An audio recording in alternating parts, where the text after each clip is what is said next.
Good evening, ladies and gentlemen, and welcome back to the ADL. I am Rue, joined for game number 1 by Icefire. How are we doing on this wonderful Monday? I can't complain. We have a great finals here ahead of us between Flash Syndicate and mokeymouse Clubhouse. We've seen an amazing season of ADL, and this is the culmination of these teams' hard work as they went through the season. It all comes down to this one singular best of 5. Winner takes the lion's share of the prize. Well, I can't say winner takes all because it's not winner quite takes all. Yeah. But they're taking the lion's share of the pot. Right? Yeah. Both these teams very happy with how they played. Minimum prize for tonight, $500 each player, assuming there are no coach or anything else. That's $100 each for the loser of this game. First prize, $1,200 though, a lot to play for tonight, as well as, of course, the glory and the passion behind winning a league like this. Aegis Defender League is drawing to a close, as you point out, and the two teams for tonight are going to be mokeymouse Clubhouse and Flash Syndicate. Last weekend, we got a glimpse of what mokeymouse were capable of, but we haven't seen Flash Syndicate since week 1. This is their team, looking up on the screen for you all. Jaden and Go, not important, blue card hype, Line, and Oral are the 5 hopefully playing for us tonight. I don't think we have any subs. If we can it's actually going to be Bento going to be coming in as support here. At least in game 1, I see them in lobby right now. They are going to be playing the support in lieu of Oral. So we'll have to see how that plays out. Anytime if they are listed as a sub, you have to assume they practiced with the team, but sometimes that can lead to some issues, especially if you don't play with them as often as the starter. So that could lead into a few different interactions that we may not be as aware of. But now looking at mokeymouse Clubhouse, we have Pokemania07, Happy Feet. I believe we decided on Yen. Yes, Yen. Mystical Horizon, and then mokeymouse. Yeah. The name of the team. It's his clubhouse. It is his clubhouse, and he is here to deliver it. Hopefully, to deliver a championship for his clubhouse, if that is possible, of course. He is accompanied by some stellar company, and they have driven it through thick and thin. They had a lot of thick to really get through, especially in the regular season. Let's not forget, this is a wildcard team that we are seeing in ADL finals. I cannot think of another situation where this has happened. They finished the regular season 3-3. They were all over the place, but they have picked it up when it matters most, and now they're standing up. Top 2 is already locked. All that's left to topple is the Vestayan number 3 seed, I believe. Flash Syndicate also having a little bit of an unlikely run of their own, beating TMG Warriors earlier on in the playoffs. This has been a playoffs full of surprises, and it's only fitting that we don't exactly have 1 seed v 1 seed. We have 3 seed versus wildcard to finish us off. And that just shows how volatile playoffs are. Quacks touched on it last week a little bit, saying that there is no double E limit. Kind of when you have double E limit, helps you if you have like an off day or something, but there's none of that here. So if one of these better teams, these quote unquote higher ranked teams coming out of the group stage, falters even a little bit and drops a series, they're out of playoffs, and the wild card and the 3rd seed, they go on. And that's what we have seen time and time again through these playoffs, is with these two teams, they're the ones that advance. They're the ones here at the finals, but it now comes down to this. Who is going to take it all? And Rue, before we see all of this draft, before we get into game, what is your prediction for the series tonight, this evening? I have just been having a look at the mokeymouse run, and I'm looking at it and I'm saying, how the hell have they pulled this off? I honestly don't think I could bet against it even if I wanted to right now. They faced the Vestaya 1 seed and the Vestaya 2 seed, and they ended up an overall 6-1 in those 7 games. I mean, it's been an incredible Vestaya run. 3 seed. Like, this has been one of the best runs Aegis has ever seen from such a low seed. They have not had the easy path to follow at all, but they have nailed it week in and week out. I don't think there's a single way I could bet against them in a series like this, but Flash Syndicate have also been solid. We saw them week number 1, and they're still here in the final week number 10. They've been here from start to finish. They've started off 2-0. Can they make it 3-0 in the final week? I think everything's up to play for. mokeymouse have been on a generational one. I kind of hate for it to end right now, I'll be honest. Yeah, they've had a wild and incredible run through the playoffs. And a lot of the times it's been close. Like, it's not that they've entirely blown out their opponents either. It seems like that on paper, but the games have been close. You know, they get pushed to the brink and then they come back. And that's what makes this team so crazy, because of the fact that they're able to bring it back from those jaws of defeat and then come back and have such an impressive scoreline. But as we are now in draft in this moment, we can see they've done their first bans. They've first picked Pantheon. Is quite the start here, Rue. Really aggressive in the jungle, has a lot of potential to move around the map, and something that you really have to have a big presence on in the jungle in order to make it work. Yeah, Flash Syndicate happy to have that presence, happy that they're going to be running the Rift. That is exactly what you want to see from them. mokeymouse, on the other hand, maybe a little bit more passive as they start off with the Wukong, ready to peel for their Sivir. And just as we're saying about going aggressive, Flash Syndicate decide to take a step back. They choose to go Smolder into the Sivir. An interesting choice there at B2. Yeah, it's an interesting choice, as they've now also followed it up with Ambessa. The interesting thing with that is Smolder needs to get to 225 as soon as possible. And with Pantheon, it does make it a little bit easier, especially if you can focus that Sivir in the bot lane. The hard part is are they actually going to be able to pull that off against this Wukong? Oh, wow. And now taking to the team fight, it's going to be that much harder now that there's a Malphite involved.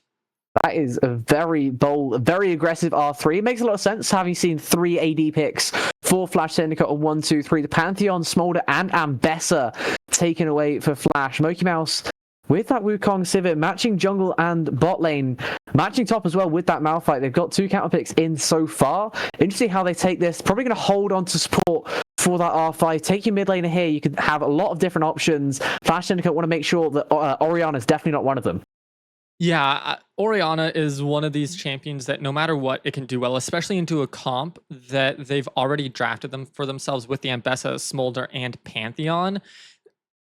Those champions, like, if they get caught, they're going to get hurt a lot. Ambessa, not so much, but especially with the Smolder, you want to make sure you're safe. And it's sometimes hard to track the ball. So the fact that there's the Wukong, he can go invisible with the clone, get into the backline, and then bring everybody in with then the ultimate. Like, it makes it very difficult. So a smart ban there to just keep that out of the hands of mokeymouse Clubhouse. Very, very smart indeed, as we've now got the Hui and the Braum also locked away. For mokeymouse, I would expect them to save mid for counter pick, Rue, just because that is really the crux that this team usually revolves around. If their mid does well, they do well. If they struggle a bit, they're going to struggle a bit. I would expect to see a support here, but I wouldn't be surprised to see the mid laner. And with a lot of the supports taken off the table here, you know, they've taken off the Braum, they've taken off the Rakan. There's very few. It looks like they're lining up for some sort of, you know, engage level support. That's what they typically like to play. So I wouldn't be surprised for that to come through. Absolutely. You see the Braum Rakan and you start to think, what do they actually want to play in this bot side? mokeymouse has a lot of pocket picks up his sleeve, but he also has a lot of more default picks like the Alistar, the Rel, and the Nautilus. Can definitely expect to see one of those come through. And it is going to be that Rel on R4 as Ice is casually dying. Thank you for getting your mic through all that, by the way. I appreciate that. I'm sure the stream does as well. Unfortunate timing there, but interesting to see mokeymouse. They've taken the Rel first hit, but they've left Alistar up. Yeah, it is interesting, as we can then see it does get picked up by Flash Syndicate. Alistar can knock Rel out of her combo, but at the same time, that's not Alistar's like big look. They're looking at this Malphite. They're looking at this Wukong, trying to keep them out of the fight more than anything. Because once Malphite ults in, he's kind of useless. But especially getting that Wukong, that Cyclone away from the rest of the squad, that's what Alistar's looking for. So I'm not too concerned for the Rel. It's mostly the laning phase that they're really going to struggle with. And we'll just have to wait and see how exactly that plays out. Are you going to be the blind choice here for Flash Syndicate on this B5? Having to blind mid lane, not necessarily something they're used to doing, but it is definitely what they have to do. And now all our attention turns to what mokeymouse wants to take on this R5, trying to work out what works best for their comp. Gonna end up going with the Talia. I'm interested to see how they play. I think something with a little bit more playmaking potential might have been a bit better here. I was really wondering what would happen if they went something like the Annie, just put full wombo. Annie wouldn't be bad. I think it's a little too short range for what Flash Syndicate have drafted for themselves. Taliyah adds a lot of utility that I think Annie kind of lacks, especially with the Weaver's Wall, to be able to block some of that, you know. You have the worked ground, the W or whatever it's called, with the W with Unraveled the rocks. Earth. Yeah, Unraveled Earth. Thank you. And so like that kind of harms what Pantheon's trying to do, what Ambessa tries to do, and also what Ahri tries to do. So if you land that well, it makes it very hard for several of these champions to really get in and move around these fights in the way that they want. And then that allows time for the Sivir to ramp up her damage with the boomerang blade, with the bouncing boomerang around. There's a lot of things that this squad is very good at on both sides. I think Flash Syndicate, if they get to an objective first, it's going to be very hard for mokeymouse Clubhouse to kind of fight it, but I wouldn't count them out. I think they're stronger than they look. Yeah. mokeymouse has like one of the biggest wombos that you're likely to see in League. They have Malphite ult into Wukong, into Magnet Storm, lots of circles going around, lots of knockups, lots of CC that affects more than one person at a time. That's something you really have to pay attention to in this type of wombo. That's why I was kind of advocating for Annie there at the end. It's just another circle you add into the mix that just does a little bit more damage. You get the magic resist shred as well. Maybe Malphite does a little bit more. Maybe all these things can stack up and win you a team fight. Taliyah has a similar role in a game like this. You have the Malphite knock up into the Wukong. Just flip them back with your rocks. It's effectively the same thing. You get a little bit more CC. It's just the different ways of acting it. The issue I kind of feel with Taliyah here, though, it doesn't necessarily align with their identity of wanting to go forwards as much as they want, right? We're looking at Wukong, we're looking at Malphite, we're looking at Rel. Taliyah kind of struggles to follow them a little bit, whereas Annie, she's happy to burn her flash, just going forwards and pressing Tibbers and lay down a full combo, see what happens. Yeah, I mean, there's not really a one-stop shop for them, unfortunately, but you know what does have a one-stop shop for everybody? Zen Market. It's your one-stop solution for buying products directly from Japan. They'll help you buy items from over 10,000 shops in Japan, as well as place bids on auctions on your behalf even. They'll even consolidate all of your items safely into one box and can ship it internationally. They provide excellent customer service in 19 languages, which is why Zen Market is trusted by over 2 million users worldwide. Don't forget to check out the panel below the stream or click on the link in chat to try them out now. If you sign up with the promo code Aegis, that's AEGIS, you'll get 1,000 yen off your first international shipping fee. In addition to that, check out the special giveaway that we're running right now by typing giveaway in the chat for your chance to win a Nintendo 64, one of my all-time favorite systems. But with that, we're getting right into game here. Oh yeah, and it's about to be a good one. Let's hope it is indeed. Flash Syndicate are the blue side. mokeymouse Clubhouse will be on the red. Game number one is just getting underway. Their players are in their spawn. They're not been let out of their cages just yet. We're getting into this one nice and early, as we have a couple things to point out early on here. We have 2 TPs for Flash Syndicate, but it's not exactly where you would expect. It's going to be TP Smolder, it's TP Ambessa, but it's Ignite on Ahri mid, looking for that kill lane into Yen Chungus. A kill lane on Ahri into Taliyah? I'm not sure. Pre-6, I think it has an opportunity to. If you're able to land the charms with Pantheon there, I think there's a lot of kill pressure. That already signifies to me they're looking to punish this Taliyah mid. They're looking to play through this Ahri and get blue card hype going early to make sure that this Ahri can wreak havoc throughout these team fights. The hard part is Pantheon falls off when you get to the later stages of the game. And that's when mokeymouse Clubhouse, that's when they really start to shine. They're a team that we've seen that they might be behind, but one snap engage from any one of the members, and they just pile on and they win the fight because they just have that mentality that they just do not stop. So it's going to be difficult. I like the idea that they're coming with on the side of Flash Syndicate. It's going to take a lot of work, but it's something that they can pull off. Absolutely is. Just have to see if they can. They have kind of raised the stakes of this early game a lot higher than they once were, especially with that electrocute in the early lane phase as well. Yen has a phase rush, so a little bit less early trading power, a little bit more in the favor of the Ahri, having that extra power from the runes and the summoners able to use in this early game. As down to bot lane, it's kind of the opposite story, right? It's where Mystical Horizon has barrier and Line has TP. It's the complete opposite dynamic you have to combat sums, and now Line gets a little bit saved by Bento. Nice headbutt there to make sure mokeymouse doesn't have a crash down opportunity. Would have been very close to taking over to that level 2 as well. Nice timing found, but good headbutt there. Exactly what Bento's meant to do, but there is an instant flash away. Line overstepped his boundary, playing level 1 into level 2. We just complimented them for not going too far, and they suddenly just go too far.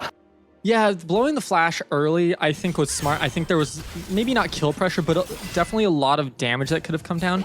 And there's the first ignite from Ahri. It's flash ignite mid.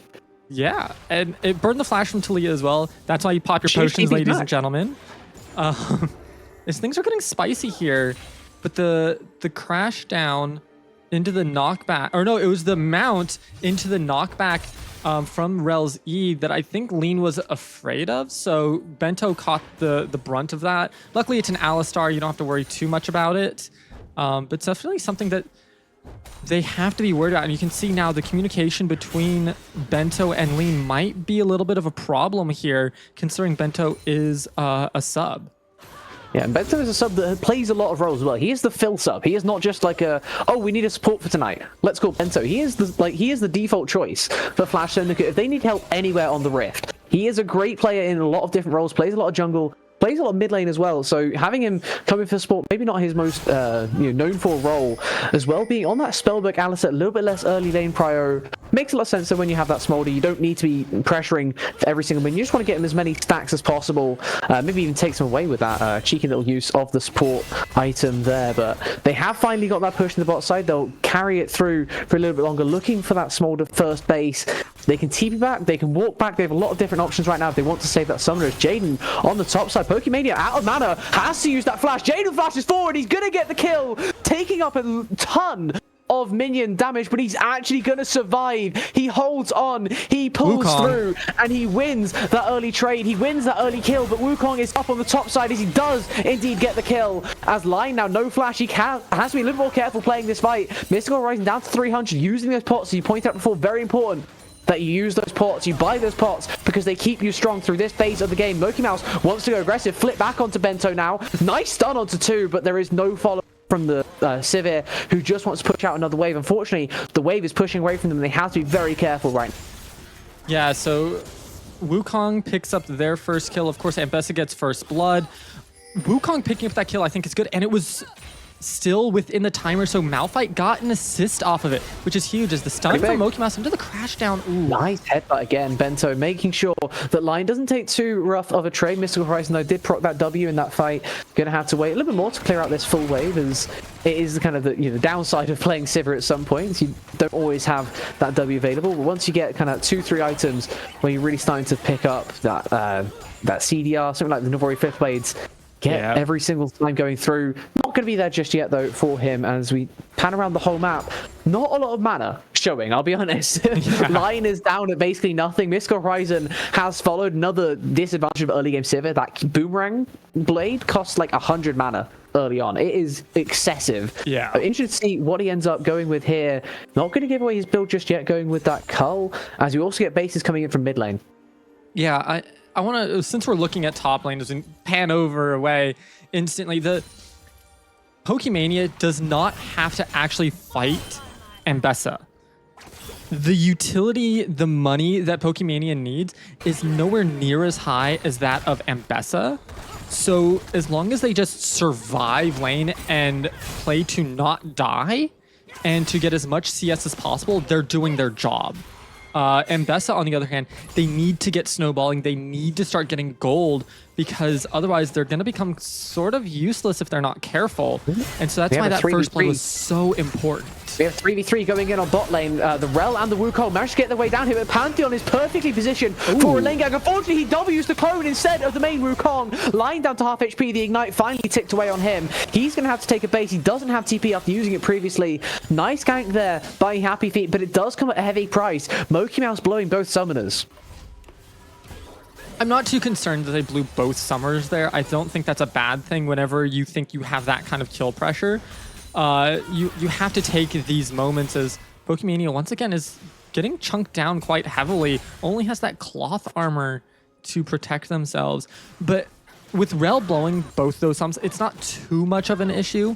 Since they still have their W if they really do need to get away. But they're not looking to do that all that often, especially against a Smolder Alistar.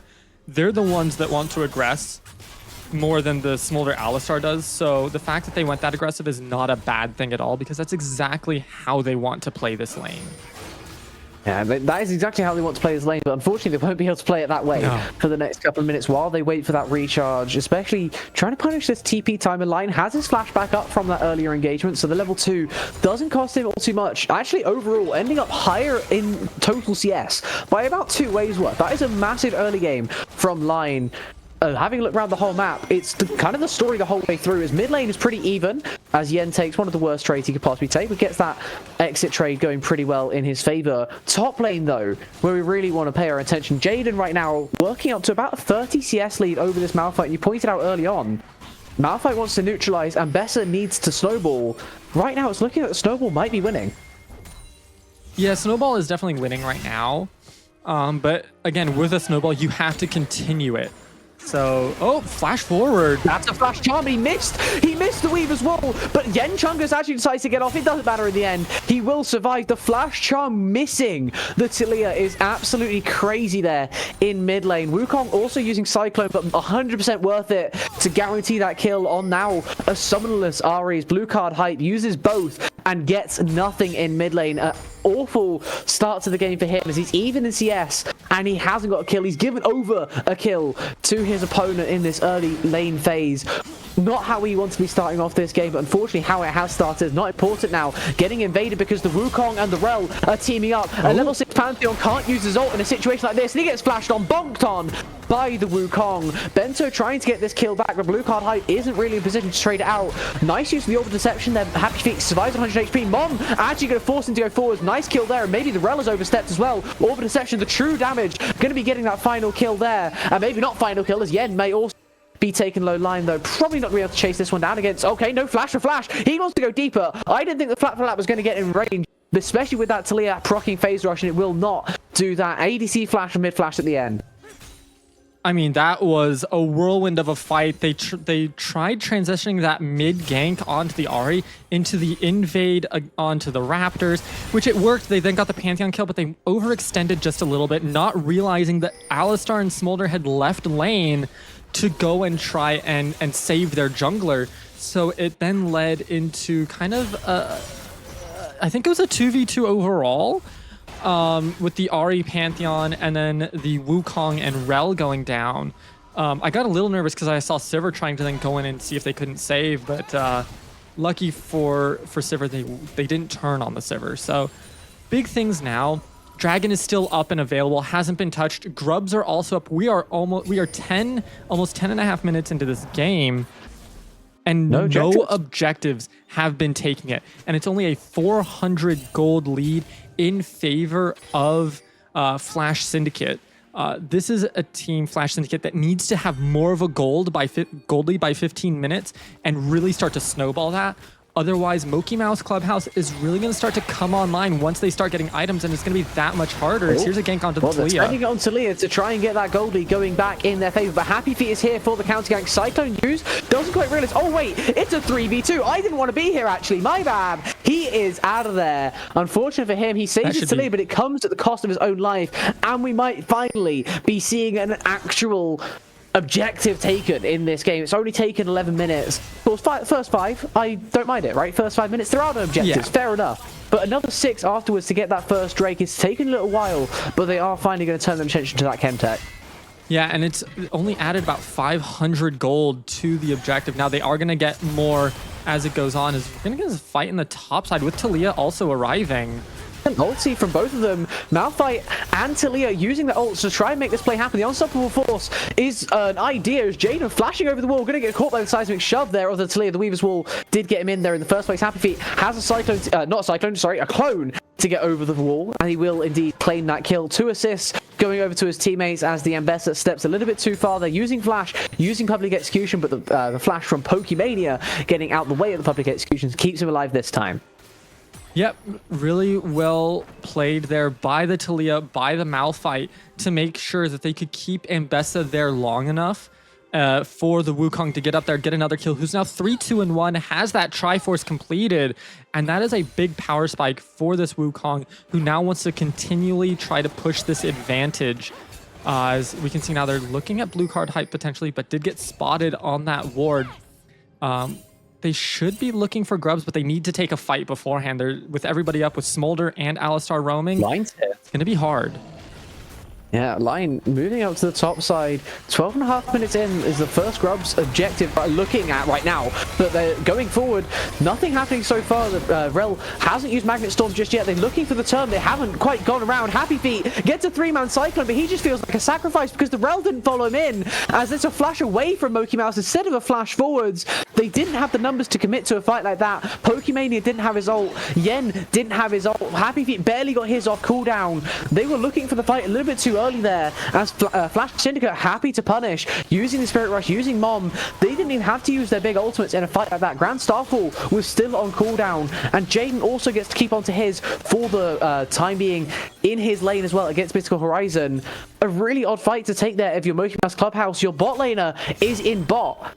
You're still looking to fight for grubs? It doesn't quite add up. And it leads into a tempo thing. They got the kill onto Ambessa, and then they went back and farmed their jungle. They should have gone kill into grubs immediately because he was full health. Wukong doesn't need help to take grubs if he's full health, especially this late into the game. So very confusing tempo play that allowed for Pantheon, for Smolder, for Alistar to roam up from the bot lane and then force that fight that really shouldn't have happened in the first place. So for the side of mokeymouse Clubhouse, they need to be faster on these tempo plays. For the side of Flash Syndicate, keep doing what you're doing. Keep punishing the mistakes that mokeymouse are making and keep splitting these fights up. They're not allowing mokeymouse to take a numbers advantage fight, because anytime that it's even or slightly above, they're splitting them apart, especially in these bigger fights, and that's where we see them winning. Absolutely. Jaden now trading onto Pokemania. He's going to have to wait a little bit longer before he really starts doing any real damage to that Malphite. But in the meantime, still has that Eclipse into the no item, just the boots, and a big old bunch of armor for Pokemania to withstand. And honestly, trade pretty efficiently with this Ambessa. Both of them using grass pretty effectively to keep gaining that extra HP over the rest of the map. They don't gain much HP on each other, but they will definitely gain them in terms of, you know, comparing it to something like Line. Someone like Mystical Horizon could make their lives a little bit more difficult when the time comes for top lane to really have an impact. But Jaden now finding the nice trading patterns on the Ambessa, ticks over to level 11, doesn't quite fancy popping that public execution just yet. Those who get the Spirit Rush charm forwards onto Yen. All three uses of the Spirit Rush are in. He has no dashes left, and he is the one that has to flash away at the end because he got caught under the turret. Now Weaver's Wall. Oh, what a charm. The charm off the wall is beautiful, but still the Rocks claim the kill. It's a 1-for-1 in mid lane. The perfect even trade, as I believe the wave is going to push into mokeymouse's tower. So an overall slight positive for Flash, but not really much of one. As we turn our attention back down to bot, Bento is not in a correct position right now to headbutt away mokeymouse. He's going to have to flash forward, flash away rather, his line, as Bento pops the ghost to try and keep his bot laner going. But Lion already using that flash is the much bigger story. Yeah, and that's the aggression that we need to see out of mokeymouse to keep looking at these plays. And considering everything that's happened, it's only a 300 gold lead. Less than, it's a little under 300. That's crazy considering it's a kill lead. They got first blood and they've gotten both objectives with some major kills going over. It's just, to see that is something that they should have much more of a gold lead at this point on the side of Flash Syndicate. And it makes me start to worry a little bit, considering what we've seen in the past from mokeymouse Clubhouse. They don't have a good early and early mid game. They really come online in those later stages. And the fact that they're this even, this at this point in the early game is very concerning for Flash Syndicate.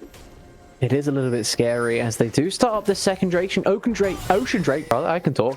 The second Drake of this one to be contested over the 44 is a little bit late to be started there from Flash Syndicate. They did not get there first. mokeymouse get in, get out, and they get the all-important dragon. Now one apiece as the Clouds Wind Awaken. Cloud Soul for game number 1 in this Flash Syndicate. They don't get that Drake, they don't get to scale this any faster, but I'm not sure they're all too worried. While we're worrying about their overall scaling, they do still have a Smolder at the end of the day. And while, you want to have the most out of your Pantheon, out of your Ahri, out of your Ambessa, you can, in some senses, rely on what that Smolder is going to be able to put out in the later phases of the game. You don't have to go all in on winning this one all too quickly, but we have, of course, seen the counterpoint to that point. mokeymouse are so good in the late game. They just find a way to win team fights they should have no business winning. They find a way to get random tempo plays on the map, to have macro advantages as well. Like that there, they get first turret, they claim feats of strength for themselves. After getting those first 3 kills and now that first turret, they get the upgraded boots for free. They can go 500 gold more to get a little bit of an extra upgrade. They might even look for a play. Jaden using public execution very early, missing taxi that was the Rel. Magnet Storm in. Going to keep him close as he tries to flash away, tries to dash his way to freedom. mokeymouse going down quite low, but honestly I don't think Jaden cares. mokeymouse is now actually the one in danger and he will fall first. That was a really odd play there. Jaden, tankier than anyone thought, as we're going to go back to the top lane, as Pokemania is going in with the help of the Cyclone from Happy. Grand Starball in a little bit too late to save a Smolder is not important. Only at half HP. Beautiful pulverize there from Bento. Knocks up 2. He's looking to get away. Has to flash away because the Malphite Rock chased him along the ground. He will indeed escape, but it comes at the cost of a Smolder. Overextension in the bot side, overextension in the top side, and welcome to ADL. Yeah, this is ADL, ladies and gentlemen, where we love overextensions. Big things to note, obviously, it's the support that died in the bot side, but more importantly, Lean died in the top side, which means he's not getting the stacks for the Smolder that we need. And to get a quick check on that, he's at 149. That's pretty decent. That's decent for it. That's actually some... I mean, he should be in the 180s because it should be about 10 a minute, but nothing to scoff at because 10 a minute is like perfect, similar to CSing. But the fact that he's in the 140s, almost 150s, not a terrible look for him. The big thing, he's completed Triforce, got that tunneler, starting building towards that second item. You're still behind this Sivir, though, who has the Yuntals, who has that BF sword. You're just lacking in damage, and you have to get to that 225 to really start making a difference. And you'll get there. It's just, is it going to be too late considering the damage coming out from the Wukong? This Malphite even dishing it out, as we saw in that last fight, as Jaden's going in once again onto this Malphite and losing out in the trade. Iceborne Gauntlet now online as Blue Card Hype has definitely been caught out off guard. He was not awake at the wheel for that one. Caught by 3. Wukong, Rel both in the area as the Talia hits the perfect seismic shove.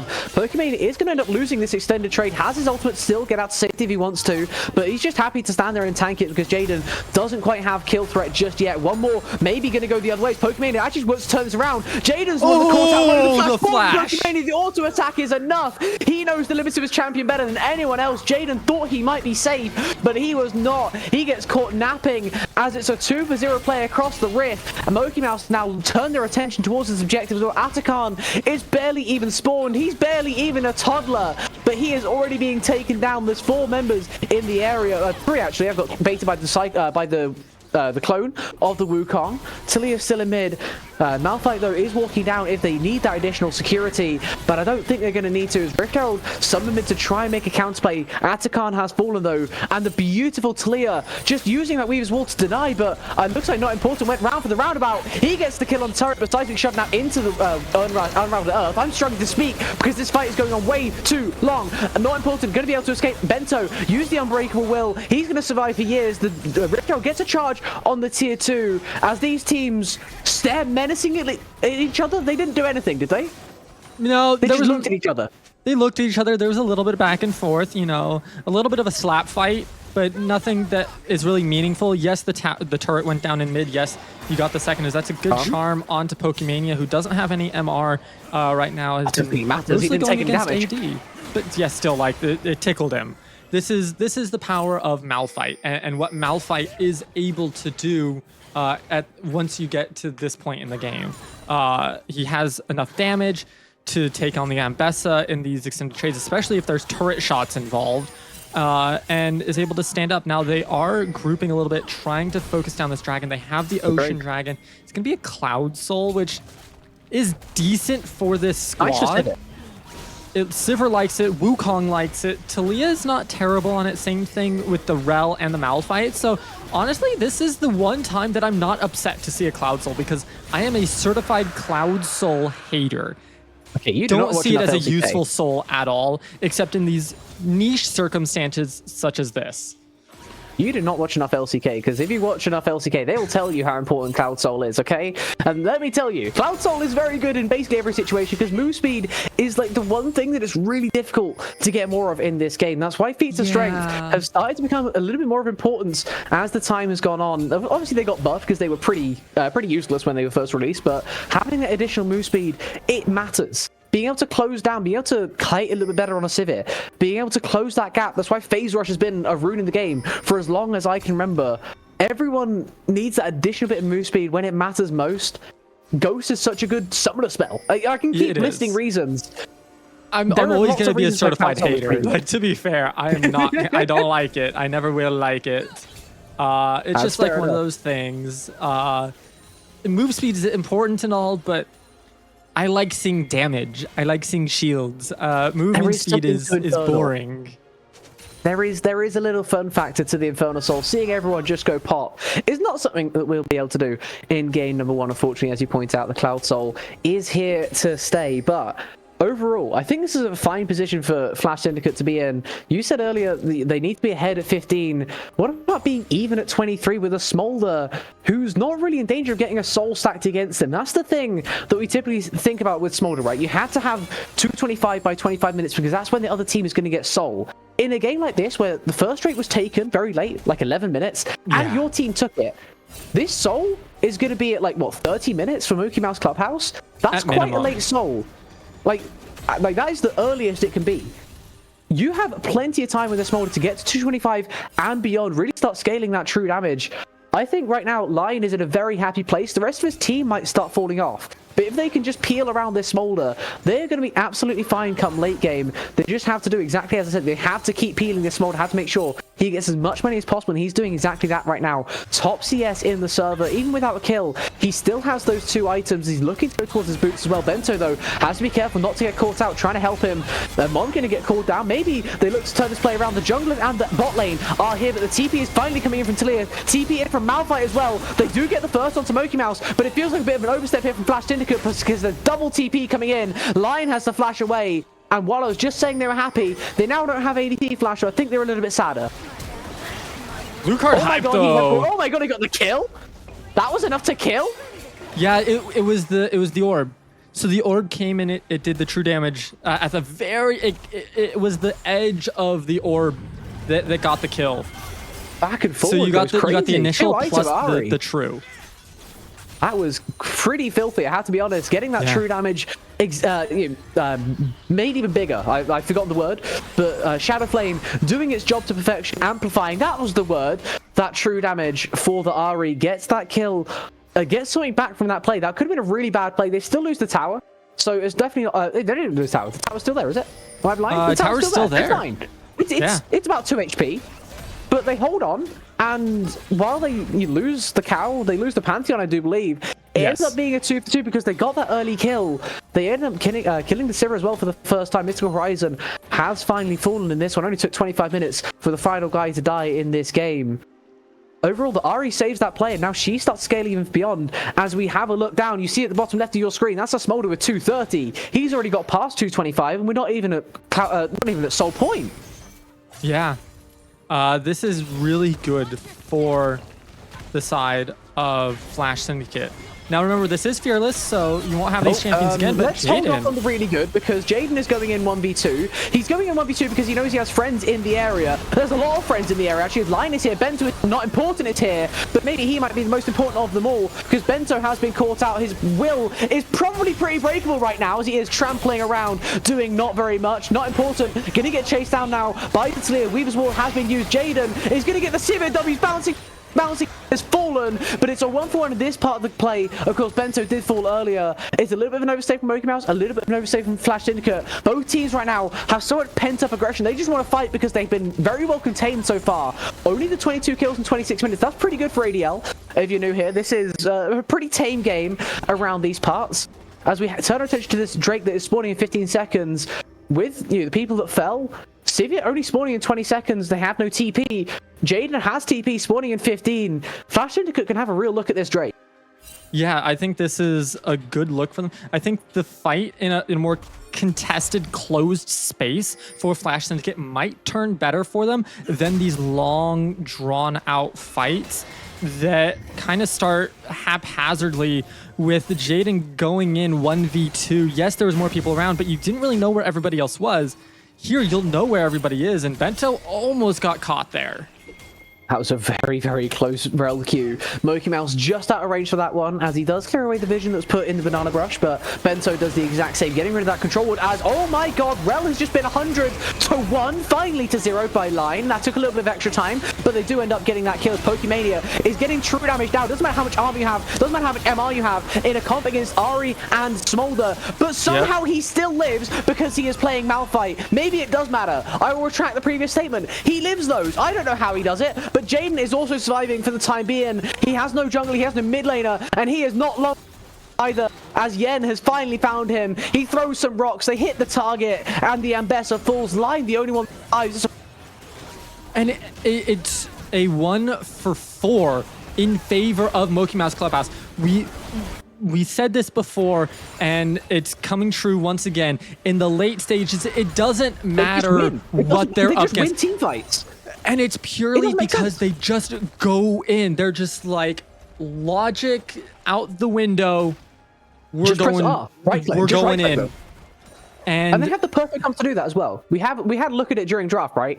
That's why we were wondering about their mid lane a little bit around here. But I mean, Yen has shown he is insanely good at this Celia. Already up to that third item, picking up Cosmic Drive, an interesting third item there. Another one that gives move speed, coincidentally, on the Cloud Soul. But we have Malphite. Let's go forward. We have Wukong. Let's go further forward. We have Rel. We'll see you in the Nexus. We'll dive the fountain if we have to. Civet just is the tip of the iceberg. They go on the hunt and they just crowd around. They just do everything from such incredible angles.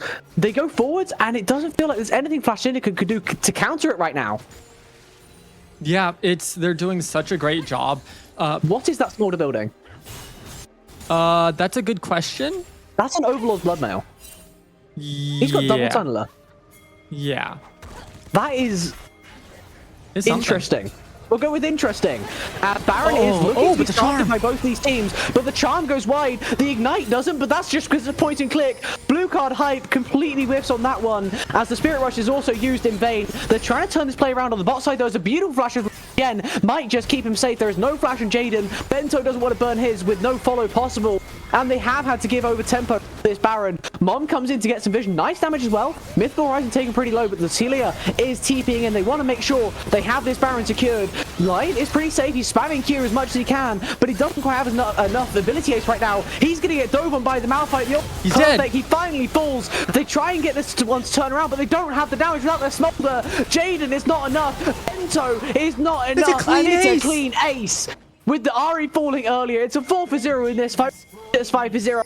They can't quite end the game just yet, though, because there's too many turrets maining. So instead, they'll turn the attention to that big purple work top side. Think about, I mean, it was even at 15, at 20 minutes, and we were worried, we were concerned because it's mokeymouse, because they have these moments where they just absolutely blow a game wide open, and this is what we were concerned about. Smolder, over 225 stacks, Ari with a bunch of damage, a Pantheon with a point and click stun. all that be damned, they will still clean ace you, and this is why they see a fight and they just go all in. It does not matter. And now they have a solid, firm hold over this game with a 7,000 gold lead and everything in their favor to win this game. They are on soul point. They have the big purple worm, and they have very few turrets left to go through. This is what mokeymouse Clubhouse do. This is, and now it's once again a dead Pantheon. There, buddy. That's a Rel. You cannot be standing this far in the jungle. The Rel just wants to go further. We pointed out before, their comp goes forward. They right-click into the Nexus. They go towards the fountain. Mystical Horizon, he goes on the hunt. mokeymouse follows, and it's a 2-for-0 in the bot side, and now they can really take advantage of this Baron push. If all 5 are alive for Flash Syndicate, they could probably hold on pretty well. Their wave clear is decent enough, especially with Smolder with Ari existing.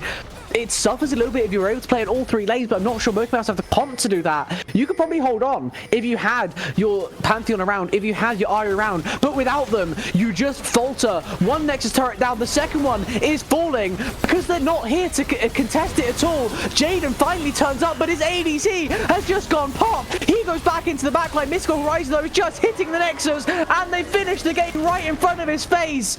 Bento and Jaden are completely powerless to mokeymouse, who when the game was even 7 minutes ago, who just won with a 10k gold lead. Yeah, I mean, it felt like Flash Syndicate actually had a chance in this game early. And what happened was the mokeymouse Clubhouse diff, where you hit 25 minutes and no matter what the game state looks like, it just automatically, for whatever reason, goes to mokeymouse Clubhouse in some spectacular fashions. It's just insane. There are no words that can quite describe it. The one thing we questioned about mokeymouse was, can they sustain this style throughout a full best of 5 fearless? There's only so many champions that can go this far forward every time. Yeah. But when they just win game 1, win game 2, win game 3, they're basically playing a best of 3 anyway. It doesn't matter. If you can just win those first 3, champ pool is not even a consideration that they're having to think about right now. They just win from start to finish in some of the weirdest games possible. We've pointed out before, it's close games they end up winning, but they end up in total series score in playoffs being 9-1 against teams that are on paper so much better than them. It doesn't make any sense, but they can do it so often. It feels so repeatable that at this point, we may as well put it in a science journal. It's just fact. It really does feel like that. It feels like they have a small smolder buff on their entire team that doesn't show in game. It just appears and happens. So kind of crazy to look at and see. But for right now, we're going to send it to a quick break as we prep for the draft of Game 2 between Flash Syndicate and mokeymouse Clubhouse. Don't touch those browsers. Don't go anywhere. We'll be right back.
Welcome back, everyone, to the ADL finals. I'm still joined by Ice for the time being. Cracks is getting his power sorted, but for the meantime, Ice is kindly stepping in for us all. We just saw one of the least sensical games that we're ever likely to see, and yet it is so common that maybe it should start making sense. Because mokeymouse, they have been known throughout this playoff run to just find a way to win team fights, and they've done it once again.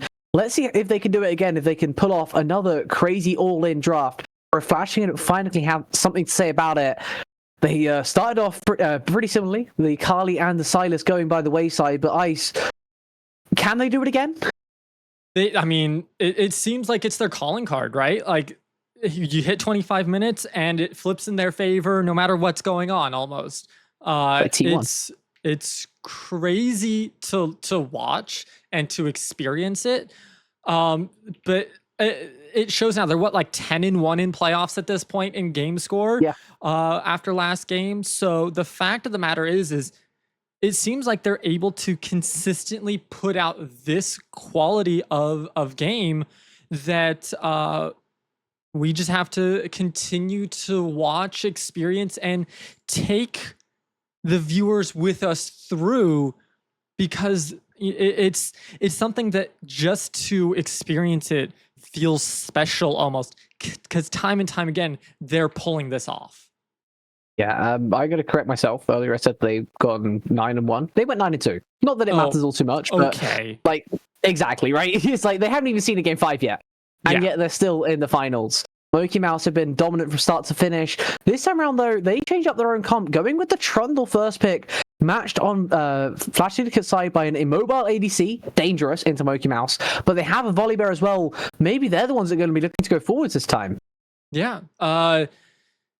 They followed it up with the Jin and now the Hui as well. So lots of long range to follow up on that Trundle, and picking Volibear into Trundle is a little rough because Volibear does get some resistances, and that those can be swept away by the Trundle. So they have to play very carefully here, as the Azir is now going to be the follow-up answer to Hui. I like the answer. Question is, can they execute on it? That's going to be the hard part, because Azir is one of these that if you're not comfortable on the champion, you're going to struggle heavily on the champion. But we'll just have to wait and see as we get into game there, as that is a very interesting matchup to watch. Absolutely is. It's interesting as well to point out that you said Volibear has a tough time. This is Volibear's third worst matchup that he chose to go into the Trundle on. Like, Flash Syndicate, they see jungle, or at least we can assume jungle. Trundle right now, you can put him top, but like realistically, jungle. And you choose to give yourself one of your worst matchups.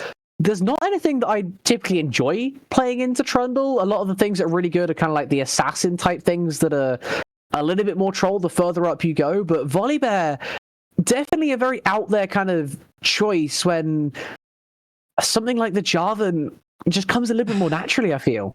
And you can see what they picked top lane into it now. It's an Ornn, like... This is the forward comp. It's interesting, that's for sure. I'm not a fan of a tank into Trundle. Like, it makes it that much harder, and for Ornn top to be like that, I'm very worried for what Flash Syndicate are drafting. Yeah, the Trundle could end up running over the Rift, but we'll have to see if he's allowed to do that, and if he's able to do that by the rest of his team. Cassante picked on B4. Take it into the Ornn, a little bit of a nullifying matchup there, as it's going to be a Nautilus with the Jhin. I thought we might see a range support, something like the Bard. Has been used quite a lot, especially when there's no Alistair in the mix. But instead, going with the Nautilus here from mokeymouse. He does like to go forwards. I'm not surprised that he hasn't chosen to go Bard himself. But that's a Ornn thing. Support. Why? Ornn is a decent support, especially into a mobile like Jhin. Do they just hate Ornn to Cassante? I think it's more to get Ornn into a safer lane away from the Trundle at this point. Which, I again, like, Trundle was first picked. Why did you pick Ornn then? I don't know. Ornn is an okay-ish support, but you're really stretching the bounds there when there's so many other options available. I mean, I would rather see a Tom Kench over an Ornn as support, but they're opting then to go Yorick top side, kind of bait that K'Sante out. K'Sante into Yorick is rough for the K'Sante. Yeah, K'Sante hates Yorick. So I understand the bait a little bit there, but you're really, really kind of shooting yourself in the foot going Ornn support. Ornn support right now is it's not played very often. Let's be brutally honest. I'm looking at some stats here. It is played 1.5% of the time that Ornn is picked. Like, that is not much. Let's put that into context. On this patch in Emerald Plus, there hasn't even been 1,000 games of Ornn support. Like, it is not a common pick by any means, and there are reasons for that. Main reason being is that he's meant to be in the top. He needs some economy behind him, and he needs levels behind him to really get the most out of your Ornn. He needs to be level 17. He needs to give 1,000 gold to every single one of your teammates. When he's support, he really struggles to do that, and it's a very that they've decided to go all Worlds 23 on us and put Carrier in the bot with an Ornn. Except that you're also not Carrier. Like, Carrier can pull these things off because it's very Carrier. True. You're not Carrier. It's Carrier and Gumayusi and Faker. Like, you can't just pull this. I can't say that on broadcast. Let me filter myself. You can't just pull this out of thin air. You have to think your way through this, and I am not a fan of this. I think this is going to heavily struggle. So the fact of the matter is, Flash Syndicate already in the hole 0-1. Now shoving themselves into the hole further, they've taken this trowel, this shovel, and said, we're not in this hole far enough yet. We're going to pick Ornn support. We need to go deeper to make this reverse comeback thing a reality, because that's what it feels like is about to happen here, Rue. But we have a spectacle to sit through that we're going to wait and see and kind of simmer get proved wrong. in this pot of whatever it is. And when we come back, we'll be in game for game 2 between mokeymouse Clubhouse on the blue side and Flash Syndicates on the red side. So don't touch those browsers. Don't go anywhere. This is not going to be one you're going to want to miss. We'll be right back.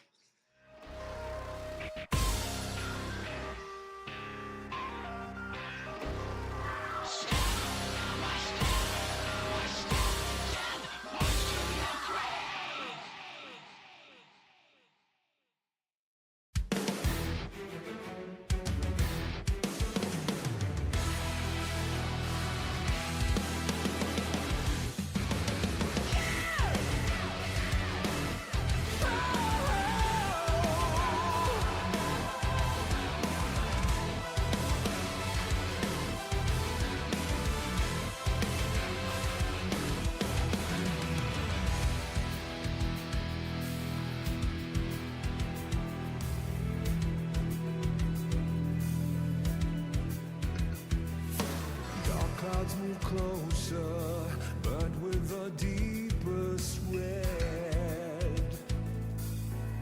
Oh, beneath them we look on.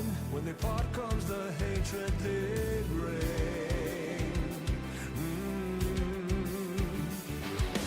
Lost in the dark, we've come so far. Another step to rid the pain. Go and be counted till your last day. 'Cause only nightmares break their face.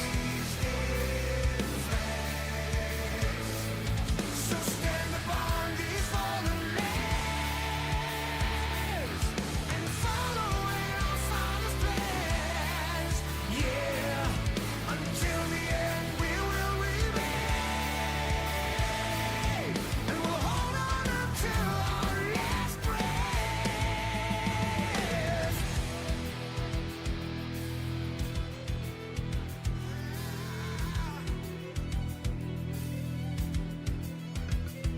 So what is to be left for us? My people look on and say, don't fear what you don't know, 'cause we're far from certain fate.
helmsman, I ask you, will you follow me tonight to break their spine and reclaim what once was mine? Those cravens backstabbed me, deceived me. Never shall I tolerate their crimes again. Now let the hunt begin. Oh, 7,000 souls scared and daunted, such a tale of woe. Welcome back to the Rift, everybody, for game number 2 of the ADL finals. mokeymouse are on your blue side, Flash Syndicate on the red. We are just getting this one underway as we had one of the weirdest drafts, I think, of the whole ADL season. All on R4 looked pretty normal. Taking the support, taking that top laner blind, it happens every now and again. Especially with it being an Ornn. When it's top lane, that's a fine blind. But he saw K'Sante and decided, actually, you know what? I don't fancy it. I don't fancy playing into K'Sante. Give me that Ornn as the blind pick support. We're going to counter pick top. Taking the Yorick into K'Sante, putting the Ornn into Bento's hands. And I have to say, it is with regret that this is not the first time that Bento has played Ornn support. He has played it 3 times in the past 2 months. That's a lot for Ornn support. It is. I will say that I was an Ornn enjoyer back when I used to play League more regularly, and I played him in almost every role. I didn't play him ADC, because that would be trolling. I played him mid, I played him jungle, obviously top, and I played him support. He's decent, but at the same time, it's very, very off meta. And because of that, you have to be very, very good at not only the champion, because it has to be muscle memory on everything from combos to engages, how everything works in almost every scenario, but also in the role itself and how you have to play the role. And for it to be a fill support on a champion that he's only played a handful of times, this is going to be rough. Yeah, I will say Bento, being a fill player, has played it in more than just support, right? This is a Bento pocket pick, is one of his most played throughout the season. It's just playing at support is not normally where he plays it, right? He's used to playing the Ornn around a lot more of the map. He's also used to using the Unsealed Spell, but we saw it in game number 1 when he was playing Alistar. We're going to see it again here as he ticks over to level 2 first, goes early with the Ignite onto Mystical Horizon, out that early cleanse. I believe the hook went just wide from mokeymouse, so an exchange of summoners in the bot lane is going to be the early story here, but the level 2 doesn't do all too much as Bento actually takes kind of the worst of it. In the top, so though, Pokemania definitely taking the worst of this one as Jaden needs a couple more autos, but that's K'Sante with Grasp and Second Wind. He will still fall in the end as it flash a flash. What Pokemania's flash there? I didn't get to see that. Yeah, Pokemania flash, and I don't think he should. If he was gonna die either way, save the flash for something more. He forced Yorick flash by going into Cubby. Just like that's enough, right? I mean, he flashed to get into the bush to get into to then walk into the Cubby. Okay. So I didn't even see the flash, I'll be honest. I just see that he used it in the top left, and I'm a bit surprised that it has gone. But Jaden now has the wave in his favor as well. Not the position that K'Sante wanted to be in. No, this is going to be very rough for K'Sante because he has to get the wave under tower so it bounces back. The wave manipulation here is very, very difficult. Luckily, Jaden is only level 3. Ooh, so doesn't have... Oh my god, that's a flash forward. mokeymouse, he wants to go onto this Varus because there he has 3 members of his team here. But little does he know, not important is also in the area. Happy people get the first kill in this bot lane exchange, but not important has also got one back for his team. And now Happy Feet is going to the Varus's line, gets the Varus passive ticking over. He has so much extra attack speed right now. He is a very dangerous threat, even while going lethality, even while having basically no item. He is still absolutely terrifying. He gets one himself, as well as the Volibear picking up as well. He uses flash in that exchange, so did Mystical. Tons of summoners used in the bot lane, but it's a 2-for-1, and already the feat of fair claim by Flash Syndicate. Yeah, 2-for-1 there from what started from mokeymouse flashing in. I think if Volibear wasn't there, they get both kills. Unfortunately, Volibear showed up. But we can see Pokemania actually bullying Jaden just a little bit. Where is Bento? Why is Bento top? Why is the K'Sante getting punished for just trying to wave. He's a poor little top laner. You don't have to do this to him. He has no family. He has no friends. Why are we so mean? He's a poor little Sante. Blue card hype. He's gonna not be allowed to TP away. What a cool pillar that was.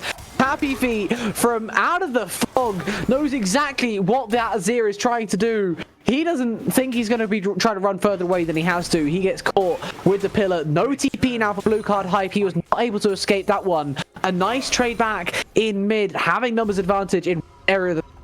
But still, it comes at the cost of your Cassante getting put so far behind in top. Bad time for me to take a drink. Anyways. Well, sorry. No, that was my fault. But I'm trying to parse my way through this. Getting the Yorick ahead is super important, right? Because if Yorick can get ahead, then you have this split push threat that mokeymouse has shown they struggle a little bit to handle. And with Yorick, he's like the quintessential split pusher. He has the Maiden. He has his little gremlins that he pulls out of the ground. There's a lot of things that this Yorick is able to do, and it's going to be hard for Cassante to ever match that, which means you're going to have somebody else match it, which is useful. Luckily, you have Hui, who also has TP, to potentially handle those duties later on down the line. The question is are you going to make it to that point? Because right now, it doesn't quite feel like it. Bento's playing how the support should, especially when you're playing off meta and not playing for lane like this. The more roaming you can do, the better. And that's exactly what they're trying to do. I just want to see them get out of lane more and start laying out a lot of vision to give this Yorick and this Azir and this Volibear free reign around the map to do as they please, because that is really how they will unlock his what a hook. Another 3v3 going in. Nice hook to get around everyone else, but they just turn onto the Trundle. He can't subject a single soul. Mystical Horizon just ticking up to level 5. He's going to be forced back from this one. Not important. And Happy Feet have once again converged on the bot lane. Once again, it's hurt mokeymouse clubhouse more as he lands another hook onto the Orb, but I don't think the Bellow's Breath is beautiful just to get a brittle proc. That was honestly more disruptive than anything else he could have done. And I'm also going to one-up you on a previous point you were making. This Ornn has Unsealed Spellbook. He can roam better than any other support right now. The Nautilus has a really tough time matching him. And think about the engage range of this one. We questioned it in draft, right? Is this something that is doable? And it is doable, and we're seeing how Bento is planning on making it work. I'm happy to see that it's not just like a troll thing, oh, we went down, so our mentals kind of boomed a bit, maybe. This is something that it feels like they've practiced a bit. They've drafted for this. And with Bento making these roams, you can already see he's going up to contest grubs now. Varus is going to go bot and just kind of farm it out a bit. This is exactly what a support should be doing, especially on one of these off-meta picks. And once they tick over to 6 and they have that Call of the Forge God available to them, where you're going to get that choo-choo train coming through, it's going to be that much more dangerous to even be in lane, because that could come out at any point. And with the range that you have on it, that's extra scary. Now, they are going to move Varus top, move Yorick bot, so that they can contest a little bit easier for these grubs. I'm liking what I'm seeing out of Flash Syndicate. This is a lot more aggressive coming out of them than we saw in game 1. A lot more just firepower, it feels like. And feels like this is more the style that they truly wish to play, more than what we saw last game. Absolutely. A nice match there on the lane swap. They saw the Jhin, just enough time for the Varus to change his direction. Instead of walking out bot, ends up meeting him in the top lane. They now have full prio over these grubs, but there's no jungler in sight, at least no Happy Feet in sight. I believe the Volibear is hidden under the Ornn. There he is. Grubs, 2 of them before, one more to come, you can see at the top of your screens. The Trundle, though, he's making the most of this time, where there's nothing else going to be stopping him from just going forward, as going forward is exactly what Jaden should not have done. He flashes out while still tanking a turret shot. He just falls for nothing. mokeymouse, on the other hand, has been caught by the chains of corruption. He's going to have to take a grapple shot towards that tower. He gets out safely. He gets his bot lane out as well. Mystical Horizon also ticking over to level 6 in that exchange. But Jaden on the bot side, he overstepped way too.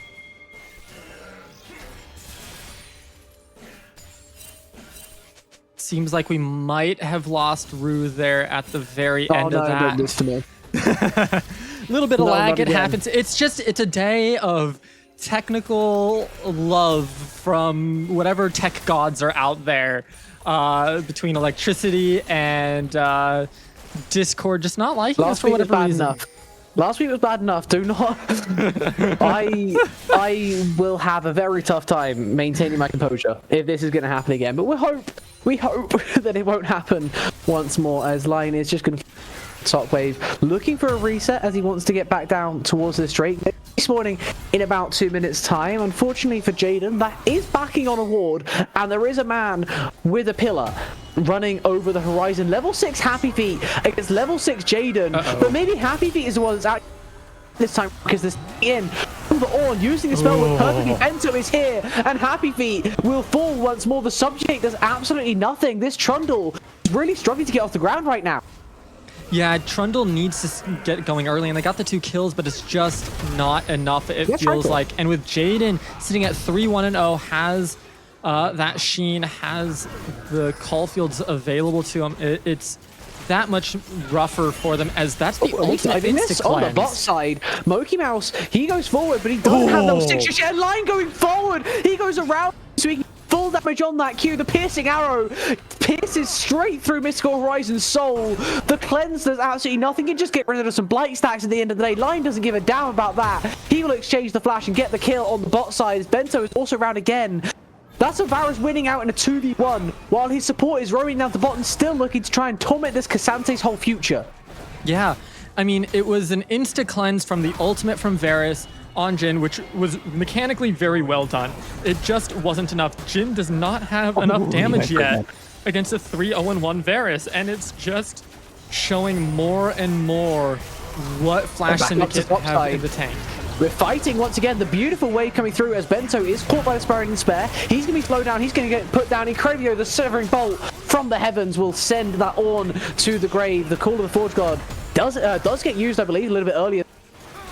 Flashing away this time from Jaden the Maiden, not quite close enough to get that kill. The ghouls are going to tank up the turret. Sante forced to base. Jaden will finally get his split push to start working.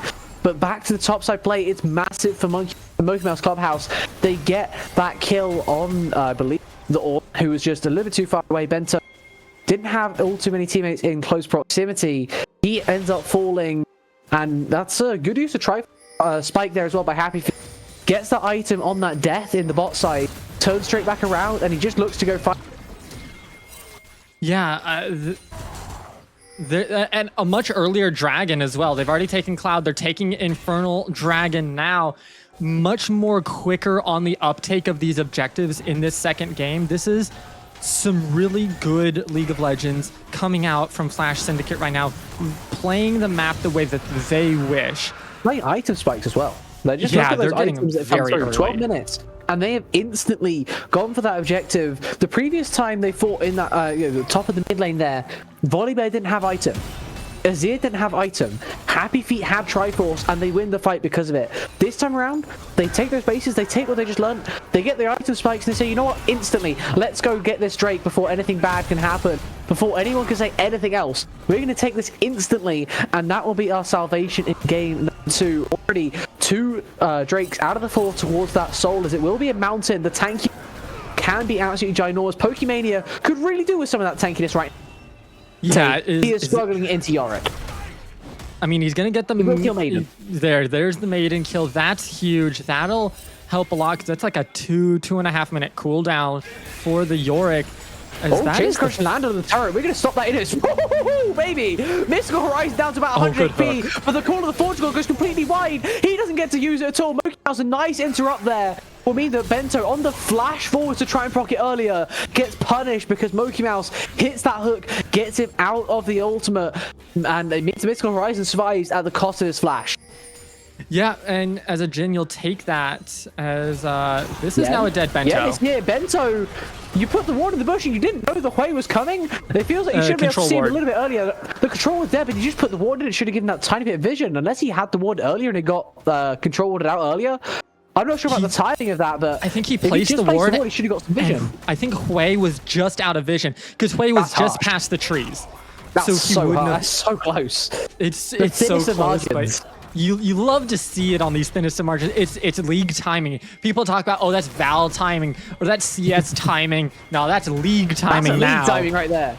That was a premium league timing. Unfortunate for Bento as he will fall to the play. A free kill there for Yen Chungus, who already has in his inventory. He's doing a bang-up job in the mid lane. Unfortunately, I can't quite say the same for the person who's taken over the mid lane for that wave there. Unfortunately, Mr. Horizon's still waiting on that first item. Looks like he's finally taken it back. But 15 minutes to get first item on Jin. It feels like it's quite late into this one as Jaden is trading aggressively once again with Pokemania. Even at melee range, he's winning out against the Cassandra. Has Triforce into a bunch of components. I mean, and this is going to be how it goes for a while. Yes, you got the anti-heal Bramble Vest on Pokemania, so that'll help a little bit, but still, it's not about the healing that comes out from Yorick. It's the little gremlins that come out. It's the Maiden that he has. And it's not just the damage that he pulls out from like his auto attacks and his Q and stuff. It's the fact that there's all this extra stuff that's also coming at you that you just can't escape him. As you can see, they just constantly jump on you when he lands the E. Yeah, and it's just constant. You're just under constant pressure, and that's what makes Yorick so oppressive against teams that don't know how to counter it. It really the fun thing is, this is fearless. We see this one time. Yep. They're going to have to come up with something new next time to counter the mokeymouse clubhouse diff that seems to be prevalent, but we are still about 10 to 15 away from that happening, as they are actually going to take first turret in the bot side as Lean's also going to get engaged on. It doesn't change anything about Feast's strength. They already had been claimed by the kills and the jungle camps. Happy Feet is the one that's actually caught out here. He goes down first. A beautiful road found as well by Blue Card Hype as they turn it around. You got our turret. You got first brick. Congratulations. You're all dead in the bot side. Only the Jin and the Cassante survive because they're nowhere near the fight. And even then, surviving is definitely not thriving as Pokemon now back under his tier 2 in the top side. The Jin is rotating around to try and help him out. Sticky situation is very close. Jaden is allowed to go aggressive right now. The Maiden isn't even tanking turret shots while killing Cassante because that's a fair and balanced champion right there. If something's hitting you under the turret, doesn't take turret. I don't understand it, but apparently that's just how Maiden works. Yeah, just Riot things, just Yorick things, you know, small indie company. That looks intentional. I'm just saying, that looks intentional. I hate it. There's a lot of things about this game that are intentional that shouldn't be intentional, but you know, and here once again. This is unintentional on the top side, as I don't believe Pokemania realized that there would be a Yorick that close. He didn't intend to have the Yorick decide to go murder instead of go base. The all out is nice to give him a bit of a taxi. He managed to angle Jaden pretty nicely, but a wallop with a spade is enough to send him to his grave. I mean, how many shovel shots, you know, I say shovel shots, shovel swings to the cranium can you take before you just get put 6 feet under? I mean, in most movies, it's like 1, maybe 2 and you're out. There's the Overload about something a little bit more serious, but the Trundle Pillar is nice. The Trundle dying is less nice. And sure, you stop the Rift out from charging. Boo-hoo, you still died. Your turret is still also 6 feet under as well as they get the charge on 2. And because it didn't get the charge until healthy as well, so it takes a little bit longer to clear out. As they will send the Sun Dish down in the mid lane on that deceased turret. They keep the split push pressure going in top as well. Jaden sticking around a little bit longer than maybe he wanted. But he got that kill. He wants to put as much pressure on this turret as possible. He even wants to get a demolished pop. This is greedy. He might just get punished for this one, but there's no all out from Sante. Jaden, he wants to go diving. Okay. He was going to die anyways. Fan of that one. Maybe he was going to die anyways. That's probably fair. He didn't have flash. He may have just been caught going for one demolished proc too many. But either way, they still get the Drake, and it's soul in 5 minutes. Yeah. And it's going to be a mountain soul this game. I think this is... It's not the best soul. I still think, like, in terms of, like, soul hierarchy, Ocean is the best. But hands down, this is... That's a hot take. Think about the healing involved in that. Off there. Ocean being the best? Yeah, Ocean's the best soul. We're going to have some words about that one. Think about the healing that you get from it. But, like, in terms of this game, Mountain Soul on Yorick.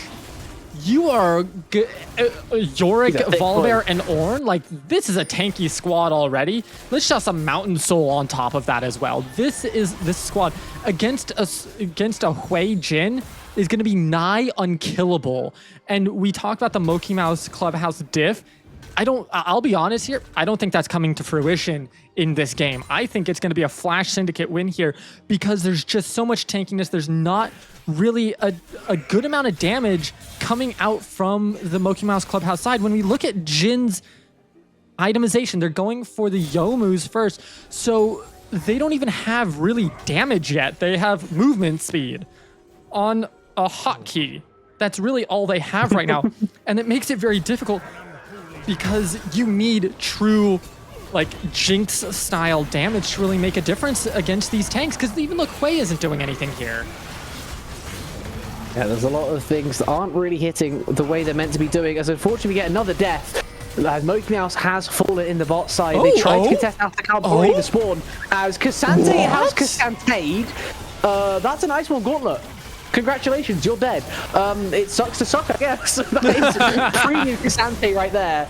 But they still do get the Atacama 5k gold diff. Enough to ensure that even if the top laner falls, they have the pressure on the rest of the map. And with Pokemania not TPing in, using that all out, he doesn't want to fight for this right now. He wants to get his own split push off. The extra because of his Iceborne Gauntlet. But maybe he should have come down because Bento is just looking to fight. Okay. Maybe he shouldn't be looking to fight. I'm getting confused. What is happening right now? Why is this working for I don't know, but now we got a TP in. He dies.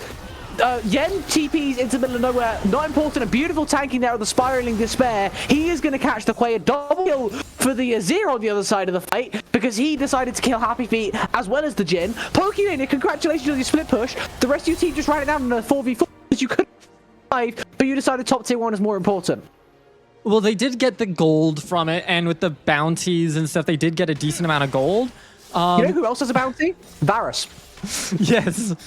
I don't know. I'm very torn. Like, somehow they were about to turn that around. Like, Varus almost died if it wasn't for not important stepping in front of that Hui ult. Like, it was the slimmest of margins that Varus didn't die. And if Varus dies there, maybe the Hui lives. Like, there's so many little things that are happening that, like, how is this even a thing? You know? Like, mokeymouse just does things that we don't expect to happen. It doesn't make sense. We know it doesn't make sense. We have to stop believing that it'll make sense, I think. As Flash Syndicate look to keep this advantage going, they know that if this game goes too long, mokeymouse might just find a way because it's exactly what they do. So they want to make sure there's no funny business in game number 2. The 6k gold lead, they think, is enough right now to look to start pushing even more aggressively. They got that top tier 2 in exchange for the Yorik's death last time around. Let's see what they can do this time around as Jaden is keeping up that pressure on the bot side. Maybe after that previous experience getting Cassante, he doesn't want to go too... as he might just turn his attention to these Krogs instead. Cassante has all out. So we have to be aware of that as well. Don't get Cassante. They have control though of this bot side, the red side jungle, as Bento may be the one caught here. Depth charge used, subjugate not yet used either, but it may not matter at all because Bento has just fallen. Pokemania going on to Jaden as well. Jaden kind of 1v3 right now, still effectively fearing Pokemania there as he just got sent flying backward instead of trying to run down the wise choice. But Maiden is the one that is the real question mark, just about surviving at 200 HP. A massive buff to keep that for the Yorick as he looks to go deeper again. This is a 1v3, if not a 1v.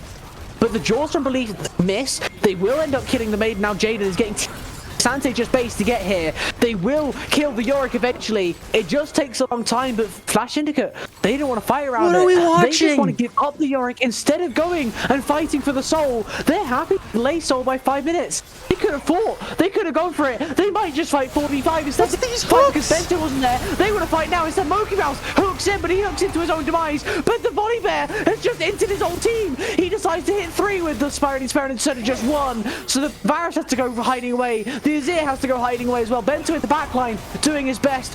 Distraction job, but not important, is the one who had Smite. He is the one. Bento does not have a spellbook Smite, even though it does, which still would be very useful, but they still kill the Cassante because he hasn't fought Cassante just yet. Oh my goodness. He also falls into 1-for-1. They're down to a 2v2. Mystical Horizon and Yen up against just Line and just Bento. Bento on about 100 HP. He surely needs to base soon, but he might not get an opportunity to because they just want to take the Drake instead. Down to 1000 HP. He doesn't need a Smite. He just needs a Varus in the area. If he gets autoed by the Drake one more time, he might just die, but instead, he will be finish off the... Okay, this is a 4,000 gold down, and somehow they were still almost about to win the fight. Like, these hooks from Nautilus are curving around the tanks and hitting key members, where Azir almost died to Pokemania.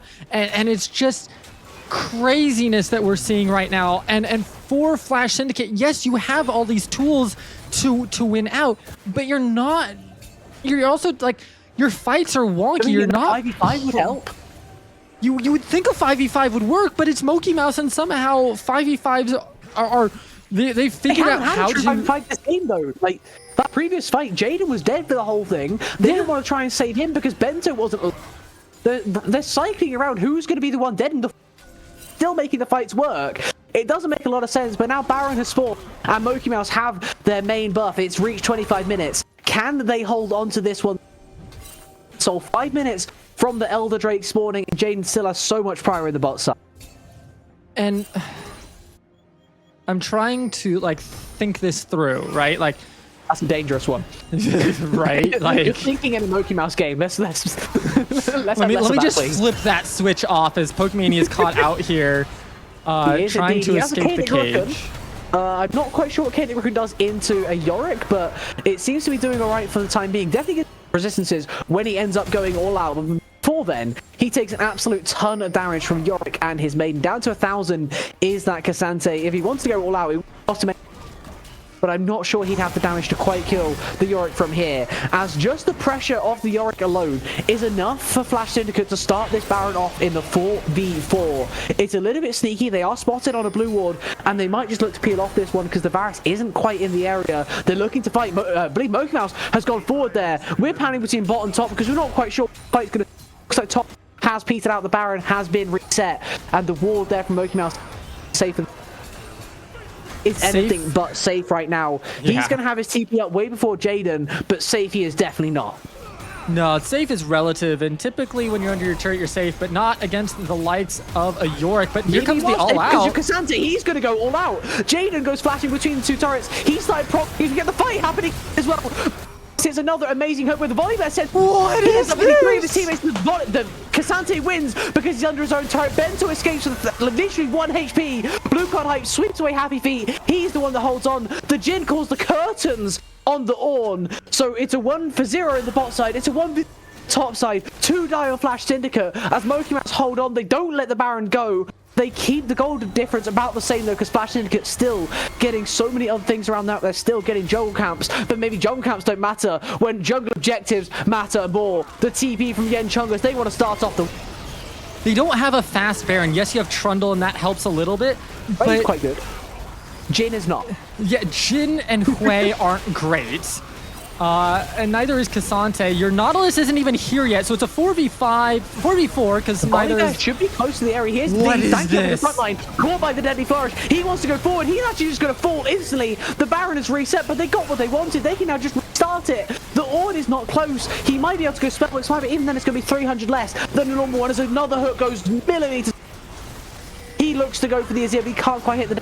Not going to connect this. Because blue card hadn't been hit before by any damage, and mokeymouse hooks himself in doom. The Trundle Pillar spells demise as the Varus starting. And now it's just the troll Varus. Is getting caught. Bento is running away for his own life as well, but Happy Feet is going to be able to escape. And as you said, it is just... Lion is currently 11-0-6, and he is the reason that this Baron is possible. If it wasn't for Varus there, this Baron would have gone over to mokeymouse, who are somehow, like, taking these fights and almost winning them when they're down 6,000-ish gold. Yeah. Like, it's insane. Like, these fights should not be this close. It should not. It should not be this close at all, but it apparently is. It apparently is this close. And we'll have to see if it remains this close, or if Flash Syndicate will finally be able to cut out a meaningful difference in this game. They have the gold lead. They have item advantages in every... Looking at top, they have a 3-2 item advantage going on there. Mid, maybe not so. Actually, the Azir kind of struggling for CS this game. Blue card, about 200 at 30 minutes. Not his best Azir performance. As I'm going to cut that thought off, because Mokeymouse is dead. Congratulations, a minute before Elder spawns. You have no support to get you vision. That's gonna leave a mark. Jaden also might be leaving a mark because he's gonna get pulled all out by the out of the ghoul. There's 3 members of the enemy team here, and that's a very dead looking top lane. 50 minutes before the Elder spawns, your top laner died. And they won't be alive when Elder spawns. Now, there should be a dance around Elder without just an immediate fight when it spawns. So the chances of that making a big difference aren't huge unless mokeymouse really force a fight on spawn. But we'll just have to wait and see, as there's going to be a reset coming out from Flash Syndicate, wanting to make sure they've spent all of their gold before this Elder fight, because this is a make or break moment for Flash Syndicate. If mokeymouse win this fight, take the dragon, things are heavily swinging in the favor of mokeymouse Clubhouse. If mokeymouse lose, it's game over. Like it's just, it ends right there. And we go to game 3. Is going to be starting pretty damn soon. Elder has been started off by Happy T and his mokeymouse Clubhouse. That's down to 12k already. This is a very early Elder as well. Remember, this is, let's say, than your average Elder. It's already down to half HP. Yorick's sending it down to the lane. He's going to be very late to this fight. Not important. Has to ult back into the pit to keep himself alive. Nice knock up by Yorn. He gets 2. Well, he gets knocked up himself. Jaden in the back line is getting off mokeymouse. The Elder flip goes the way of not important. That people get anything but. And that will be game number 2. Azir gets a triple kill. Elder flipped around there. mokeymouse had a 50-50, but unfortunately their jungler just gets outsmited, and sometimes it's those kind of margins that tell the difference in a game as weird, as insane as this. Flash Syndicate will be able to end through mid.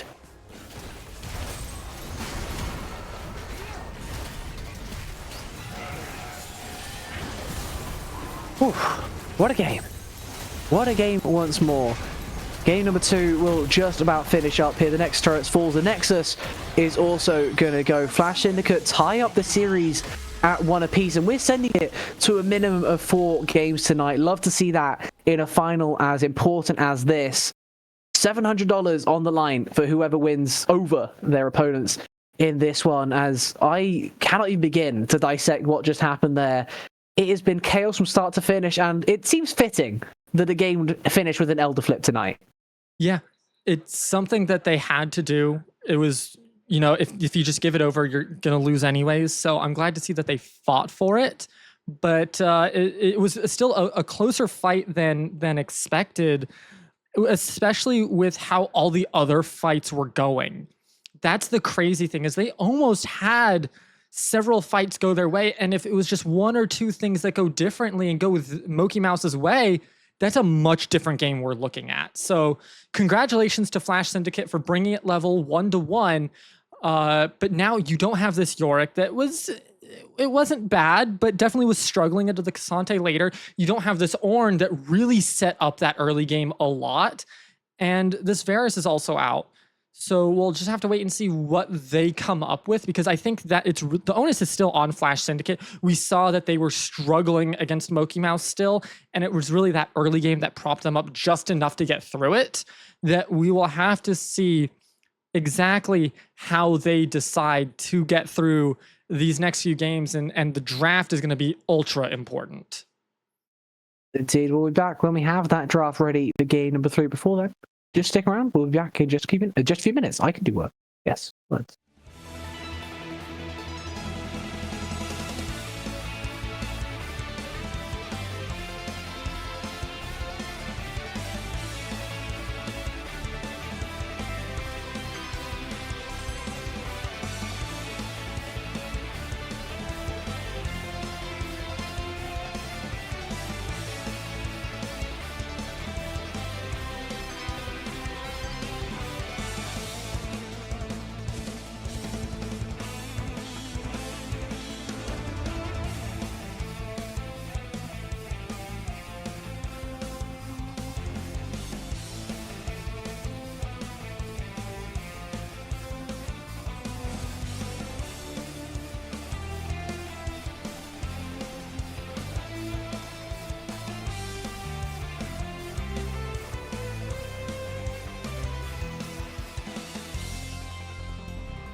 Welcome back, everybody, to the series between Flash Syndicate and mokeymouse Clubhouse. It is ADL finals time. It is game number 3, draft time, as we are getting into this one. We are guaranteed a minimum game for this evening. Potential to go all the way to Silver Scrapes if we're lucky. If that's happened, the next 2 games have to be split before we head on into the final one. For now, we'll just have to worry about what's happening in this draft in particular. Flash Syndicate going to start off this one how they started off with game number 1, banning away the Silas. Yeah, thing with Fearless, you won't be seeing many different bans unless you're coming up with an entirely new strategy late in the series that maybe you know that they play certain champions with other champions and those champions have already been picked. So you start to get into those little mind games, but overall, you're not going to see massive changes in bans. It's really the picks that make the big difference. Absolutely is. And I do like seeing the Silas as the ban away. It is a mokeymouse special, right? He has 41 games with Silas this split. Next highest is Fiddle, then Rumble. That's their support play, by the way. Silas, Fiddle, and Rumble. If you're not used to playing in some really wacky bot lanes, getting rid of the Silas makes a lot of sense. He doesn't have the same really strong picks. Do you usually see the Alistair is gone? The Malphite is gone. So you have a little bit of leniency. You want to let it go through, but as I said before, if you're not used to playing against support, then there's no reason to start playing against it now. Yeah. I mean, same bans across the board as we've seen for all the games. There are a few like picks that are surprising that haven't been played yet. The Xin Zhao is one of them. Rumble's another that you've talked about that just haven't been shown yet. And these Gwen? are some major, Gwen along with that are staples that we haven't seen yet that kind of are pick ban worthy. We'll just have to wait to see what this first pick is going to be from Flash Syndicate here. Because I think this is really going to be a big telltale sign, and it's going to be that Xin Zhao. I think that is one of the best premier junglers still on the market that they could have picked up, and the fact that they grabbed that is a huge boon for them looking into this next game. Starting off strong, good early skirmishing. You know that if you can get a solid enough early game, it seems like you might be able to withstand that mokeymouse diff that was really rearing its head in that last game. We'll just have to wait and see if it can rear its head in this game as well. It just wasn't quite enough last game, but I mean, it was close, Rue. It was very close. Yeah. It came down to an Elder Flip in the previous one, so Flash Syndicate would love to do everything they can to avoid that type of situation happening again, though if it does come to an Elder Flip, this is a great champion to have in that situation, because you press R and you say, goodbye, jungler. See you in 5 minutes. We'll take this objective, please. And Poppy is one, but Xin Zhao can kind of do the other with their ultimate as well. Kind of just doing a simple knockback, maybe get you just out of range to where they can secure that smite as well. Yeah, I mean, yeah, you're not knocking them, halfway across the map.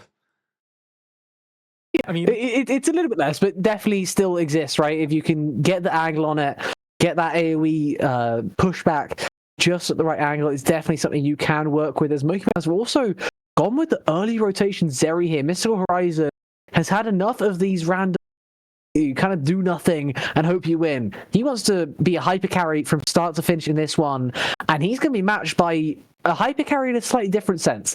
The Senna a little bit slower to get going, but when she does, you can really feel it. And the Annie might just be the bridge to get there. I'm disappointed in the Senna. I want to see heavy early game coming out of Flash Syndicate. Senna isn't it. I think it's Senna is the opposite. Yeah, it goes along with the lines with the Smolder. Smolder is the quintessential go late and win game, and they went late and lost game. So it's one of these things that's very disappointing to see. Because, yeah, we're saying, well, it didn't work the first time with the quintessential champion. Let's take the one that's not quite as good and try it with that one instead. And I'm just not feeling the love from that right now, if I'm going to be honest. But, there's still a lot more that can be done. We'll just have to wait and see. Is it's going to be the Scion? Like, we can already see Poppy Scion and you're wanting to go Senna. That's a lot of tank for a if you have low 160 damage stacks and you can shoot them from off your screen, then you might be all right. But any closer, and I'm starting to get very scared for the center's life, and I'm not sure you have enough time to auto. Like, that is the thing, right? You have to scale that distance to a disgusting degree. That's why the difference between something like the Smolder, where you scale your damage faster, to then the center you scale your range instead. There's not many champions like this. There is no champions like this, apart from like Kindred, I guess, where you can scale your range at the same time as your damage. Center is very unique in that situation. It can be useful if you can keep out of Sion's effective distance, if you can keep out of that Poppy's effective range, but I'm not convinced that they have the comp to quite do that just yet. They're going to need a lot more frontline to give that center even more uptime. But the issue is you can scale your range all you want.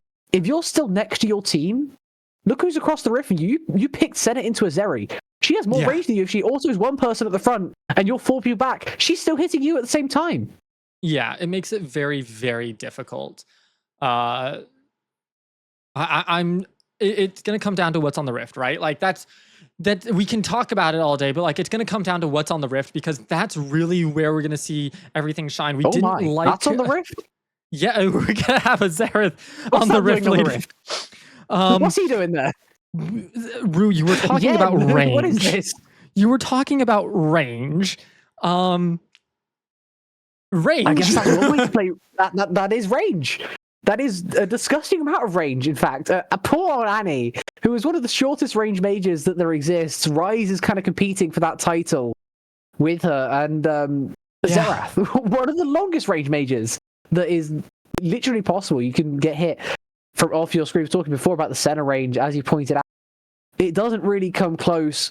Flash Syndicate now have to work out their solo lane. Start off by taking Set into Sion, looking to bully him out early, not let him get too far ahead. The one I'm talking about solo lanes, they already have Annie. They're looking for support. They're going to send a TK. We're stuck. I mean, that's quintessential, let's send it back to too many years ago. I don't 23 one from T1. Yeah. I mean, send a TK was the big thing. That really was the thing to play. And now, if it's farming TK, I think there's a chance, but I'm not a fan of farming Senna still. I'd be shocked if they do let it farm, I'll be honest. I don't think that's going to be allowed, but just having a look around, just having a look at that World's Rock, honestly, because I'm interested at this point. I said it, I may as well back it up. T1 didn't even do that well on it, by the looks of things. Weibo took it away in the final, which is interesting. Unless I'm looking about the wrong year? No, I think that's the right year. The wrong year. But that's going to be a Rumble. Oh, whatever. Doesn't matter. As the Rumble, last finally! pick. Wait. Oh, it's a mokeymouse Rumble. It's a mokeymouse Rumble. Yes. He's got a pocket pick. He's finally picked a pocket pick. This is going to be interesting. I think this is actually really good into the Senna TK.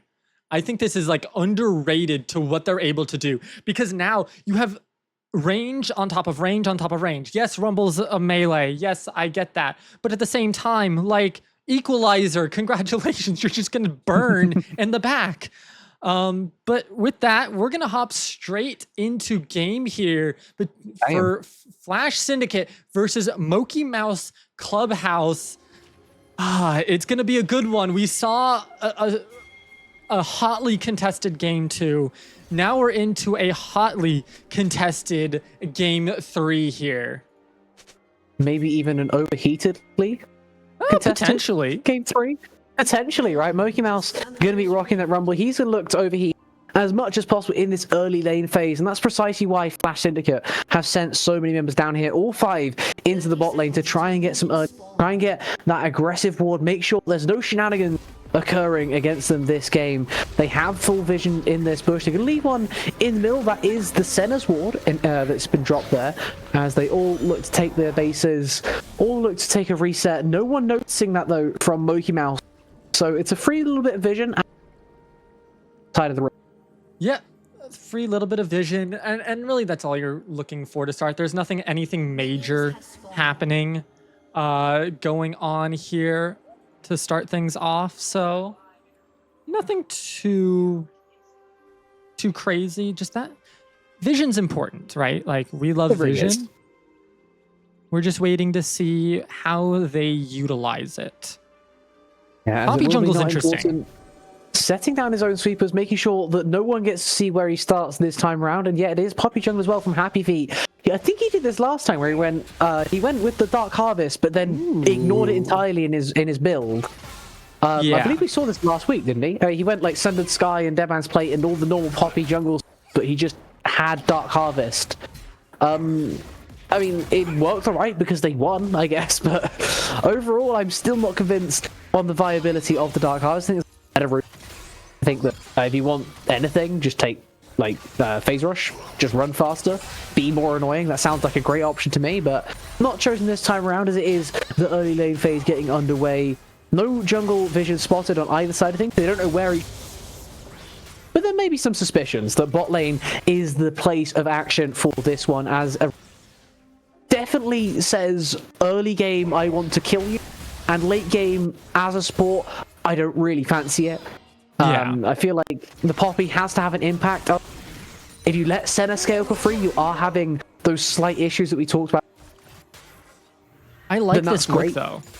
I actually like this rumble into Tahm Kench, because Tahm Kench is usually the one that's throwing out that tongue lash, that's tagging you up and dishing out the damage, but it's that much harder. That was a good stun coming out from the Xerath.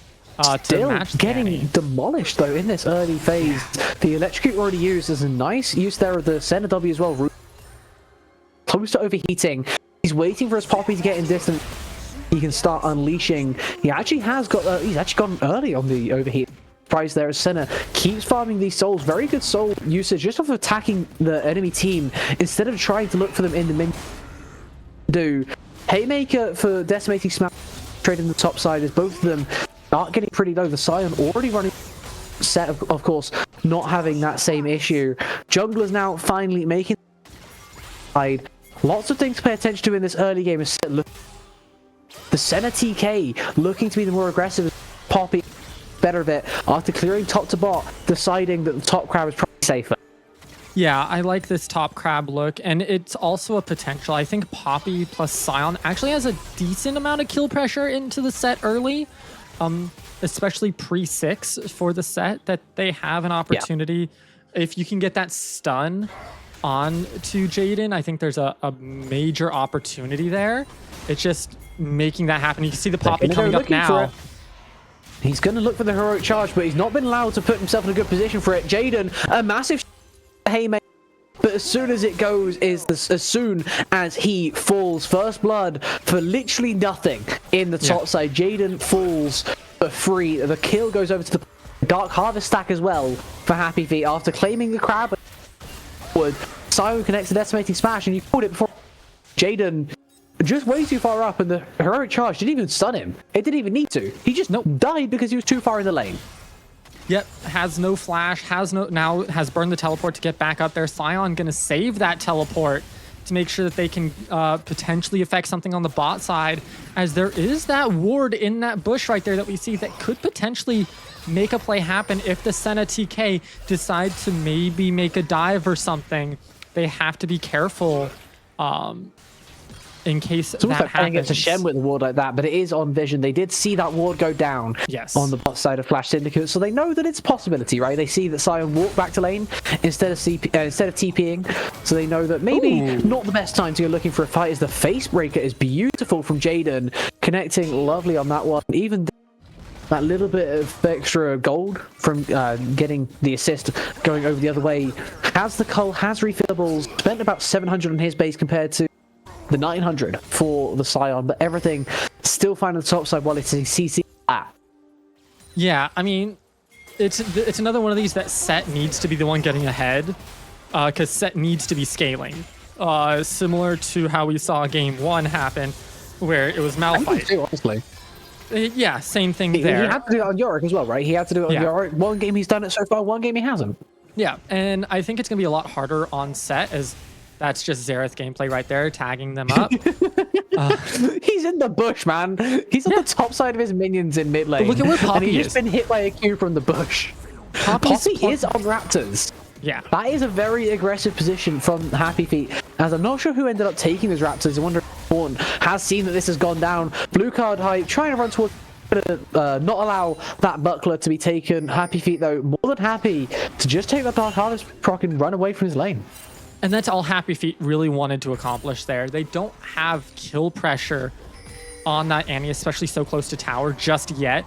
Once Xerath gets to 6, now that they are 6, there's an opportunity, but not quite Yeah, they're going to go looking yet. again, actually. Happy Feet, he has level 6 himself as well. Could go keep a short version, short little knock-up. But Blue Card Hype, playing it safe against the Xerath, knows that the range is definitely not in his favor for this one. He's just going to take it passive, but maybe not passive enough. So the Arcana Pole, beautiful. Yenchungus, completely blind, hits 3 in a row, and it's a free kill on mid lane. A solo kill from out of absolutely nowhere. That is disgusting, diabolical behavior. That's just Xerath things. Like, there's just... I love playing Xerath and getting the opportunity to play Xerath. I hate playing against Xerath. Because it's things like this. Like, once again, not importance taken super low. And there's just nothing that he's able to do. Poppy's there in case he decides to try to run in. Xerath regains mana whenever he autos every so often. There's a cooldown on it. I forget, like... I think it's like 20 seconds, 15, 20 seconds. 15 seconds, you get time off it as well, though, when you kill minions. So it's a lot easier when you're farming up in mid lane as well. You really do get that mana back, especially with chapter as well. A level up giving a lot of missing mana back as well. There's lots of things. Keep the Xerath in lane as long as... But as long as he also doesn't want to be there, he can just take that base as well. Hextech ult now in his possession. He has a much better time in this lane than the Annie on those items. 1100 extra damage towards 1100 extra gold rather towards damage for the Xerath, as we're going to go all in on the bot side. A beautiful equalizer there from... He goes overheat a little bit early. He would like to get a little bit closer to damage. The equalizer was perfect just to slow them up, as Lion and Bento are now down, suffering about a third of their normal HP. They'll hang on for now. They have the center healing, but they also have to be careful of the Poppy running around in their tri-brush. Poppy's on the top side. Annie's in the tri-brush. Yeah, Annie's in the tri-brush along with Xin. Like, you have to be worried a little bit also at the same time, because if Xerath is at any point out of lane, you have to be worried that you might be in danger of that ultimate as well. And it makes it that much more difficult. As Sion? Sion is Sioning. He goes on an assault of some sort. There is a Xerath in the area, and Jaden is tower diving. The center keeps him alive for an extra turret shot, but in the end, it doesn't matter, because Xerath exists, and while Senna may have global range, when Xerath is right there, it kind of matters a little bit more. Second kill for him. Chungus really starting to get going in this one very quickly in game number 3. The Annie going to struggle. Probably has a cheaper item overall, but probably has less gold as well to spend at this point in the game. But the difference is going to be the objectives going to be going over to Flat. For now, at the very least, Poppy not quite interested in this Chemtech Drake. They're going to be able to get the first Drake in the end, unless the Zeri Beam got anything. Not important, didn't have Smite there. They were careful. Rise the Arcane now. So, killed before he can even press. Oh, they're going to try to turn the fight on this. Teddy Bear into the back line. Mystical Rise to the center. I don't know how. Not important. Another one burns down the center. As not important now. What's Yenchungus does that with Yenchungus. Q is. He doesn't quite have the charge up for. He doesn't quite have the range for his stun. He's going to go charging up. Charge up, not quite hit that last one. Overall, a one fight kind of in favor of Flash Syndicate. They got the dragon, they got a few kills on the back end, but they also lost a lot for it. And at the same time, all 3 grubs went over to the side of mokeymouse clubhouse. So that means the Sion is going to be dishing damage out to these turrets whenever they get the opportunity to. And can I just say, I'm happy that it's not one of these inting Sions that are just looking to kill themselves and then zombie themselves into the turret to constantly dish damage to it. Like, this is the proper way to play Sion right here. I prefer this style. This is not a bouncy Sion. This is not a bouncy Sion. This is an old school Sion. Also the new school Sion, right? Because they did see what Valve was doing in tier 2. Maybe that shouldn't happen all too often. It is getting buffed again next patch though, but not quite to what it used to be. But we'll still be getting a light little touch up for AD Sion as Bento rotates through his summoner spells. He has Ghost active. I'm sure useful in the bot side. Again, running Unsealed Spell. 3 games in a row right now for Bento. I'm kind of interested to see if he continues this streak. Ooh. As Jaden is continuing his streak and goodness. getting caught under turret. He'll flash away, use Haymaker to get a but he is caught once again in the unstoppable onslaught just to stack up C, keep him under there as long as possible, keep him guessing of when he's going to finally be able to escape from all this damage, all this C. It forces another flash out the top side. Now Pokemania can look really aggressive. Yeah, and you can see Xin Zhao's having to make the play come up, but Jaden's probably going to be dead before it's time. Yeah, the RKO is going to push him into a wall, and that's a wall against a Poppy. That's how you die against Poppy. The heroic charge, beautifully demonstrated there by Happy Feet as he claims his second. 2 for him, 4 for the mid lane. I think he was trying to actually sumo Pokemania closer to Xin Zhao and just couldn't quite get the angle right and decided to try for it anyways because he was going to die. That's my thought process right now. I don't mind it. Like, I understand the thought process behind it. It just didn't work. And at the end of the day, results do matter in a game like this. Happy Feet, happy to claim that freebie that was gifted over to him. Already had that Thunder Sky before then. Very close to his boots now. Doesn't look like quite enough. Just stopping short, going with that second cloth armor. Yen has to be careful in mid lane. There is a Xin Zhao. But the range of the Happy Feet's there. is really just enough. And yeah, Happy Feet is once again there. He is everywhere on the Rift right now. Poppy, another abuser of movement speed. Interesting to see if we get another Cloud Soul in this one. We get another person who just wants to run around pretty damn quickly. Zeri, I'm sure, would love to do that too. Happy Feet what an equalizer. may have overstayed his own welcome this time though, but an equalizer again lands on two blue card height. Wait, Tibbers is nice though. As mokeymouse splashed over this wall to get into the 2 of them that are just standing around waiting for the Annie to kill them. It's a beautiful Tibbers play from blue card height, and not important, only survived due to the crescent guard, but he lived, and that's the important thing. That's huge for not important there, as it's very important that he lived, and it's those little things that can make or break a game right now, especially with how close it is and how we know mokeymouse likes to play the mid and late games and how aggressive and how hard it is to win the mid and late game against them. As we can see, the Xerath has ulted, probably looking for the Annie. In mid. Yen is ulting onto someone. It didn't do enough though. Wherever it was aiming, it definitely did not do enough. As no one really low. It's a little bit aggressive there from Yen, trying to scale his own lead. He has a Dark Seal in his inventory, which is crazy to see at 4 kills. He has a Dark Seal with no stacks on it because he got it pretty late. He got it after that Luda on his most recent back. He's going to look for another one as he has run out of mana, but he has TP to get back to the lane. Yeah, and I'm looking at how everything's going. Like, Pokemania is doing just enough against Jaden right now, but Jaden's slowly starting to whittle away and learning how to play against this Scion. He is starting to set. Yeah. It's starting to get there as he finished on his cull as well. Like, he is approaching that tipping point of the Stridebreaker. 1 item on top lane is kind of a meme, but it really does change a lot, right? It does. Jaden now Facebreaker again, going to go with another Haymaker, and Pokemania forced to run away. Nice use of the W there, as you say, from the Scion. He's going to look for Jaden, who is not taking turret damage there. So he will live through the unstoppable onslaught. Congratulations, you didn't hit the Scion. Don't die this. Yeah. And he's just going to start proxying. But Tom Kench, that's a risky area for you to be in right now, buddy. As, he has his dive. He gets to get out if he wants to.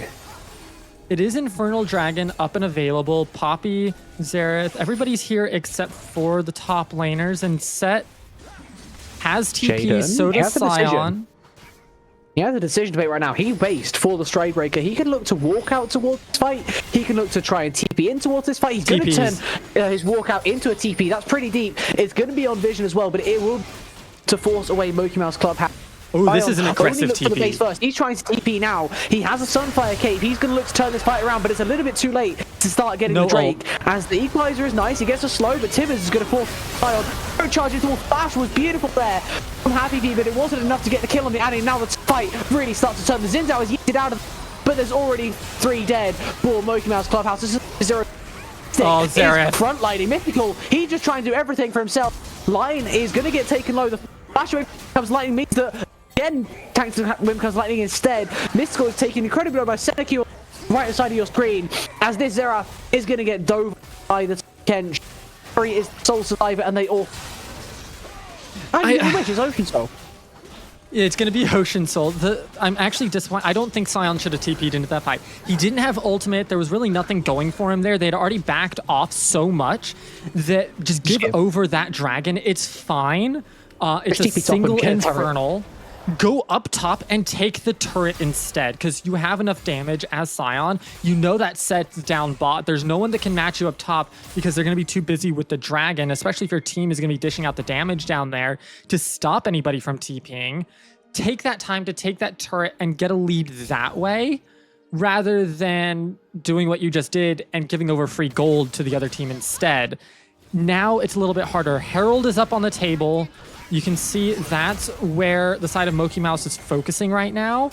But they need to be a lot more prepared for this fight than they were for the last fight. And so he's looking to fight at every single opportunity. He's prepared for every fight that comes his way, as the Poppy is a little bit late to stop the Xin Zhao from dashing forward. Got like the tagged away from a mile away. As another equalizer is used there by the wind becomes lightning, going to force away this rumble. There's no ultimate if he wants to try and make this fight work. They're turning onto the set. He still has an overheat, and they all want to go onto Jaden. There is no taxi out of here just yet, so he's going to go full the side, and that definitely spelled his doom if he wasn't already dead. But it will still be traded top lane for top lane because Tibbers exists, and Tibbers is angry. The wraparound taken out. Wraparound from Zeri Poppy. They want to try and make this no matter what. There's a very split fight so far on both sides. The top lane is half. Looks like Zeri Pop back off towards mid lane. Xerath Rumble backing off towards the top side, and that leaves Xin Zhao free to take that Rift Herald, while line goes back down to mid as well. Yeah, and this is the trough of this composition that we're going to see for a little bit, where they just don't quite have that same damage that they did early, and they're also taking more even fights. Sion wasn't able to ult, and so that makes it very difficult, since he can't get those knockups and start to make that play happen. Happy Feet's been really slow on the W to stop the Xin Zhao from being able to jump in. So Xin Zhao is able to get in, dish out a little bit of damage, and get out. And there was no Keeper's Verdict used, so nobody knocked away. It's a lot of these little things that it makes it quite difficult. It does. There's a lot of buttons that you have at your disposal. You're just to not their utilizing. maximum degree, right? Exactly. Like, if Happy Feet had used Steadfast Presence and Not Important still wanted to go in, like, that is such a different start to the fight, because Xin Zhao is grounded, he gets like mini CC'd, you don't get that same engage, you don't get to go as far forward as Flash Syndicate, and suddenly the fight looks very different. But because of that simple skill check, can Poppy press W quick enough, or can I get away with going forwards on Xin Zhao and look at my own knock? She's forced to run away. You didn't quite get the knockup, but it didn't matter, because the Xin Zhao forced Poppy back and like bought your team a lot of space that you wouldn't have otherwise had. Yeah, and I think that's the big thing, is they're not playing with space right now. Xerath really likes space. Zeri wants to dash around a fight, and they haven't given themselves those opportunities to do that yet.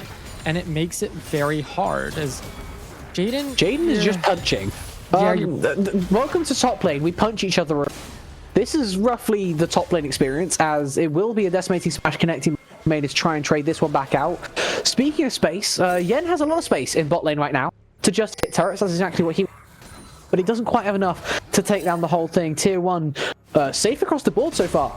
No turrets have been felled in this one. I believe the first brick will claim feats of strength, as it looks like Flash Syndicate have maybe the objective in their favor. They have Rift Herald and 2 Drakes. That should be enough. So it is going to come down to who gets this first brick. If it happens on top side, I'll be a little bit surprised, because Jaden and Pokemania are hitting each other up.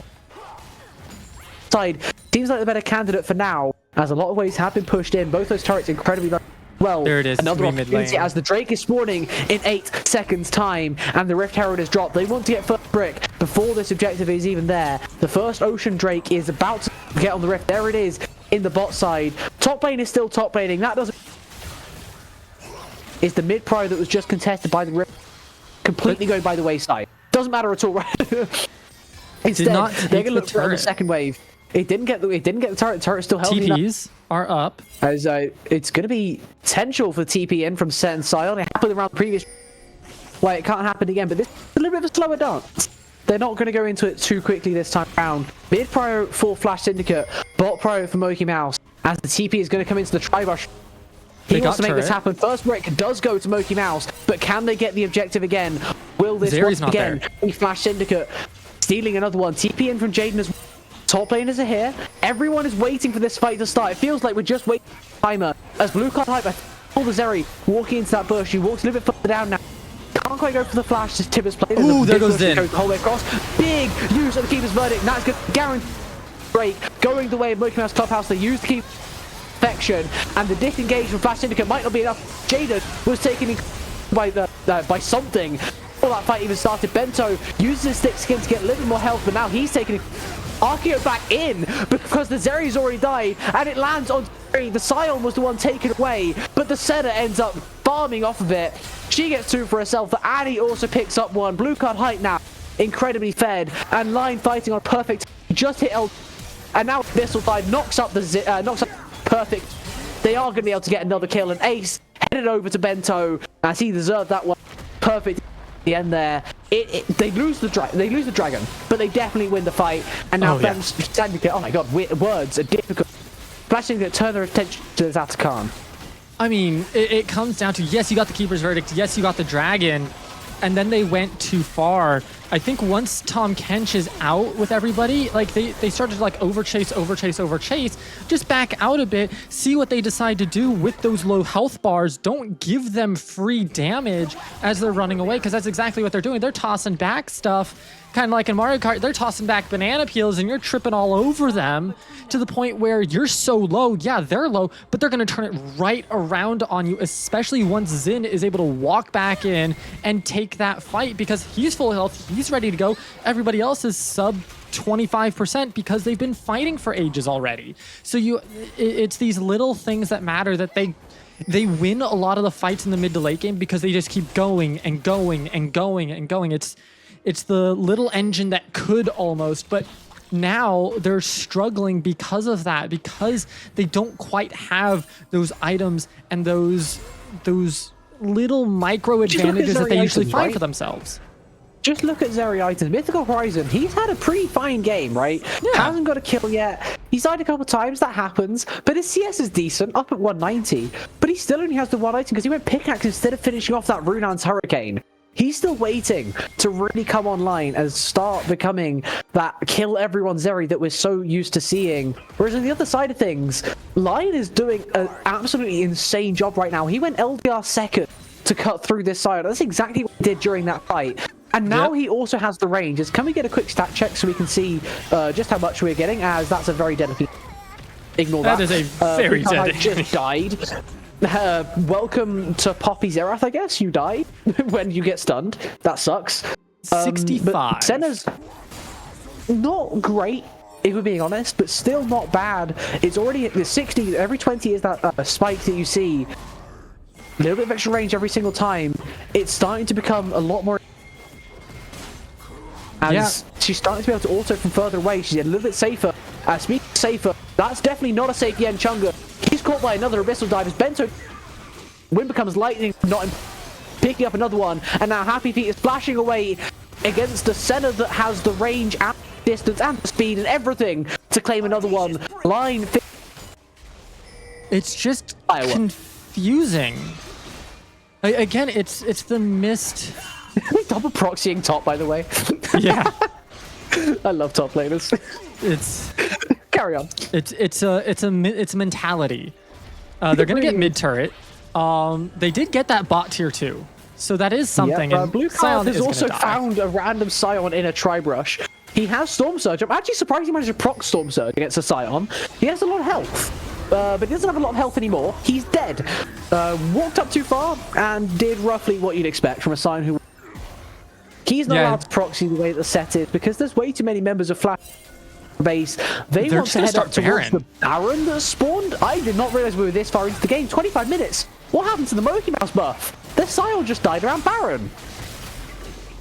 Yeah, maybe they finally were able to crack it. But that's a lot of damage coming out from the Xerath onto Jaden. It's strong. That's a 3-item Xerath. Ooh, Again, is incredibly strong, but a nice catch on the bot side. Happy Feet has to use Keeper's Murder. He does hit 2 away. He gets the center out of there, but he might still fall early. But the Zeri still gets 1-1. Make that 1 for 2. Rumble also not long for him as they end up getting jungle and support.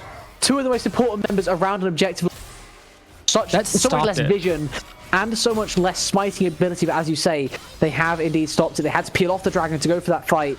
Flash Syndicate not able to go any further on this push just yet, and that W is destroying right now. Yeah, I forget what the exact percentages are on Xerath, but that felt almost 1 for 1 there. Just with how much damage it did in that sweet spot. 108.355% AP on the sweet spot. I love how precise that is. Can we just appreciate that moment? Cool? I think it's because the normal damage is 65%, so I think they just times it by 5 over, which is just kind of cool. It's also kind of cool. The Drake is going to be traded for top tier 1. Flash Syndicate now move on to Soul Point. It comes at a slight cost, but I'm sure they'll take that. They had to be a little bit careful though, as tempo is most certainly a thing. mokeymouse clearing out this vision on the top side. I think they should be able to get up here before the Baron is tempted. Zeri in the area, always a question. Now that it's especially 3 items Zeri's Riser has gone from having 1 item to having 3 at 27. He had so much money in the bank that he may as well have been WWE. Yeah, it is now to the point where Zeri can do damage. The question is he going to get the opportunity to do so? That's the hard part. A lot of people can do damage. That's the issue, right? Yeah. It's a lot of people doing damage. Look at the Xin Zhao. He's 4-0-15. He's very close to his own 3rd item. Looks like he's building towards a 6. Annie, so close as well from building a Shadow Flame for herself. Once those 3 items might start coming online for jungle and mid, I am scared for the existence of this Zeri at all. I think that it will not be long before she just kind of dies. One thing that hasn't kind of died is their turrets. mokeymouse have been able to do a really good job of keeping them seed. We might be seeing a port back to base. Fellas, oh, he's reconnected. Okay, we had a mini port, just took a blackout. We're sending it straight back in. No need to take a break on this one, as we are getting a little bit of weirdness going on. But the pause does mean that Not Important did take a small detour away from where he wanted to be. He doesn't quite as close to the Baron pit as he. But it doesn't matter in the grand scheme of things, as Jaden actually got hit by that decimating smash. Yeah. It's the hitboxes are weird. That didn't look right, but okay, we'll move on. It's Riot hitboxes. Come on now.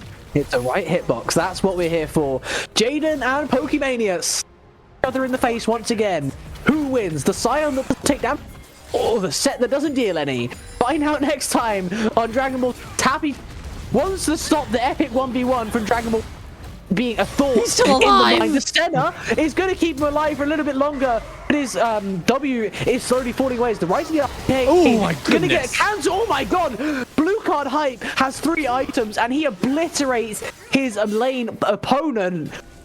The Flash Tibbers is disgusting, as he was stunlocked by his own ultimate. He didn't even have a chance out of it. 100-0 in 0.3 seconds. Insane. That TTK rivals that of Delta Force right now, where you die in that's 0.2. That's Counter-Strike time to kill. Yeah, it's insane. You just got 1 tap by an AK. Yeah. Just, tapping heads here, over here, blue card hype. Why do you need blue cards when you just have Annie Tibbers?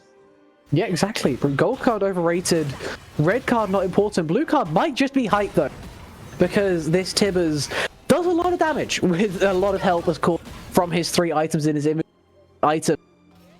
At the scoreboard, a lot of items coming on set 5. Has hit that 2 item spike for himself, got that Overlord's Bloodmail in his inventory, but 3 items on Xin Zhao, 3 items on Annie, 3.5 on Senna. Flash Syndicate are really spiking in a later phase of the game than they used to. They're happy to go long. They're happy to go long against mokeymouse Clubhouse, a dangerous strategy at the best of times. But they've got that bridge towards the late game in terms of the set. They've been brought to this point, and now all they have to do is execute on their strategy, right? They have the tools to do exactly what they want, and now they have a late game setter and a medium to late game Annie. They're in a great position to finish this one off, especially since Xerath isn't even building a Zhonya. He's going for more damage. Yeah, and he's almost there. Like, it is a lot Why has he of got damage. Hextech Alternator? That is crazy. Hextech Alternator on Xerath at this phase of the game feels absolutely insane. As an Abyssal Dive is going to knock up Moki. Might just have to flash. Well, he will do indeed. Nice use there as Bento has Cleanse and Exhaust. Love to see that. Well done, Unsealed Spellbook. Pulling out only the weirdest things possible. Well, you know, you have to have some fun. And it's going to be... I mean, this is definitely fun. This game is fun. He's got to cycle through him, as that's just going to be a dead... mokeymouse. No. Yeah, that's Annie. You just walked there, and you just died from walking there. You just walked there and died. Like, you just flashed, and then you walk back to the place where you flashed, and you're like, oh, I wonder if I'm going to have to flash again. Oh, I don't have flash. My bad. Like, not what you want to see there from the sport, as Rumble has officially hit that fall-off era. The sport not really doing the same amount as a top player. He has one item in this phase of the game as a Rumble, and while it's Leandri's, it doesn't quite have the same impact as like a one item Locket of the Iron Solari, right, that someone like the Time Catch has been building. Also has a Knight's Vow. That's just a dead tank it as Jaden. He wants to make something happen on the top side. As Yen has to flash. Yeah. Oh my god, center range. Happy Feet is getting run down by Sen. Disgusting. Ocean Soul, by the way. Yeah, that's just Ocean. Yeah. That's going to be Ocean Soul, which means now, like, any damage that, like, Xerath is doing to Jaden or anything just doesn't matter, because Jaden's just going to walk off for a second, heal it all back up, and then come back into lane. That's the power. That is why I love Ocean Soul, is because it makes split pushing so much easier. Congrats. You damaged me a little bit. You think I have to go all the way back to base and all the way back? I will alter you once and gain all that health back. Thank you. Yeah. See, look, he's already back up to full health. Never has to leave. Oh, he back. That's why. Never mind. He did base. I will fact check that one. He did base. God, stop trying to fact check me. Jeez. No. Yeah, that time there, it may be a little bit less so, but either way, still a 3-item spike now for the set as well, as the item advantage is really starting to become apparent for Flash Syndicate. There are a lot of people mokeymouse keeping up, but the IMA, as he's going towards a Kadic Rook, and he doesn't want to die to Annie right now. He is scared of Tibbers, as I think Senna should be scared of Xerath in general. He got hit by an Arcana Pulse and he's half HP. That was disgusting. Think they should be scared. I think he was pretty scared for a second. There was a heroic charge into not important. Ooh. Consider his life choices. Another Arcana Pulse is going to send this Senna down low, but she's still cute to start healing that back up. Not important, taking incredibly... Oh, what a stun. On this Rumble, as a beautiful stun, as you pointed out. Jaden is going to be taken like... As Bento goes to the Abyssal Dive in his own right here. He has a bit of thick skin. He's going to use it early. He looks for a second Abyssal Dive, but this time he gets cancelled by the Steadfast Presence. Double kill for the Zeri. Not important, goes back forward. Zeri hangs on by Ion, gets 1,000 gold in his inventory, handed over courtesy of the Sins out, and now Blue Card Hype is just deleted. mokeymouse have hit 35 minutes this game, but it's finally their time to shine. Mr. Horizon is... It's Dignitas! It's Dignitas all over again here, Rue! We're getting the Dignitas heralding Scepter's Baron! Surely they can do it. Surely they can do Baron in a 1v3. No. It's just a Senna. They don't have enough time. Wow. It's just Dignitas all over again. I would bet to differ. That's a set with no TP. The only person who could really get there is Bento, and he just swapped out his Ignite for a Smite. He wasn't going to get there in time either. Personally speaking, I think they might have just had the damage with Rumble having Leandra, Xerath, 4 items. I think there was a possibility the Poppy could secure it. If worst case scenario, you just use Keeper's Verdict and you get yourself that. You don't have Keeper's Verdict. Doesn't matter. It wasn't taken. They end up not being able to take it because Mystical Horizon decided to auto the Baron a little bit too early, and he pays for an epic mess up from the Luckily, Zeri. Luckily, it was an execute. It was an execute and not a kill. So, did get a little lucky. Gold, yeah, still, I mean, it's not much. It's something, right? Gold, always important, but it could have mattered a whole lot more. As Bento doesn't think that Rumble matters at all right now, and I think he's proven correct. Rumble does not matter right now. Did get the equalizer. Bento, though, also taking incredibly low. The thick skin, not going to keep him alive much longer. The RKO into the backline. Horizon. Oh my goodness. Oh my god, Flash W has just one hit. And what is this damage? One hits the Zeri as well. The time to kill is like playing Game of Rainbow right now because everyone is so incredibly squishy apparently. Top lane as Lion is in the back lane doing the Scion from melee range, but the Scion is the one running away. It has been taken down. It's a knock-up is nice on Lion, but it will not do anything in the end, and it will be Baron going over to Flash Syndicate. This is some insane damage. I mean, you talked about the TTK in Rainbow Six. I mean, we got Rainbow Six, we got CS. The only TTK that's longer than some of these is Valorant right now, with just how fast people are just dying. It's instant. Like, Annie ult. I mean, Xerath is dishing out a lot of damage, but I did not expect that coming out of by the way. Like, this is Annie, sure. 3.5 items, but pre-16, she's still only level 15. Tibbers is not even in his final form just yet. This is insane. This is something I've been having a look at the whole game. Mid laners have been quite far down on XP. Top lane has been really dominating this. Mid lane has been kind of grouping. We've seen a lot of, especially around those earlier Drakes, as now we turn our attention to maybe the later game Drakes, as it is an Elder Drake spawning in a minute and a half. I think they're going to need Elder to end. Not that they need it, but just add that little bit of extra just to make sure, because they are getting low in some of these scenarios, that it's going to make it a little bit difficult. I'm not sure they have the confidence to end on a game like this, because if you throw it once, the mokeymouse is straight back in it. Yeah, and that is a 4-item Zeri. But it goes either way, right? Like, they could just throw a random fight as well, and it's the same thing that happens. So very true indeed. It feels like objective fights are not for mokeymouse right now. Probably true. You are facing a Senna with Spirit Visage. I guess she really wanted healing.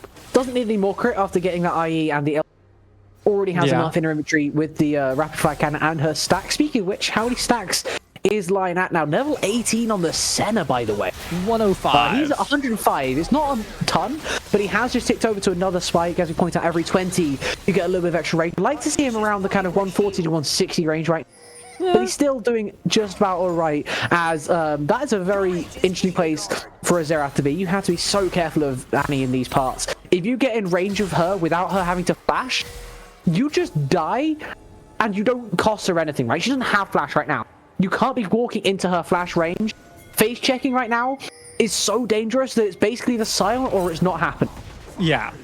And now Set is just taking your turrets.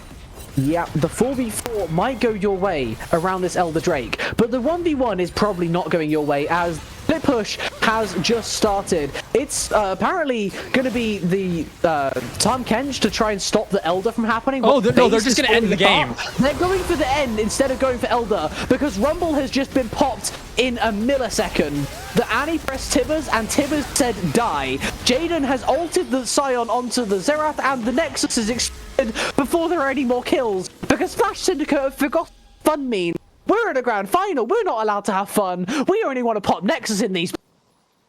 Yeah. So we're going to trade Tahm Kench's life for Nexus. Also, we kill your support. Yeah, and so Nexus plus support in trade for Tahm Kench. Their thought process made sense, but Flash Syndicate was just too strong, and they were able to end the game in the face because there's just nothing to stop them, right? Like, they were just too strong. So unfortunately for the side of mokeymouse Clubhouse, they're down 2-1 now. The buff that they've had, they've now doubled their amount of losses that they've had for the entire rest of playoffs in this one series. Flash Syndicate may be the one to topple what is this mokeymouse buff that we've been seeing all throughout playoffs. They might just be able to, as we are going to send it to a quick little break before we get ready for game number 4 in this series. Flash Syndicate have 2 chances now to finish this one off. Will it go to Silver Scrapes, or will they be able to finish out in 4? We'll find out after this.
Welcome back, everyone, to ADL Finals. It's Flash Syndicate. It's mokeymouse Clubhouse. You know the score. You know the drill at this point. Flash Syndicate going to be put on the blue side this time around, choosing red. It's something we've seen a little bit as the series have gone deeper. A lot of teams transition from wanting to start on blue to wanting to be picking late on red as we get going in draft number 4. Flash Syndicate have a chance to close out here. What do you think they need to touch on in this draft to do exactly that?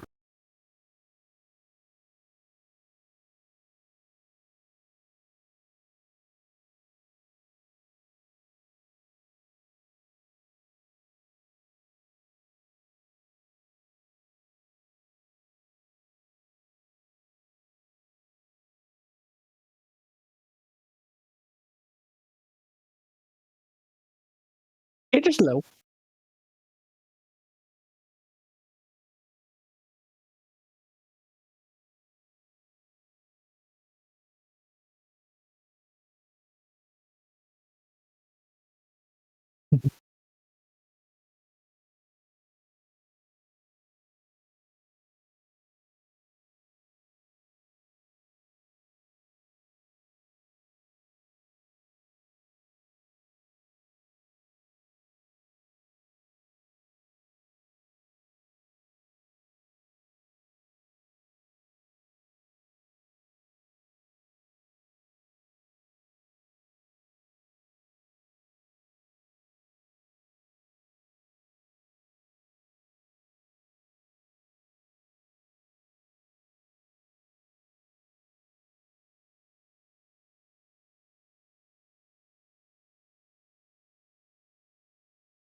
No. The Jack's not been taken away so far. Interesting. Now is the time. It is a Pokemania champ. It is a champ that he enjoys playing, and that is something to be said right now. With it being fearless, champ pools will of course be pinched. Pokemania, no one better left in the series, no Cassandra left in the series, no Volibear, no Pantheon. Now if you ban away Jax, that's 5 out of his top 6. The only one out left is Renekton. Maybe that's something the Flash Syndicate are happy to see him play.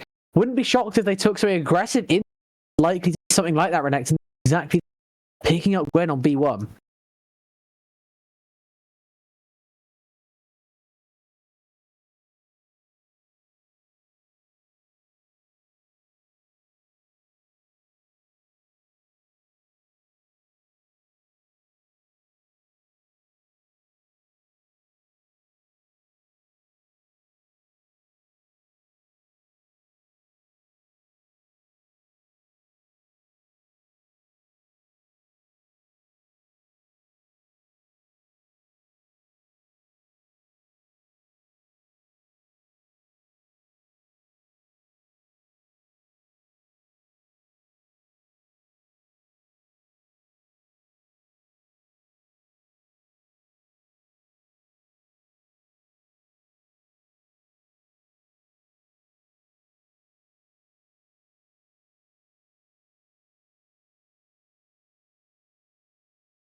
Yeah, I like the Corki here a lot more than I like the Sejuani. I think if that's Sejuani in the jungle, she's going to really struggle against a Gwen. If you're taking Sejuani into Gwen, you're asking for a tough time. It's like picking a tank into Trundle. You are asking to get eaten alive. Gwen has a proficiency for destroying all the tanky champs that exist within League of Legends. We have a look at Gwen in the jungle. Her best matchup is Skarner. Next best is like Maokai. And then we're looking at Gragas, Rammus, and Sejuani. There's a clear theme there, right? Like, you do not want to be playing as a tank into Gwen. On the other side of things, into the Corki has been the Ashe Braum. Braum has actually fallen this far. Game number 4, the time that we're going to get to see the Braum in this series, and the retaliation to that is going to be that taken away for mokeymouse for usually been their second rotation bans on the red side. Has been these 2 supports, so finally going to get some action by taking them on 3rd.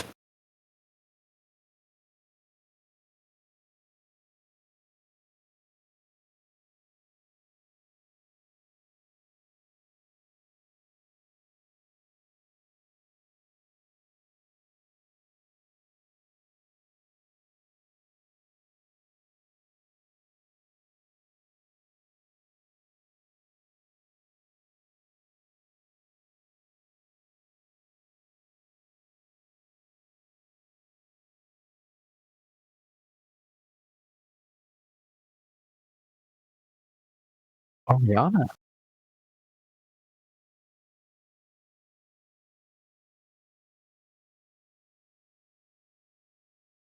Interesting to see how these two things do subtly change as the series goes on. The priors rise and fall. Mordekaiser has been allowed to be taken early in all of these drafts, but it hasn't been. Top has typically been saved, as you'd expect of top lane. That's why they choose red side most of the time, is to save themselves that counter pick. I wonder if we're going to see mid lane here, though, for the time being, on that type of note, right? You already have supposed to be jungle, bot, and support. Likely to see that mid lane come through here for mokeymouse, as we're going to have a look. After that, nope, Crocodile. Okay, ignore everything I just said. They choose Crocodile.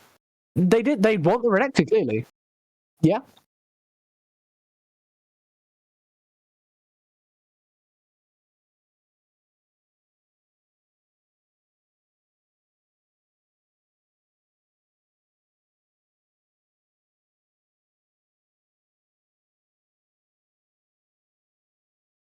Yeah.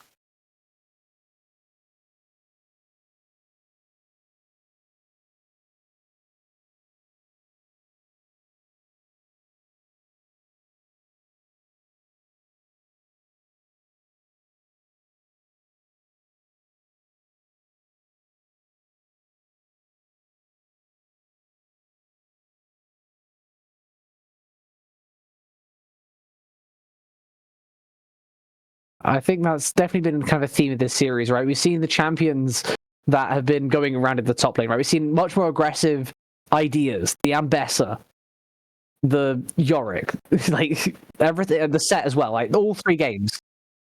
Right, he's been very happy to go aggressive. Jaden's been very happy to go aggressive, as it will be the Gwen going top, because that is a Viego taken on B5, ready to cut down that. Interesting to see they're happy to just take that Gwen into the Renekton. They don't want to flex it out. They want to just take that fight. They have another another tank destroyer in the form of that Viego. So we're waiting out for in that final pick. What really looks to round out this draft?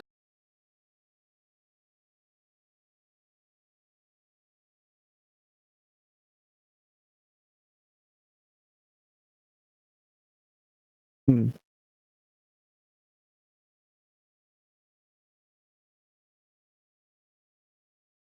Yeah.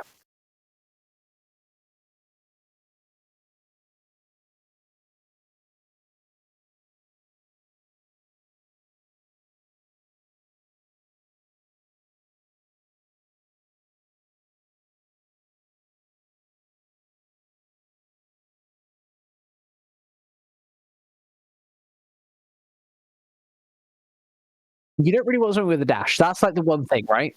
You need AP, and you almost don't want a dash because the Vex exists, and she thrives off of people dashing around all over the place. You get so much more passive when that occurs, so much more fear thrown into the hearts of the enemy team. So interesting what mokeymouse do want to do, as they do not want to go AP. They want to go Zed. That is not AP, in case you are not aware. That is a lot of attack damage on the side of mokeymouse clubhouse.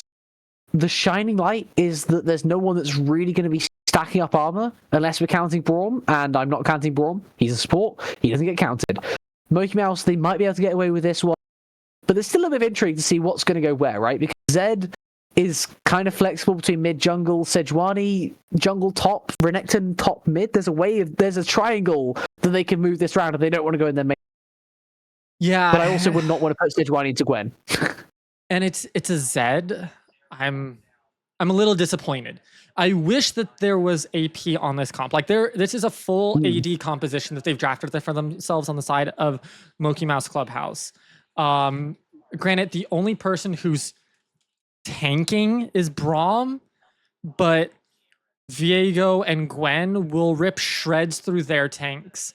You're going to struggle with the Braum, who's going to throw up his Unbreakable Shield. Zed is going to look to get into the back line to try to delete this Ashe, delete this Vex, maybe the Viego as well. But mokeymouse really struggling right now, I think, to put together a cohesive composition. And this composition is really leaving a lot to be desired.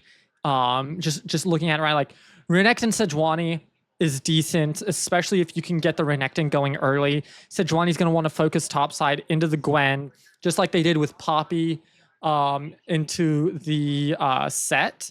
They're just going to need to do that more and get the Renekton really snowballing heavily to make something happen, because Zed will do Zed things. I believe in that. This Renekton is really going to be the hard part to get them going.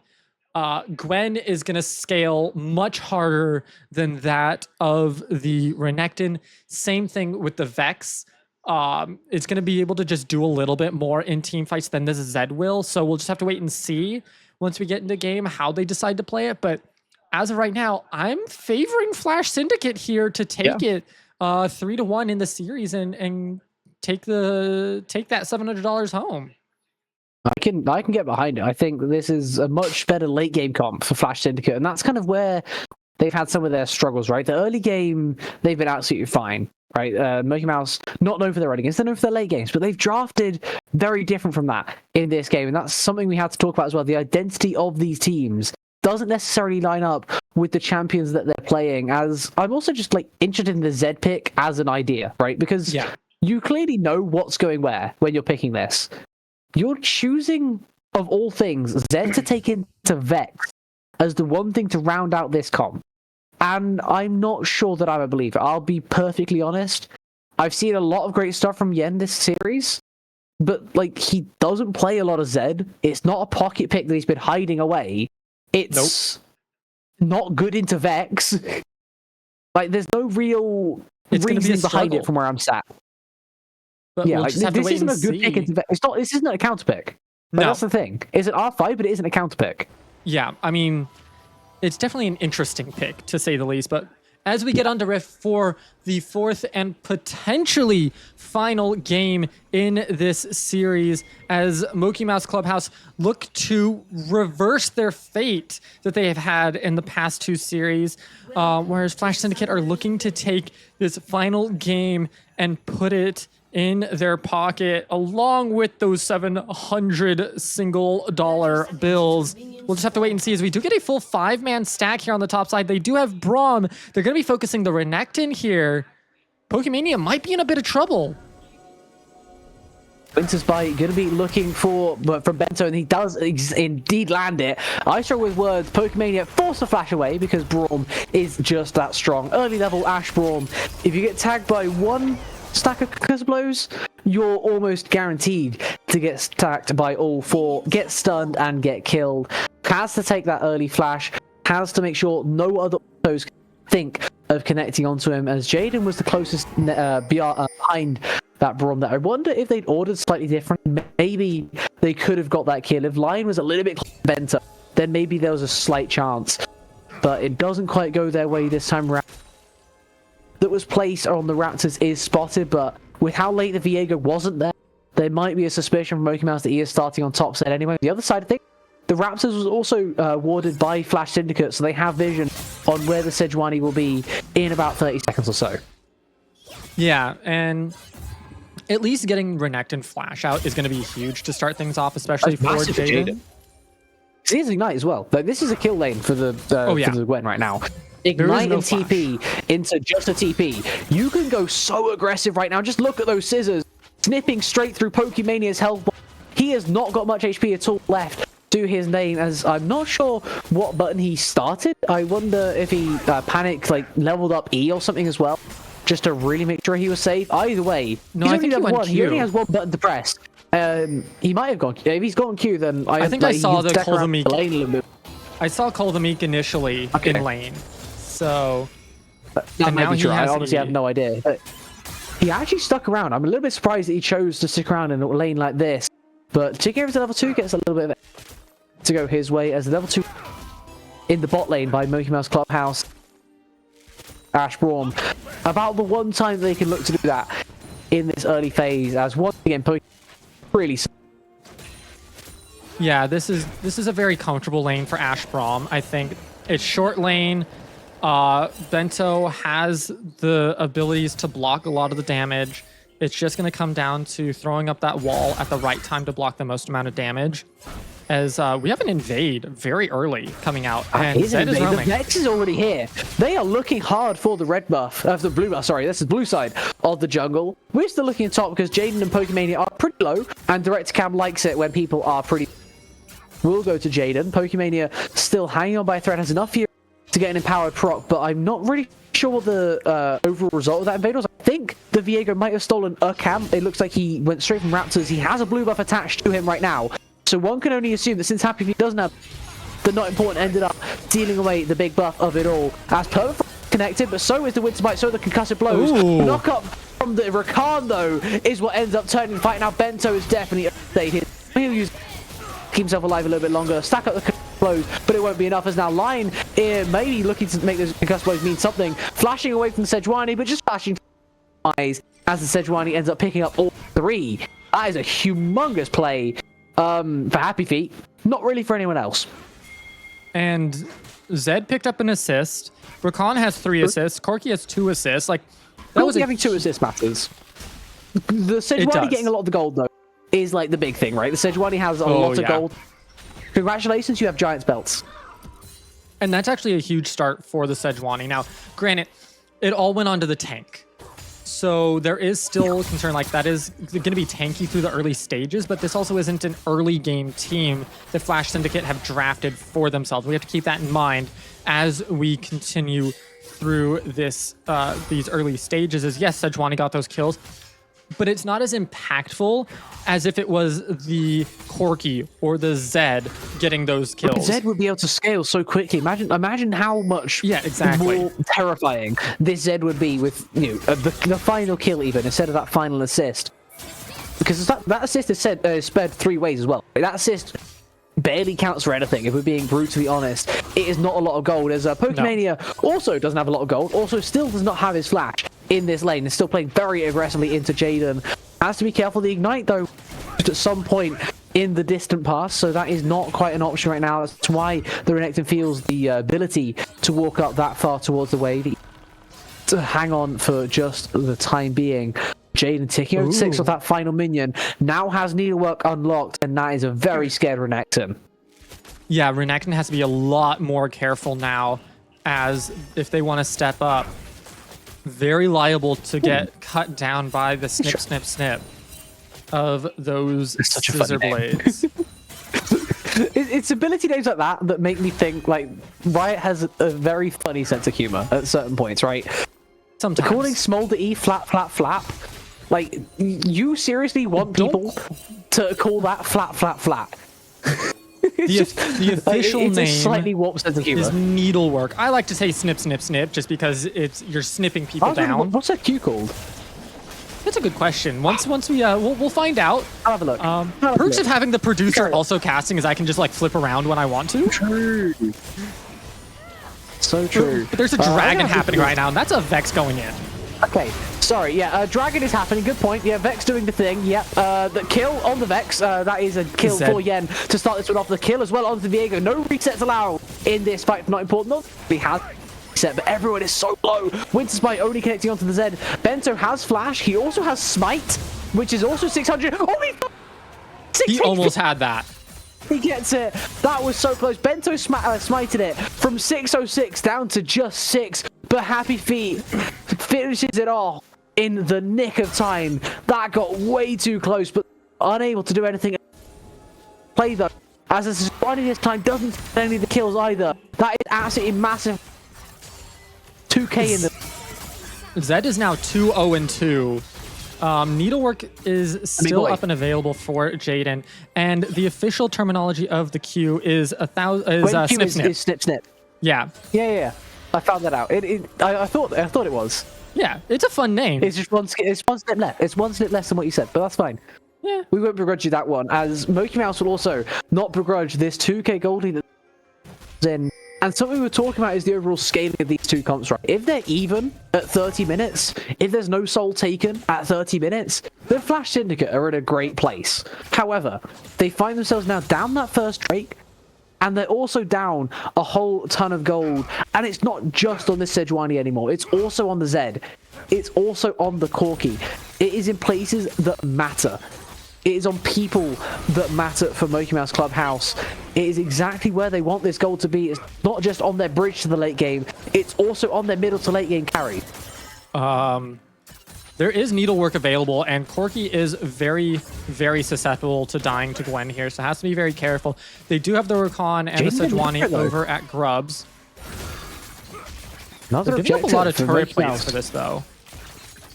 Yeah, I mean, it's turret play split 2 ways, and I'm not even sure they can get it off this wave as well. Cullmake is nice. They're going to get that W as well. Empowered from Pokemania, not quite, I don't believe. I think he empowered the Slice and Dice instead. A slight unfortunate mistiming there, but if he got the extra stun, he may have been able to do something under the turret. Either way, level 7 Renekton should be safe enough right now.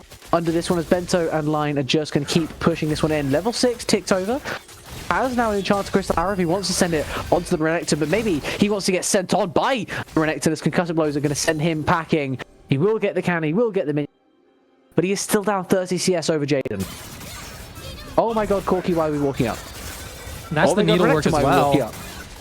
There are lots of things happening. Jaden is tanking turret shots, he used Ignite. Pokemania is walking forward in a 2v3. Dominus, and that's what you can do when you're in a 2v3 when you have Dominus. You can walk forwards. Renekton is not your average champion. Jaden can also walk forward. He will take the 1-for-1. He might even play it, but the minion wave dying is the more important thing there, as Sejuani slides and slides her way through to a triple kill for Renekton. Overall, I do believe 3-0 in the play on bot side. Pokemania doesn't even need Dominus to finish off that one, as we get a death mark into mid as well. Blue card hype didn't have the fear, and it's just come up too late. The passive a little bit behind schedule for blue card hype is in the mid lane as well. It is supremacy across the whole map. That was very nearly an ace for mokeymouse Clubhouse. Rue, I think we messed up. Yeah, I think we cast or cursed Flash Syndicate just a smidge. I think you cast to curse them. No. You jumped on the train as well. You agreed, so you're also blamed for the curse as well. It is both of us. The early game mokeymouse is strong, right? This is an early game spike comp. And it is. They've shown throughout this series, throughout this playoff run, they're not necessarily an early spike comp abuser, if that is even a term that we can use. My worry is how good they are late. To go late. Right, that's the thing, right? They are great late, and now they're great early from this start. They're up 3k gold, and they have advantages in basically every lane. I think Renekton's still going to struggle if he's matched up against it. The 40 CS difference will matter, even though those 3 kills are very nice. The Hex Drinker definitely going to make its own impact. Solo laning into Vex right now. Again, Hex Drinker, very, very nice. Did I say solo laning? I meant 2v4 laning, because there's a lot of people up here. The Glacial Prison a little bit early from the Sejuani. Fissure, not early from the... It did go wide, but it wasn't early, as that is a beautiful quickness from the Ricard. Lion goes down incredibly low. Still get the kills, and now Vex has resets. Another thing we neglected to point out before, this is a reset comp that is currently resetting all over the place. Desmar is going to connect on Lion. He should be able to finally to the shadows. That is a very feared Zed. He is getting caught slacking in this one. Maybe it's the Braum slacking. I spoke too soon. Yen gets 2 on his... He may have been scared, but he was not scared enough. That was just Zed gameplay there. Jaden doing Gwen things of dodging out on a lot of the damage, and that's just a dead Corki on our hands. Gwen is immune. Why are we 1v1ing Gwen when we are ADC? Gwen is immune. Yeah, that's just Gwen things right there. Now, Sejuani is walking down. Yeah, Jaden doesn't escape this one. Happy Feet is here on time. Doesn't realize which bush he's in, but checks one of them with his face, checks the other one with the control ward, and does not fancy giving over the kill to Khan, because why would you? Understandable. I honestly would do the exact same. You don't even want to give her an assist. He doesn't deserve an assist for that one. He's already got 10. I think that's probably enough. You already secure yourself that Drake as more than enough for that roam down to bot. Yeah, absolutely. I mean, we have Hextech and Chemtech as the 2 dragons so far. We'll have to see what this soul is as it's going to come up here in just a second. Info. Oh, Ocean again. Okay. Let's go. You said it in game 2 and it's come through in game 3 and 4. It's kind of scary. It's because it's like the best soul. Orcs of the... You like the orcs of like Aegis, but it's not Chemtech. As that's the Glacial Prison. Onto blue card hype. He's forced to flash away from the Sejuani there. Now, Flash Syndicate have shown that they have the capabilities to take fights, even though they're only down 1,000 gold now. So they were down 3 right now. Now they're only down 1,000. So it's starting to get better for them, especially this Gwen. The issue is Zed right now is going to be a major problem. At 5-0-2, already has that Eclipse. Yeah, Eclipse and halfway to the next item. Like it's not like the guy who's just ticked over to his item at 13 minutes. Kind of the average strength that we see as items are coming up across the rift. Of course, Triforce on Corki a little bit slower than the other items that we'll get to see this time around. Still waiting. Renekton also still waiting for his first, because that Hex Drinker did take a big chunk out of his bank Smart balance, but everyone else starting to get there as, Zed Scary is definitely a sentiment I can get behind. Renekton currently has his support laning with him, and honestly, with how the Ashe is... Oh, what a... I can understand, because that's concussive blows, and it's Enchanted Crystal Arrow, and also the Gwen is here. But no longer 2v2. Jaden has... and he has shown out, and he has killed his lane partner, and now it's just down to Sejuani and Rakan to save this turret. Same way as bot tier 1 fell in favor of mokeymouse clubhouse. Bento tanking up this turret for as long as possible. Mystical Horizon's also here because Not Important is also here. He has a Heartbreaker of his own if he wants. Don't think he does, because Happy Feet wants to go forward. Instead, Heartbreaker away will not land the Sejuani Permafrost on the Viego, but he will just get the kill on the Rakan instead. Cannot transport yet though, because the Phosphorus bomb from Corki's beautiful flash forward on the board. Triple kill for the Corki, and Jaden will finally be there to punish. He should be able to get 2 if he has his dash in his kit. We'll be able to get that Sejuani eventually. No, we'll end up going for the Sejuani lives and mid Zed's coming. Side Flash Syndicate, that there were just not enough people to defend the whole map. The Gwen, the Vex still protecting bot lane, and I think that should be Jaden escaping before Zed is able to get there. Yeah, just barely in time. Still though, that Corki came up big in that last fight, but Gwen, I mean, you can see the power that the Gwen has to almost turn it back around. Just couldn't quite grab that Sejuani, and Zed is just so powerful that he's just going to be taking turrets left, right, and center right now.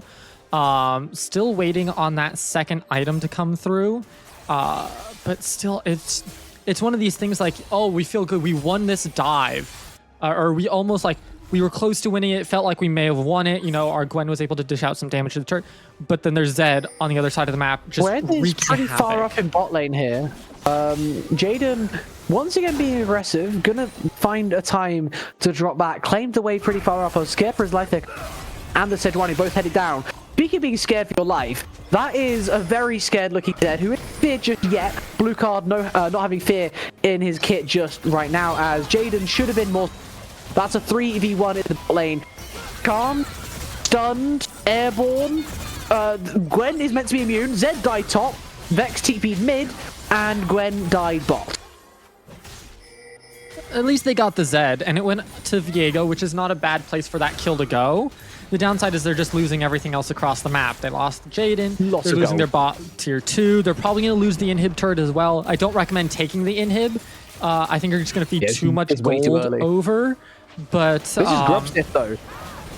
Like this play was intended for Flash Syndicate to go 1-for-1. You exchange solo laners, you end up giving over one turret and get your own.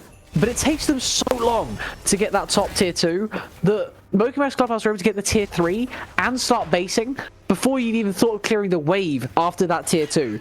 Overall, the goal difference is still about the same as it was a couple of minutes ago, and it's good to see from Flash Syndicate's point that gold lead has plateaued. But your base is already broken at 17 minutes. They don't have the inhib, but they chose not to get the inhib, right? They didn't want to give you that free fight. That's all that's happened there. The Drakes are still very much in their favor, and we are 20 seconds from soul point spawning. This is going to be a really, really crucial fight for both squads. On one hand, Flash Syndicate, they want to win this fight. They want to cement themselves as, yes, we are actually in this game. But on the other hand, mokeymouse want to shut out all thoughts that Flash Syndicate have a chance in this game. Because if Flash Syndicate win this fight, they could take inhib, they could even take a Nexus turret or 2. Or they could take mid tier 2. Like, there's so many things that can happen here that for mokeymouse that they can do if they win the fight. Flash Syndicate are here first though, and they have pressure mid. Yeah, I mean, they have Rift Herald drop down towards mid. That should get a charge at the very least into that tier 2 turret. They already claimed tier 1 a little bit earlier. The turrets this game are absolutely dropping like flies. We're in this series, we've had a really tough time killing turrets.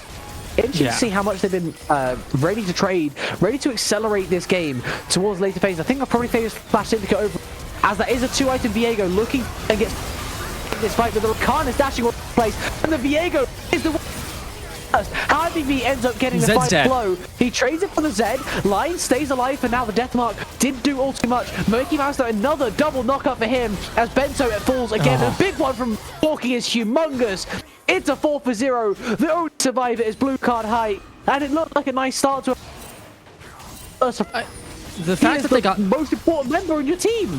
Yeah, they were close. Those health bars were actually lower than what I thought they would be in that fight, but it just wasn't enough for the side of Flash Syndicate. And mokeymouse just has too much gold right now on key members.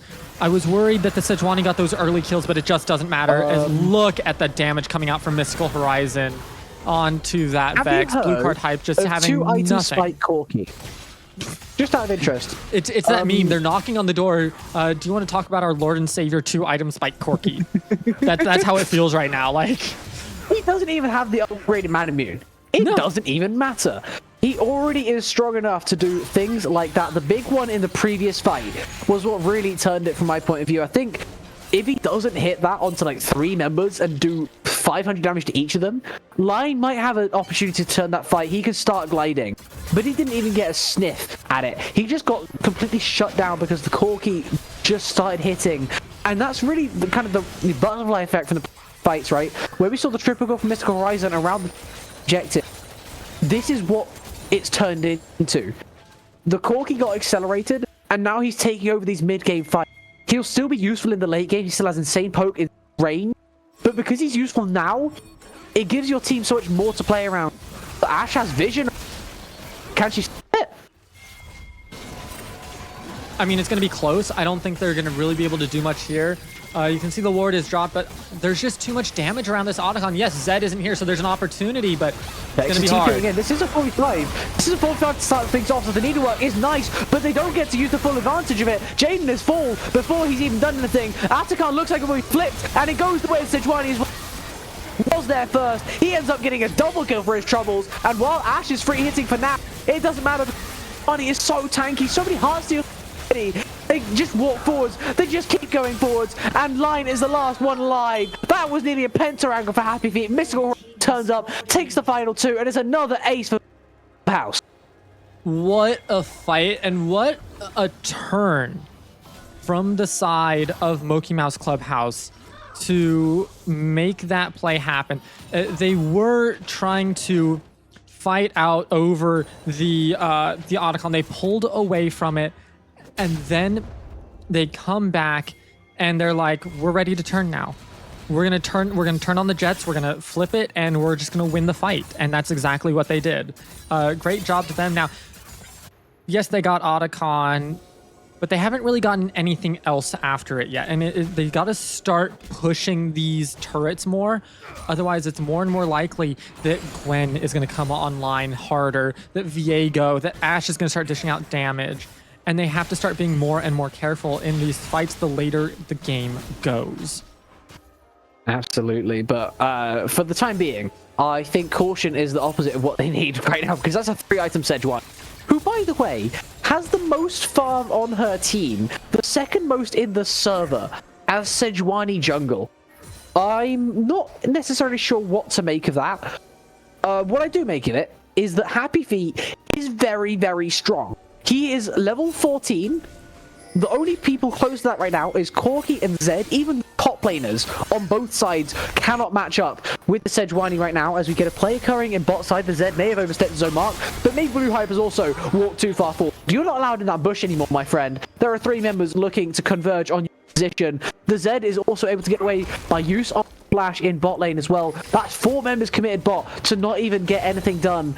And just look at what's happening on the rest of He's still distracting so many members. They're not even able to get base off. They have to back to the mid-tier 3 that is already 3 minutes in. I don't think it's too early now to start taking inhibs, but like mokeymouse don't want to go for it just yet, as Jaden has started the needlework. Oh. The death mark though, as the beautiful shuriken again land. He used needlework, he used the miss. It didn't matter. He still falls, and it's another that doesn't even work.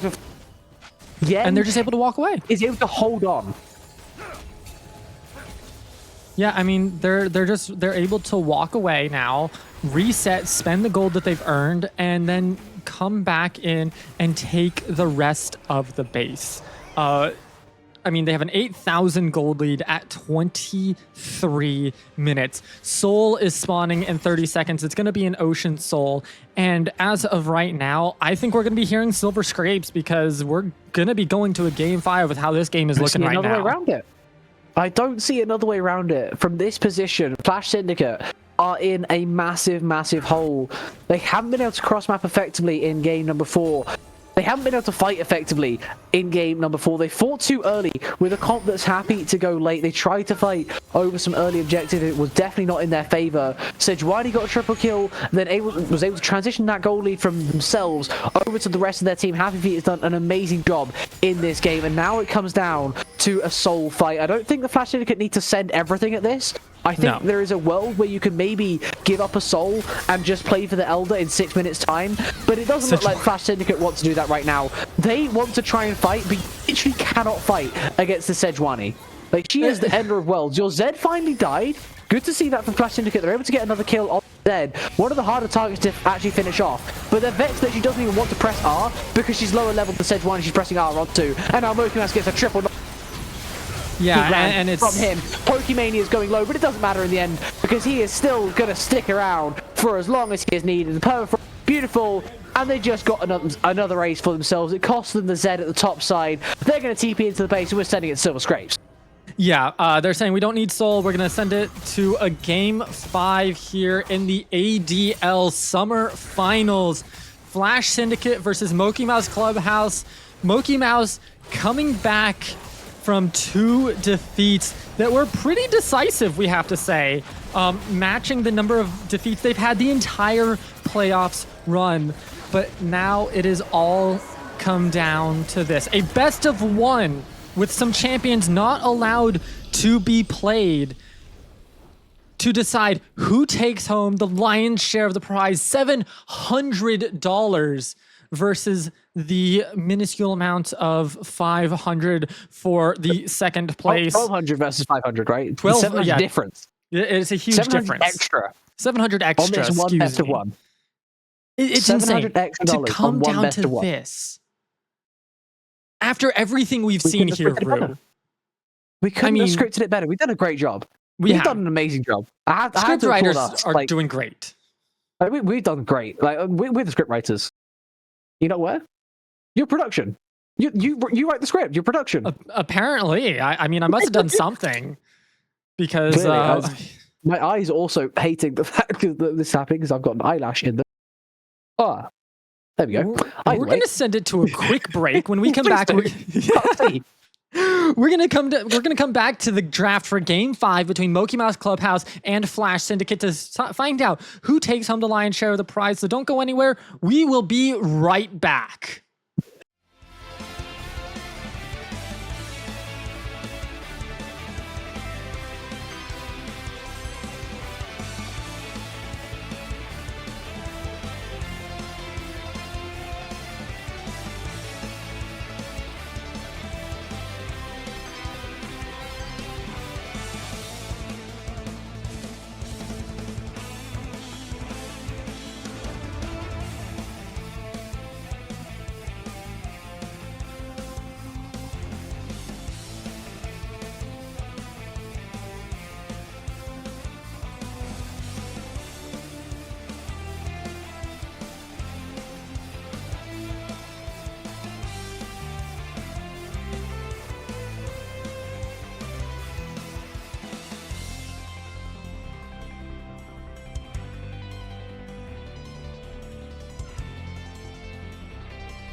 Welcome back, everyone, for the final time to ADL mokeymouse Clubhouse 2 Flash Syndicate 2. The final game of the season is upon us. A best of one to earn 700 more than they've already got the top 500. So this one here, nice and breezy, right? Nice and easy. Just a casual 500 to 1200 jump. Nothing to worry about. Yeah, you know. Just another day in the life of a League player, obviously. But in all seriousness, this is the final game of this season. We won't have any more ADL this split. It all comes down to this. And it couldn't have been any better, right? Like, mokeymouse has had this insane run through the playoffs. Same thing for Flash Syndicate, a wild card versus a 3 seed. Both of them have toppled giants to be here this evening, and now they've stepped up into the ring and are going blow for blow to see who comes out on top. And I don't think we as production or as a viewer even, we could have asked or scripted anything better than this. Each team has showcased their own styles, their own ways that they want to play games, play champs. We've seen the orange support. We've seen some crazy stuff coming out all over. We've seen the Zed even. Like, nobody really plays Zed competitively anymore. And they're like, we're just going to pull it out here. You know, we hardly ever play it, and we're just going to, you know, put it in. So it's another one of these moments where we're in Fearless. Obviously, there's 40 champions all below us that are gone. Plus now 10 from the bans, 3 in the first round, 2 in the second round of bans. And that can, you know, weigh heavily on some of these players that maybe don't have as large of champ pools, because you can easily be pinched if you want to be now. So for the most part, I'm thinking the bans are going to be the same from these teams as they usually are with how Fearless runs. But overall, like, this is some really, really high quality League of Legends right now. Absolutely. And as with most Game 5s, we can expect the pressure to be at an all-time high for both these two teams. As I believe that is a slight deviation actually coming through from mokeymouse. Getting rid of J4 in first rotation, maybe signaling that they want to go for the Jinx that's banned. Immobile ADCs are kind of all that's left, unless you really want to go Ezreal. But I don't think you should want to go Ezreal. Personally speaking, I think hyperscaling in a game like this is the go. See a lot of the time in Game 5s when it matters. Is it having something to fall back on when the game goes along? Because it's not an if, it's a when the game goes along in Game 5s, right? You need that kind of comfort to say, I will be fine. We will be fine. We just have to play for this one win con. It might take a while. It might not. That's absolutely fine. We just need to have something to play for where we can never say this game is lost. And I think the Jinx would have been that. Unfortunately, it's been banned away this time around, but there's still plenty of things that exist. Aphelios is still there. Yanara, we haven't got to see yet, but it is still definitely something we have to think about. As we have, is Yanara banned for the whole playoffs? I think so. I'm gonna go in and I've been seeing it around tier 1. I'm just like, let's play Yanara, but it might not be allowed in this. But either way, we also have combos you can play for. And Kled are both out for the playoffs. So because of when they came in, they were banned for playoffs. It was the Kled rework, wasn't it? Yeah. Either way, we have Nocturne first picked here for Flash Syndicate, Shen for mokeymouse. I would be absolutely shocked if this wasn't an Orianna on R2. I feel like the only reason you take the Nocturne here is for that combo that they didn't pick. And it's Why not would you do that to me? banned because nobody's played Why would you do that it. to me?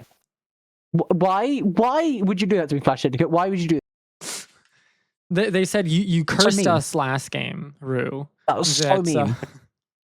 We must now curse you on the desk. Orianna is a crazy thing to not pick right now.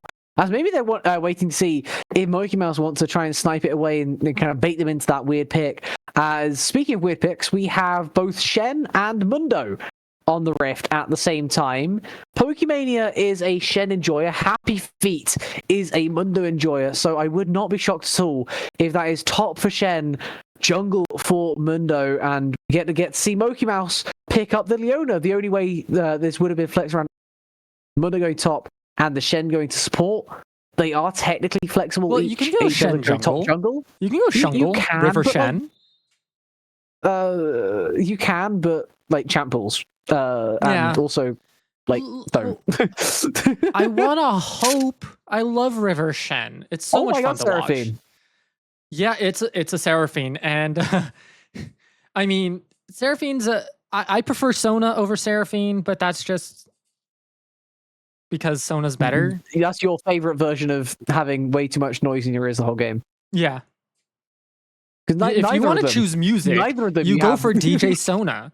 You don't need musical Seraphine. You already have DJ Sona, which is so much better.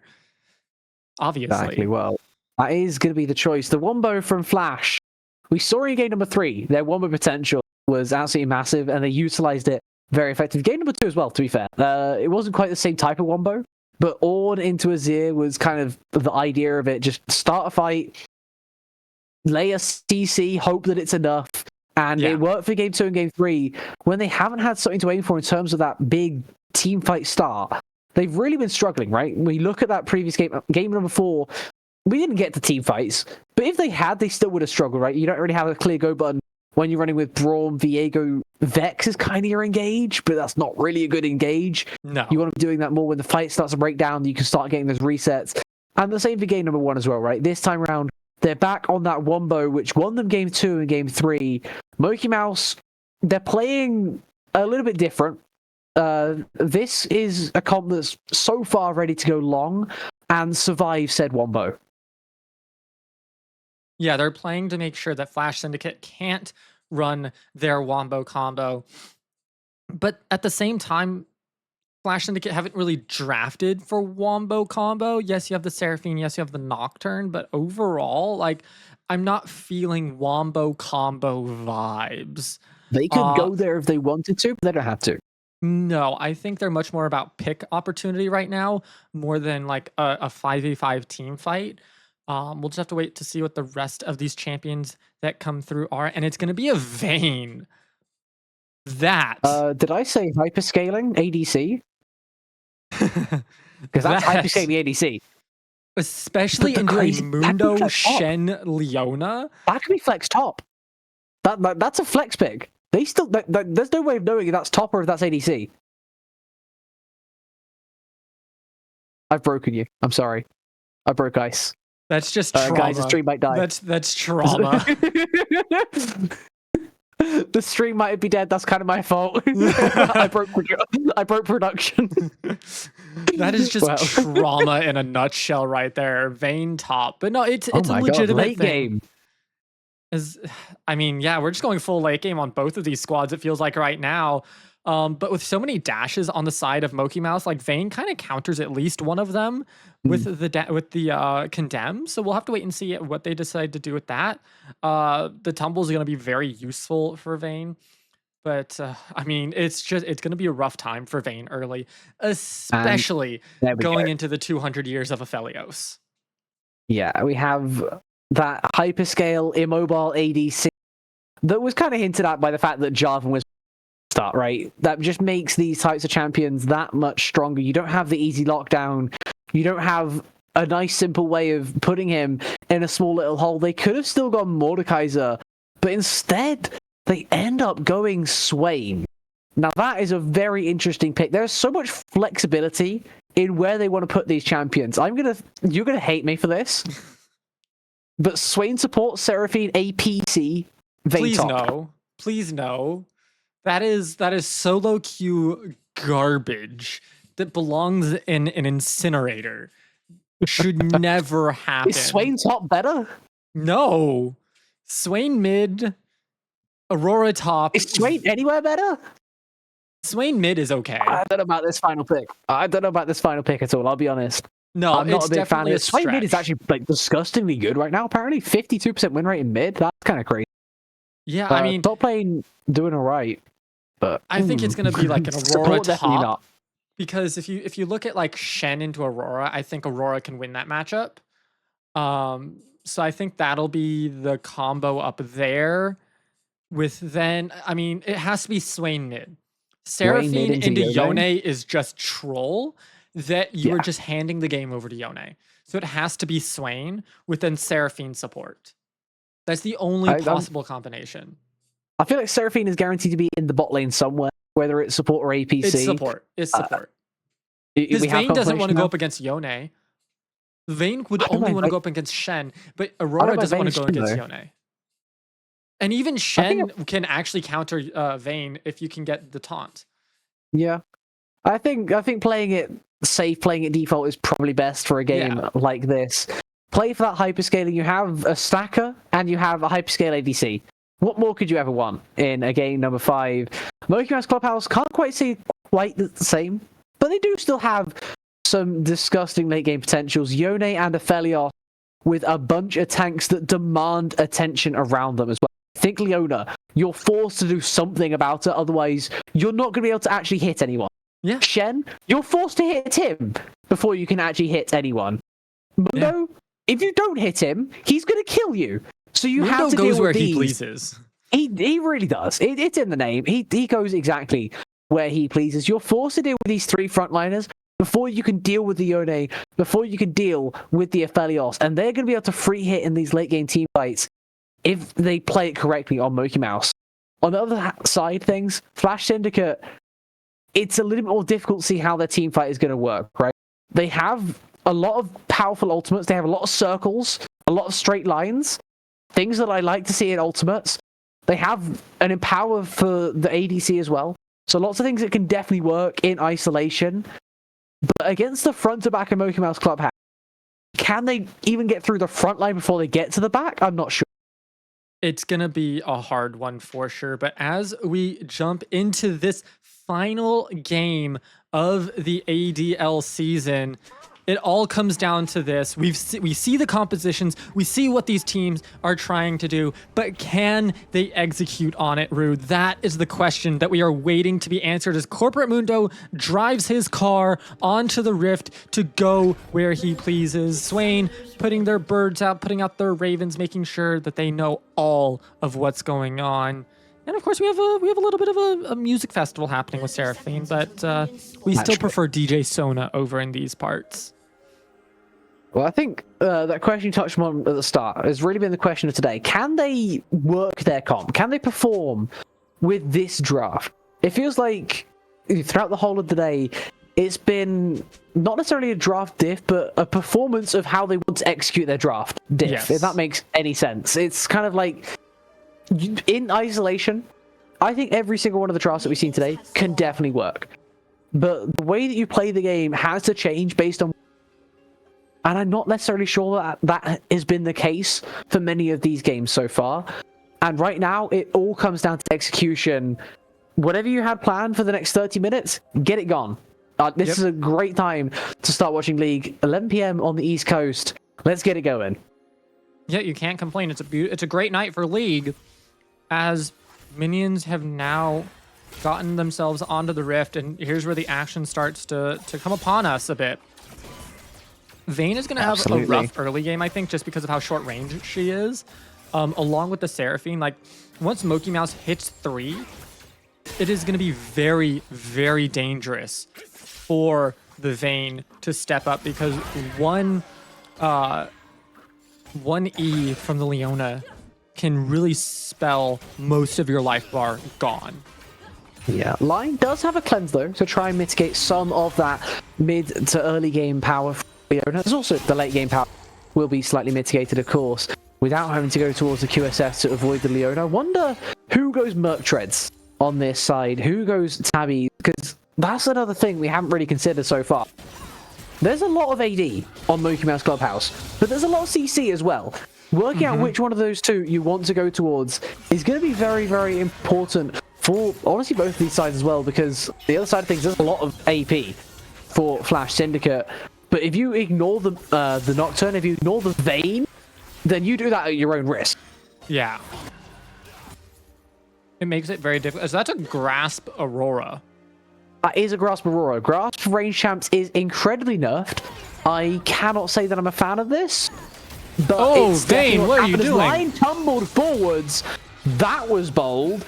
A little too bold. I wonder if that was a mouse slip. I wonder if that wasn't meant to happen. Is that Zenith Blade was very close from connecting with mokeymouse there. If that connected, Line might have just dead.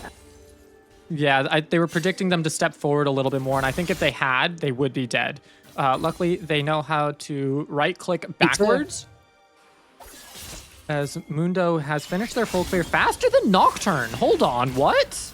Mundo first clear is very quick. Mundo clear in general is great because it's AoE and also right. Those cleavers are great for the single target camps like the buffs, but then he also has, I believe it's his W, is it? The one that's AoE. So if he starts on the side, he ends up with level 3 to have all three. The Raptors disappear, and suddenly you have a surprisingly good clear on someone that's just going to be building health for the early game. Of course, he does scale his AD with that health as well. Clear speed is going to increase as he gets tankier and tankier. He looks for the double crab, realizes that Nocturne has already claimed it. He's starting his pretty soon, as Not Important has managed to get on this Gromp, as I believe the Mundo was spotted on about 1,000 bits of vision going up towards the top, so he's going to cancel the cancel the gank rather, as back down to bot side. A gank that definitely wasn't attempted, but a play that was definitely looked for was Mo bot lane, but nothing else apart from Benta.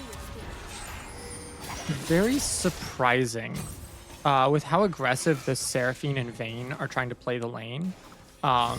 They're super short range, and the fact that they're going into an Aphelios and Leona. Aphelios, especially when they have green gun. Yeah, Aphelios starting green as he does, like, it's scary. Yeah, I mean that sniper really makes it difficult for Vayne and Seraphine, and the fact that they're stepping up so far and that tumble forward earlier. Little mistakes right, now like he has to be so much more careful, right? This is what we're seeing. We're seeing a much more careful Line, as he has no. He's about halfway through that cooldown, getting back to where it was at the start of the game. It's a massive punish. You can't be as aggressive as you want to, and it's actually the melee AD, the melee support rather, that's getting pushed in the lane with his AD. It's not something you see very often. As my god, that Soul Unbound did a lot of true damage. Blue card height taken incredibly low in the midway, but he will hang on. Has no TP though, so a massive trade for Yone. Yeah, found a great one there, as will be the back force from the Swain. The wave pushed under, and it's Yone with an early farm lead. That is a scary thing. And it's a significant lead at that. It's not, half a wave. That's a full wave and a half. Level 5. Yeah. He has a level advantage right now. He's forced that back. He forced an early base from the Swain when he didn't want to. As Pokemania is also forced when he didn't want to. Jaden, unfortunately, using Between Worlds a little bit early there. Maybe wanted to hold on for a tad longer. If he'd seen that flash, I'm sure he wouldn't have bothered using it in a play like that. The Nocturne was around, so a reasonable flash there for Pokemania to get himself out to safety. We get another Soul Unbound, another Q3 connecting. Blue card height. Going to hang on a little bit better this time around with those with that cloth arm in his inventory. Looks like he, for one, will be going towards those tabby boots in the mid lane. Dangerous all over the place as a flash Zenith Blade has to be dodged, but no somebody used in retaliation as that he is a little bit more confident in going aggressive. I'm not sure if he saw where that Mundo was, and if the Mundo showed on vision, but he was around. He's taking that bottom crab way in front of the Nocturne, who is just about to take up his level 6. Dem is perfect to send away the Leona. No Zenith Blade. I'm going to tumble forward, stack my silver arrows on you. I want to make sure that you don't have a chance to go on me in this bot lane.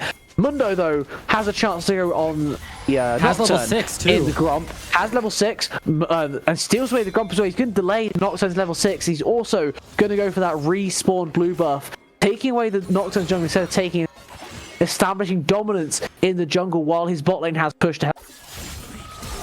Oh, good flash from the Swain.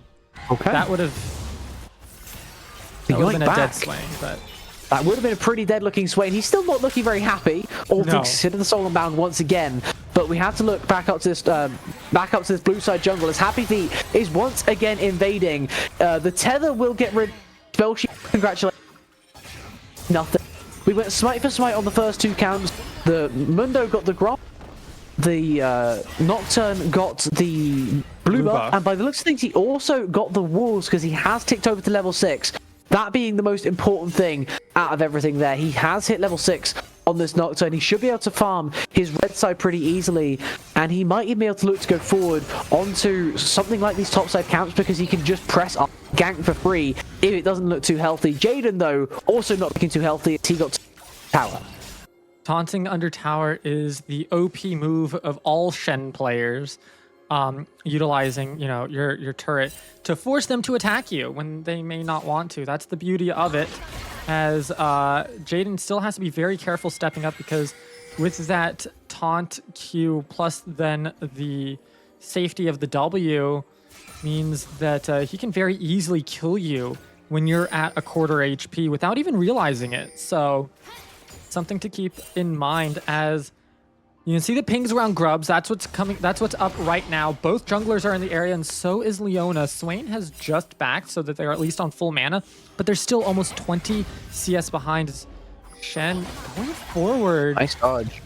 mokeymouse is, of course, in the area, as you point out. The Seraphine is not here to match, and I think that should be the telling factor in this Grub fight, if we can even call it a fight at this point.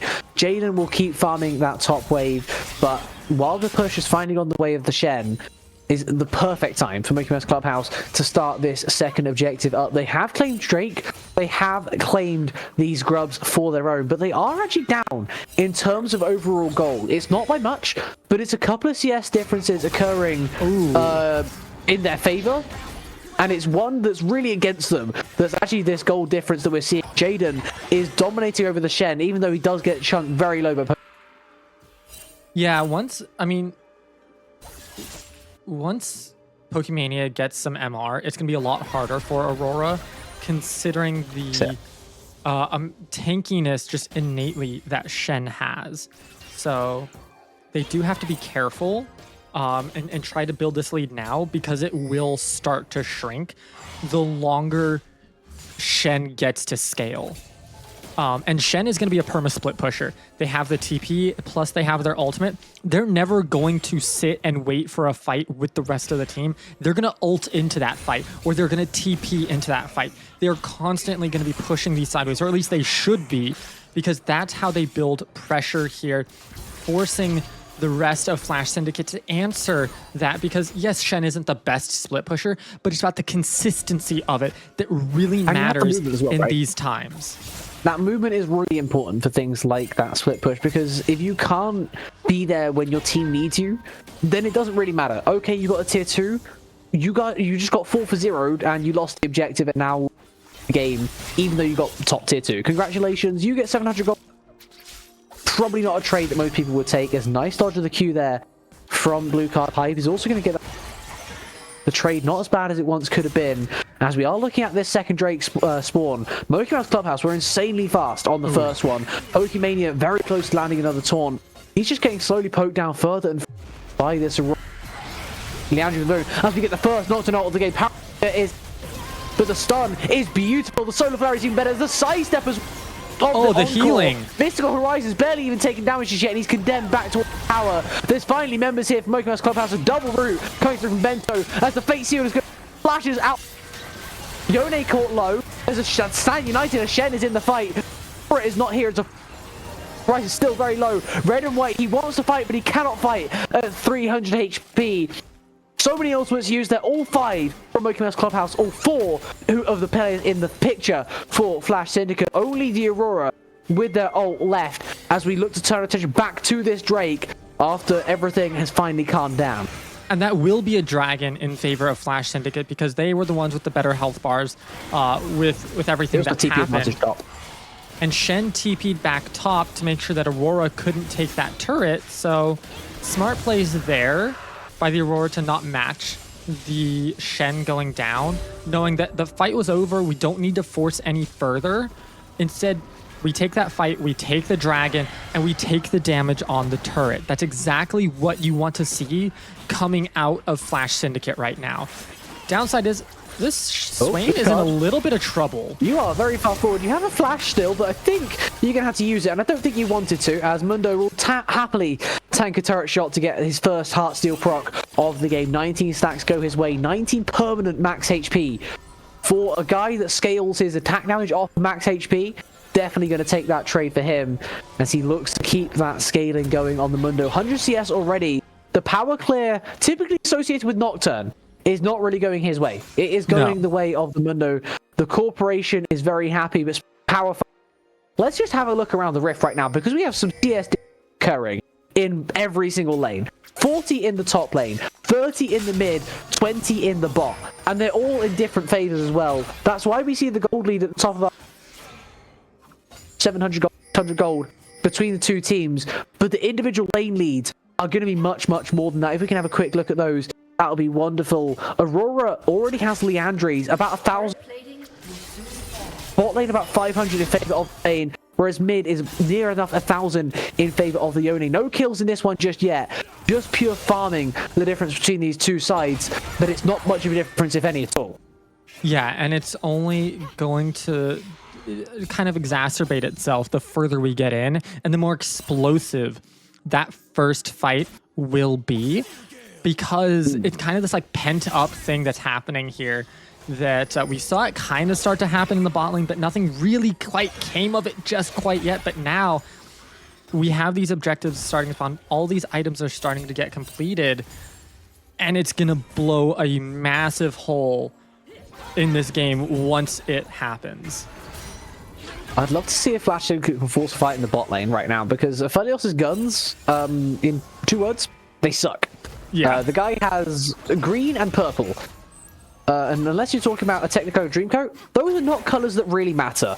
And unfortunately, he has to fight with them for the next 50 minutes or so, as it's very difficult to cycle through, especially purple gun. You have to get the auto with purple and then press Q, and it just like still like a minute-long cooldown between to get out of that gun at the bare minimum. It just kind of sucks to deal with. Green is nice for the range, as that is top tier 1 pulling. Happy Feet is here. Stand United from Pokemania bring him into the mix, but between worlds, bounce Jaden back to safety. Back down to bot lane we go as Banto trying to press Eclipse. He doesn't care at all. And now that Aphelios purple, that small window of opportunity where he didn't have much damage and he didn't have much at all going his way has instantly collapsed. The Nocturne wasn't there in time to use the paranoia and look for that gank. And now Aphelios with blue and Moonlight Vigil, suddenly a lot safer. Very, very safe indeed for this Aphelios now. And Mundo's going to be soloing Rift Herald right now, while Nocturne's bot side. So another objective going over to the side of mokeymouse Clubhouse. That will be their third, actually. So that'll be the objectives really going nice. over. It's just going to be kills. Whoever gets kills will get it at this point, which is rare to think about how rare that is. And it's a full 3 still for both squads. It's not like, oh, we need 1 for one team and 2 for the other. No, it's a full 3 for both. Because we're just playing LCK right now where nobody wants to kill each other. It's all about farming. I love watching LCK. Don't do that. I love watching LCK. It's so good. The tension is building. The tension is palpable between these two teams. Both of them know the stakes. Both of them know what they could potentially lose if they don't play this game perfectly. And that is precisely why they don't want to make a misstep. Sometimes the best play is to be aggressive, to take the risk. But that is precisely why in game number 5s, we see much less risk taken, we see much more scaling taken because of what is at stake, because of every team knowing what they have to lose. They suddenly care a lot more about not wanting to make the players. That is a very... goes the way of Yen. He destroys blue card hype with that flash forward, Fate Seal. Beat him in the early trade and then just takes him down the solo bolo. First blood for game number 5. with, by the way, he has a Yuntals instead of a Blade of the King.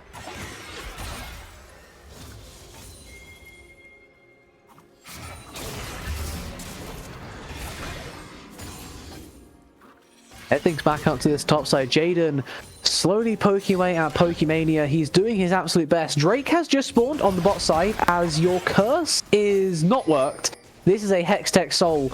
Ignore the thing on the top left. We Hex Gates all across the rift. And look at the timing of that.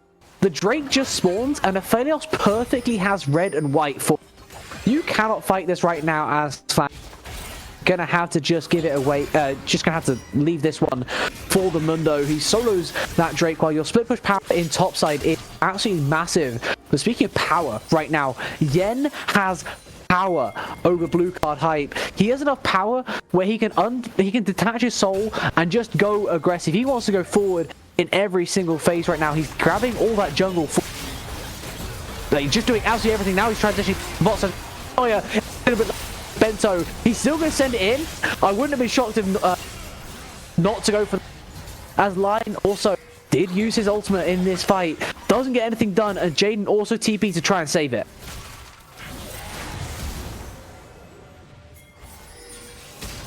Leona having to flash over the wall there at the end just to make sure that they are able to live. There's no dragon because it's already been taken. Oh my. Yeah, we are going in once again. We're just fighting over nothing now. It's already 2 kills to try and make save Flash Syndicate, as not important will be the first of card hype will also follow shortly. There we go. Jaden will get out with the help of his Flash. Line will run away to his tower because HP they can't go chasing. The fight over nothing doesn't favor Flash Syndicate now. They need to be scaling a little bit beyond this. And it's taking too long. Yes, it's only about a 1,500-ish thousand gold lead, almost 2,000. They need to be having a lot more gold on the side of Flash Syndicate if they want to do well in this game. Yes, they have scaling. If they want to fight, they have to have more gold. Like, if you can't be fighting with this kind of a gold deficit, like even gold equal right now. The Yone is so strong on and Nocturne's like, going to fall off scary. late game. Nocturne's going to fall off compared to Mundo, compared to Shen, compared to Yone and Leona. Like, they're just not going to be able to do anything. The only person who's really going to be viable late game are Swain, Aurora, and Vayne. Seraphine's going to be looking for her ult as usual. She's a support. It is what it is. But the massive amount of tankiness that this squad has on the side of mokeymouse Clubhouse makes it that much more difficult for this Nocturne because they did not get going early enough. And that means it's going to be that much harder the later this game goes. We're 20 minutes in, 3 dragons have been taken, 2 from mokeymouse Clubhouse. And this Nocturne really can't do anything. We've seen 2 failed ults from them that really have done squat. And how many successful invades as well, right? That's not like, it's not just the fact that it's unsuccessful ultimates. It's successful invades from mokeymouse Clubhouse to put this Nocturne further behind. He's their bridge to the late game. He doesn't necessarily have to be strong, but he has to get them to the late game if this comp is going to work. All he has to do at that point is just turn the lights off and let the chaos reign. But right now, they are not strong enough to contest these key objectives. Atakan has just fallen on spawn. They are 2 dragons down to 1 as well. About 7 minutes from a Hextech Soul spawning, which, by the way, I would be very scared of a Hextech Soul spawning for mokeymouse Clubhouse. They have the poke to use it, and now they also have the aggression. They use that beautiful purple ultimate from the Aphelios to try and turn this fight in their favor. Bento caught under the turret. He will fall early to the collector of Mystical Horizon, but maybe not important is the one that look at in the fight because he is. Wayne has his Circle of Doom, going to pull this Luna back, will get that kill. Mystical Horizon call. Does he want to die to Lion? Does he want to die to the Swain? He ends up choosing neither. The Vayne. And now the fight is actually turned kind of round in Flash Syndicate's favor. Tapping the Pokemania up against all 3. These were the players we said were going to be the hyper carries later on. And the Vayne is taking with that Shen. The 2v1 on the top side also goes the way of Flash Syndicate. They get an ace for 2, and that is a fight out of absolutely nothing. A fight that didn't need to be taken by mokeymouse that goes against them. And now Flash Syndicate are in the gold lead. Yeah, and it's confusing once again. They overforced their hand. They got the turret, they got the initial kills, and then they decided to keep pushing and pushing and pushing when they could have just walked away. So again, it's Flash Syndicate using the aggression of mokeymouse Clubhouse against them and saying, hold, we're good, we can keep going. Yes, they're pushing into us, but we're fine. All right, turn it now. They've used everything. We're gonna turn it now. And when they do, there's nothing that mokeymouse Clubhouse can do. Yes, they lost one, in that initial, they lost the Nocturne, but he did his job. He sowed the initial chaos, allowing the Vayne to get away, allowing Swain to get in, allowing Aurora to get into the fight without them knowing exactly where they were coming in at, and then punishing them for the overextension after that turret fell. And that's what's so crucial about Flash Syndicate and how they need to continue to play, otherwise they will just lose the game. Yeah, and that is the exact way they have to continue to play, right? That's the kind of the dynamic we pointed out. As we go into another team fight, Mystical Horizon is already on a double, but they have killed Bione, have Flash Syndicate, and that is a massive turning point. As Bione is sure, Mystical Horizon's on red and white. Sure, he wants to go aggressive. Maybe he shouldn't have been this aggressive. Line's already made that quadra. It's 3 feet left alive. Vayne decided to press up. Vayne decided to press Q, and you were not allowed to go anywhere. As Line goes 4 for 2, she sacrifices the Nocturne, she sacrifices the Seraphine, but once again, the Vayne stands tall, and this Drake is theirs. And this is the power of a Vayne against the tankiness. We were worried about Flash Syndicate in terms of their ability to fight in the mid to late because they were allowing mokeymouse Clubhouse to scale. That's a Mundo. Don't let him into the pit. He has a blast cone. You have to be very careful. The briefcase was millimeters away from connecting. If Happy Feet wanted to sacrifice his life for that Drake, I honestly wouldn't have blamed him. The issue was the vision. He didn't know how low it was getting. If he'd seen that it was at 2k, I am guaranteeing you he would have taken that blast cone, sacrificed his life, put his team at soul point. Yeah, I mean, for the most part, like, mokeymouse Clubhouse are putting everything on the line. They're just going a little bit too far in that one fight, really set them back a lot. And now this Vayne is online, who is 6-0-0, was 0-0-0 less than 5 minutes ago. Now is 6-0-0. It turns out quadra kill is pretty good for your champ. Yeah, who knew that a quadra kill would do so much for you? But now, it's not just the Vayne. How does Vayne not have a bounty? Sorry to cut you off. I don't know. But you just pointed out that she's 6-0-0, and it made me look at the fact that she doesn't have a bounty. Just her team is 2.5k elite. Like, her team is 2.5k up in terms of gold. It's just Rito to 0. It's Rito. Like, the only difference is Grubs and Atakan. Rift Herald doesn't matter anymore. There's 2 Drakes to 2. The only difference I can see between these two teams is literally the Atakan and the Grubs. Is that seriously worth 2,500 gold where the bounty gets turned off? I guess. I don't know. Either way, we now have 3-item Vayne. Welcome to the Rift Terminus. There it is. 200 gold. Item. Yeah, they heard you. The Riot Gods heard you and put a 200 gold bounty on You know Vayne. what happened there? Flash Syndicate caught 3 waves of cannons in them. Just wait until mokeymouse clear these cannon waves.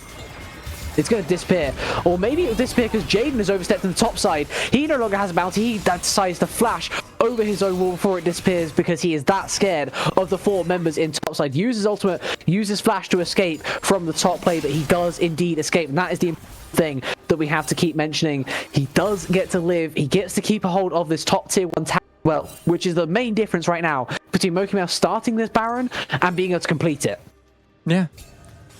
I think if Aurora dies there, I think they go Baron. I think they just pull the trigger on Baron. Absolutely. And even if they don't, they still get that top tier 1. They can pressure it a lot easier the next time round. There's a lot of things they can really open up if that's allowed, but great play from the Jaden just to not die. Sometimes that's all that matters in League, right? Not dying is sometimes a lot more. 100%. You don't die, your team gets to move, you continue on into what they're doing, you come back, rinse and repeat as needed. The big things right now for mokeymouse is they need to find some picks. They need to get back in control of this game, because the longer they aren't in control, the easier it is for Vayne to start taking even more and more and more control, because they need to kill this Vayne off. Vayne is on 3 items. You can see Aphelios has opted to get some heal cut to stop this Swain. They're rocking Collector and the heal cut bow. Like, there is not a lot of damage there from Aphelios. They don't have any crit, and I think that's a major mistake. I don't think that they're the ones that need to be rocking this heal cut. That's the job for Mundo or Shen. That is not your job as ADC right now, except for maybe buying the Avarice Blade, and that's it. After Avarice Blade, don't put any more gold into it. It's not gold efficient at this point. We're going again. We're looking at the Baron. The first time this Baron has been looked at this game, but it's actually surprisingly quick from mokeymouse as Line decides that it's Yen's final hour in the mid lane. He goes for the flash, he goes for the knockup, base seal, but he is still gonna fall. And it's 5k left on the Baron, and it might just be a leash flash Syndicate as they get the Shen incredibly. Pokemania hangs on by an absolute thread, but he just about hangs on. There's no between worlds. She's already used that as blue card hype, goes flashing forwards over the wall. He's trying to do as much as he can, trying to force them back if he can, if it's all possible. But it is indeed a leash. Flash Syndicate now have the Worms advantage to 3 more minutes until 31 in this game. They have put themselves in a great position because of their positional fighting, not a kill. There were no kills in the actual team fight, but the positioning of their players was changed that. Yeah, and once again, I think this is it. I honestly think this is now, unless there's a massive throw from Flash Syndicate, it is now Flash Syndicate's game to lose.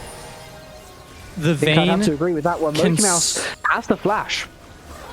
That's rough to have Leona no flash right now. You need that flash, especially around this dragon. It is now going to be sole point for Flash Syndicate here.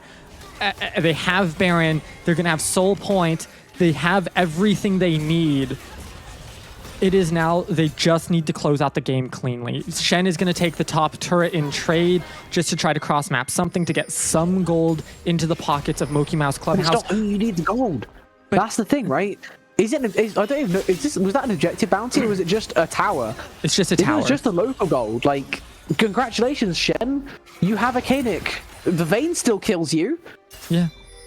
But it's something, they need to do something, right? At least it opens up the map just that little bit more for them to try and make a play at some point. Because right now, they don't have anything going in their fashion. Vayne is at 7-0-0. This Swain is 1-2-7. Aurora's 2-0-4. And this Nocturne is doing their job. They're sowing that chaos that they need to sow. Seraphine is landing those encores. They're so beautiful that they caught 3 in that last fight around Baron that really turned the fight from just mokeymouse Clubhouse running away to them being pulled back in and almost losing everybody in it. These little things that were going mokeymouse's Clubhouse's way are now going the side of Flash Syndicate, and it's a walk down for them at this point, as long as they play it front to back, as long as they can land their abilities and not let Happy Feet and Pokemania get onto this Vayne, shut this Vayne down, because that's really the key here. Keep the Vayne alive, protect the president, make sure that Lean can do the damage, because as long as they're able to, this game is over. Aphelios has no damage. They have a pickaxe and a crit cloak plus a collector. That's all they have for damage, and it's not anywhere near enough at 30 minutes into the game. Yes, Yone has the Yuntals, has the Infinity Edge, but it's just not enough. They don't have any healing that they need in order to really on the top side. get through this. Between worlds. He's going to escape this one. The Paranoia also used there to try and make sure that his top laner was safe. They're going to make the most of the push. 5 more seconds left before the Baron turns off as a pop there. Happy Feet going to pick that back up off the ground as the Baron has finally picked away. They're going to look to still go for the siege, but it's a little bit greedy. It's the Fate 2. It's a nice start there from Yen, as Not Important is taking incredible. Cannot turn the lights off anymore. Vayne. Happy Feet's taking that to half HP. Vayne is free hitting. The Swain is going to tank it. He's going to take the death into 2. Start this one off. It's Happy Feet, the one who's scared away. 3 for the Vayne. 4. No, not quite. It's taken away, but he did still get a quadra kill. Jaden denies the penta, but it's still a 5 for 1. The Swain is the soul person to go down for Flash Syndicate, and I think that is just the beginning of the end. Yeah, I mean, why did it all equal way? Absolutely. Props to the Vayne there, using their tumble to keep out of range of everybody in that fight, making sure that they can do their job and dish out that damage when it was safe enough for them to do so. And like I said, they needed to get on top of Vayne, and they almost had it, but it just wasn't quite enough. And 32 minutes on the clock means that it is game over, series over. Flash Syndicates take the W and are your ADL Summer Champions. What a series that was. What a game we just got to witness. It was tense from start to finish, but I think we have a deserving victor in the end of things. I think that over the course of the series, Flash Syndicate proved their value in how they wanted to play their team fights, how they were happy to sometimes let it come to them. They weren't always looking to be aggressive. They weren't always looking to be the ones being the most active on the Rift, but they were the ones making the right decisions at the right time. And they, even when it was risky, even when it was maybe not 100%, they still took it, and they still did the absolute best they could with every single situation thrown at them. They end up winning this one 3-2 in an absolute nail-biter, as they are now the ADL champions. Congratulations, Flash Syndicate. Yeah, I mean, what a way to end the series. And it really was anybody's game. And it was leaning towards mokeymouse Clubhouse, who really put on a great showing here tonight. It had an amazing game 1, a great game 4, was close in 2 and 3 and 5. They just couldn't quite finish it off. And when Vayne came online in game 5, it was all over. The fact of the matter is like they had their moment. It just wasn't enough. And for mokeymouse Clubhouse, you can still hold your head high. You came in second when you were a wild card entering into the playoffs, only dropping 5 games total in playoffs. Unfortunately, 3 of them when they mattered most, that you're in second, but still nothing to be ashamed over. Coming in second against some of these huge teams, you can definitely be proud of that. Absolutely can. Let's just go back over mokeymouse's run before we send it. We'll work out we're doing it in just a sec. But mokeymouse, they beat Smoky Syndicate Firefighters. That was the Vestayan 1 seed. They then beat TMG Warriors 3-0. They swept the Vestayan 2 seed. They went 6-1 against the 1 and 2 seed. They won their individual leagues. They won Ionia. They won Ishtal. They played for seeding. That's the only loss between those 2 teams in the regular season. And they beat them 6-1. That is an insane start to playoffs. They then doubled up on that by them defeating Foxtrot Jungle Kits last week. Unfortunately for them, the Dream One was not quite there for them, as Flash Syndicate were just about up to the challenge. But beating the 1 seed and the 2 seed from Vestaya, they had to be pretty proud of their achievements. But Flash Syndicate also definitely did not have it easy. They ended up going on a pretty crazy run of their own. They beat Mint Gaming Crash out in a 3-0 sweep in the round of 16. Then they were brought the full distance by Akuma Kunai, who could also hold their heads up high, knowing they brought the eventual champions to their knees, but they couldn't quite finish them off. Silver Scrapes being very kind to Flash Syndicate in ADL. They beat Final Boss Predators last week. The number 1 seed coming out of Ascension, I think, are favorites overall to win ADL without much to think about. But they couldn't get it done in 4. And then Flash Syndicate this week, today, winning in 5. A massive series, massive year for them. They've had one hell of a run. And honestly, I don't know what else to say apart from congratulations, because it was just absolutely insane from start to finish. Yeah, we're going to send it to a quick break while we set up an interview with one of the winners. But when we come back, we'll be here with that interview and some closing thoughts. So don't go anywhere. We'll be right back.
Yeah! I am the light bringer. Now listen, fellow warrior. Welcome everyone back to the final part of the ADL, and this I think is everyone's favorite part of every single Aegis competition. The part where we get to speak to someone who had a massive impact on all 5 games that we just got to witness. Blue Card Hype, how are we feeling after that absolutely crazy game number 4? Feeling good. My heart was out of my chest, to be honest. So much jitters going into it. Crazy that we won, coming in so low seed. Like, I don't know. Just feeling good, to be honest. Gonna have a smile all day.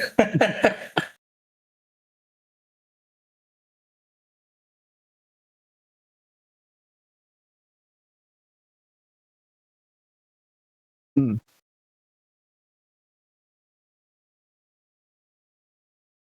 Mm.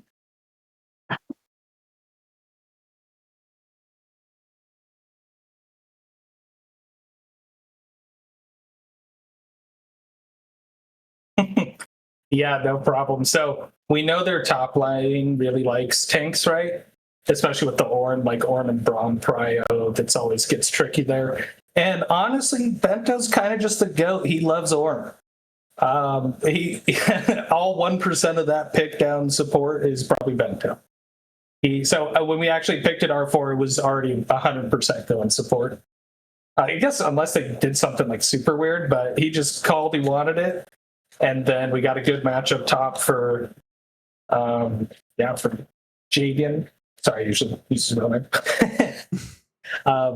But yeah, no, I mean, Bento just called it. They picked, mobile carries too. So Litway and Jin, like anytime they're on the map, he just called he's going to ult them, and worked out good for us.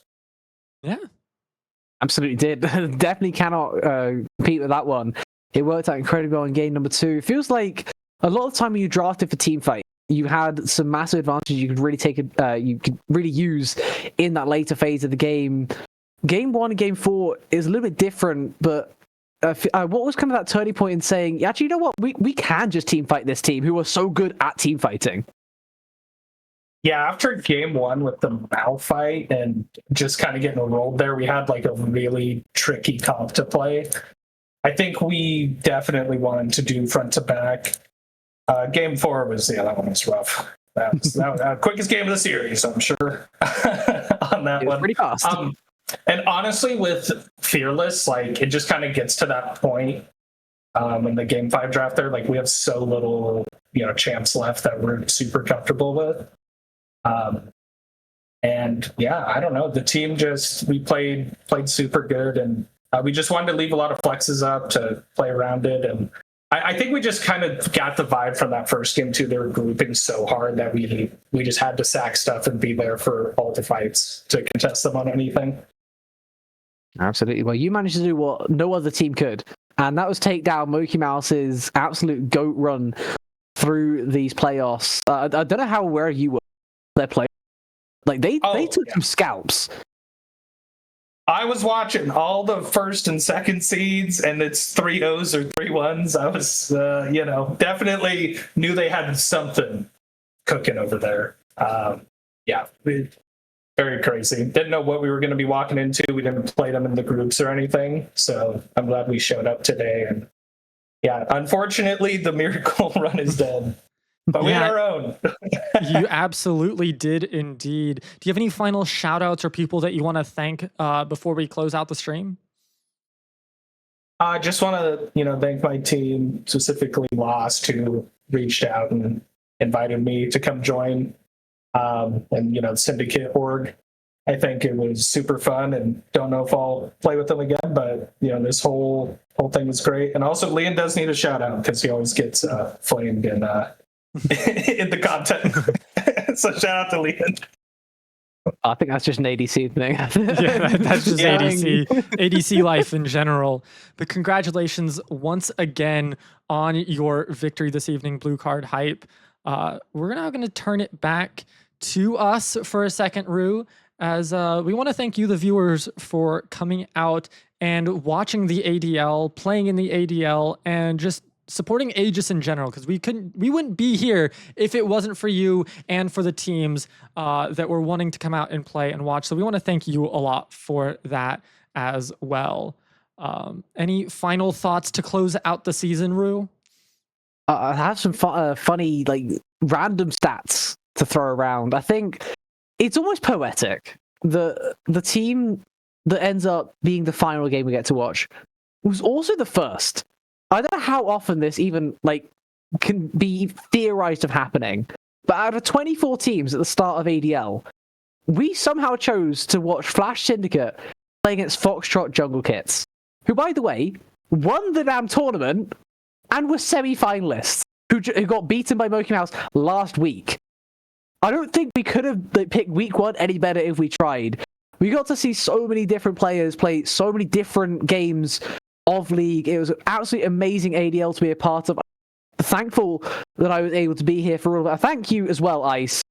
Even when you weren't here on the mic, still running things behind the scenes, making sure everything was going smoothly, apart from when you had jury. There was that one week that we just had a full sub squad in for the ADL. I wasn't here, you weren't here, Quacks wasn't here, so it was a full sub squad for that day, but it was a fun time. And that first game, we were both on the mic as well. Yeah, we were indeed.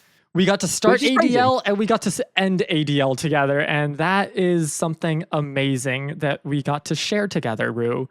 But as for now, thank you, Rue, for joining me. Thank you to Aegis for having us and allowing us to run this this production, and for running ADL, because it's been an absolute blast and an absolute pleasure to be doing this. And thank you to the viewers for watching.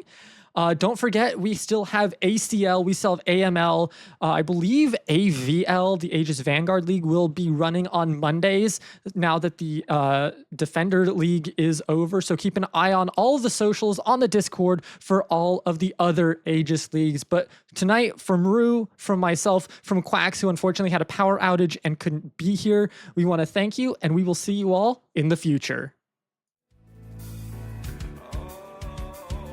Beneath them we look on. When they part comes the hatred they bring.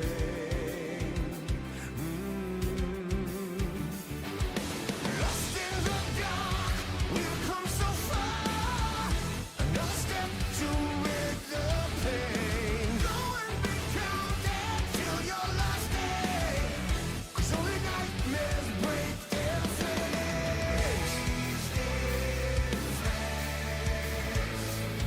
So stand upon these fallen lands and follow in our Father's plans. Yeah, until the end we will remain, and we'll hold on until our last breath.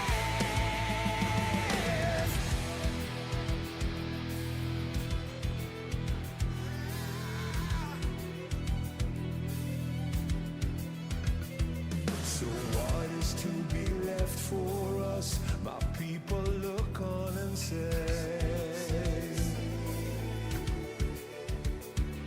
don't fear what you don't know, 'cause we're far from certain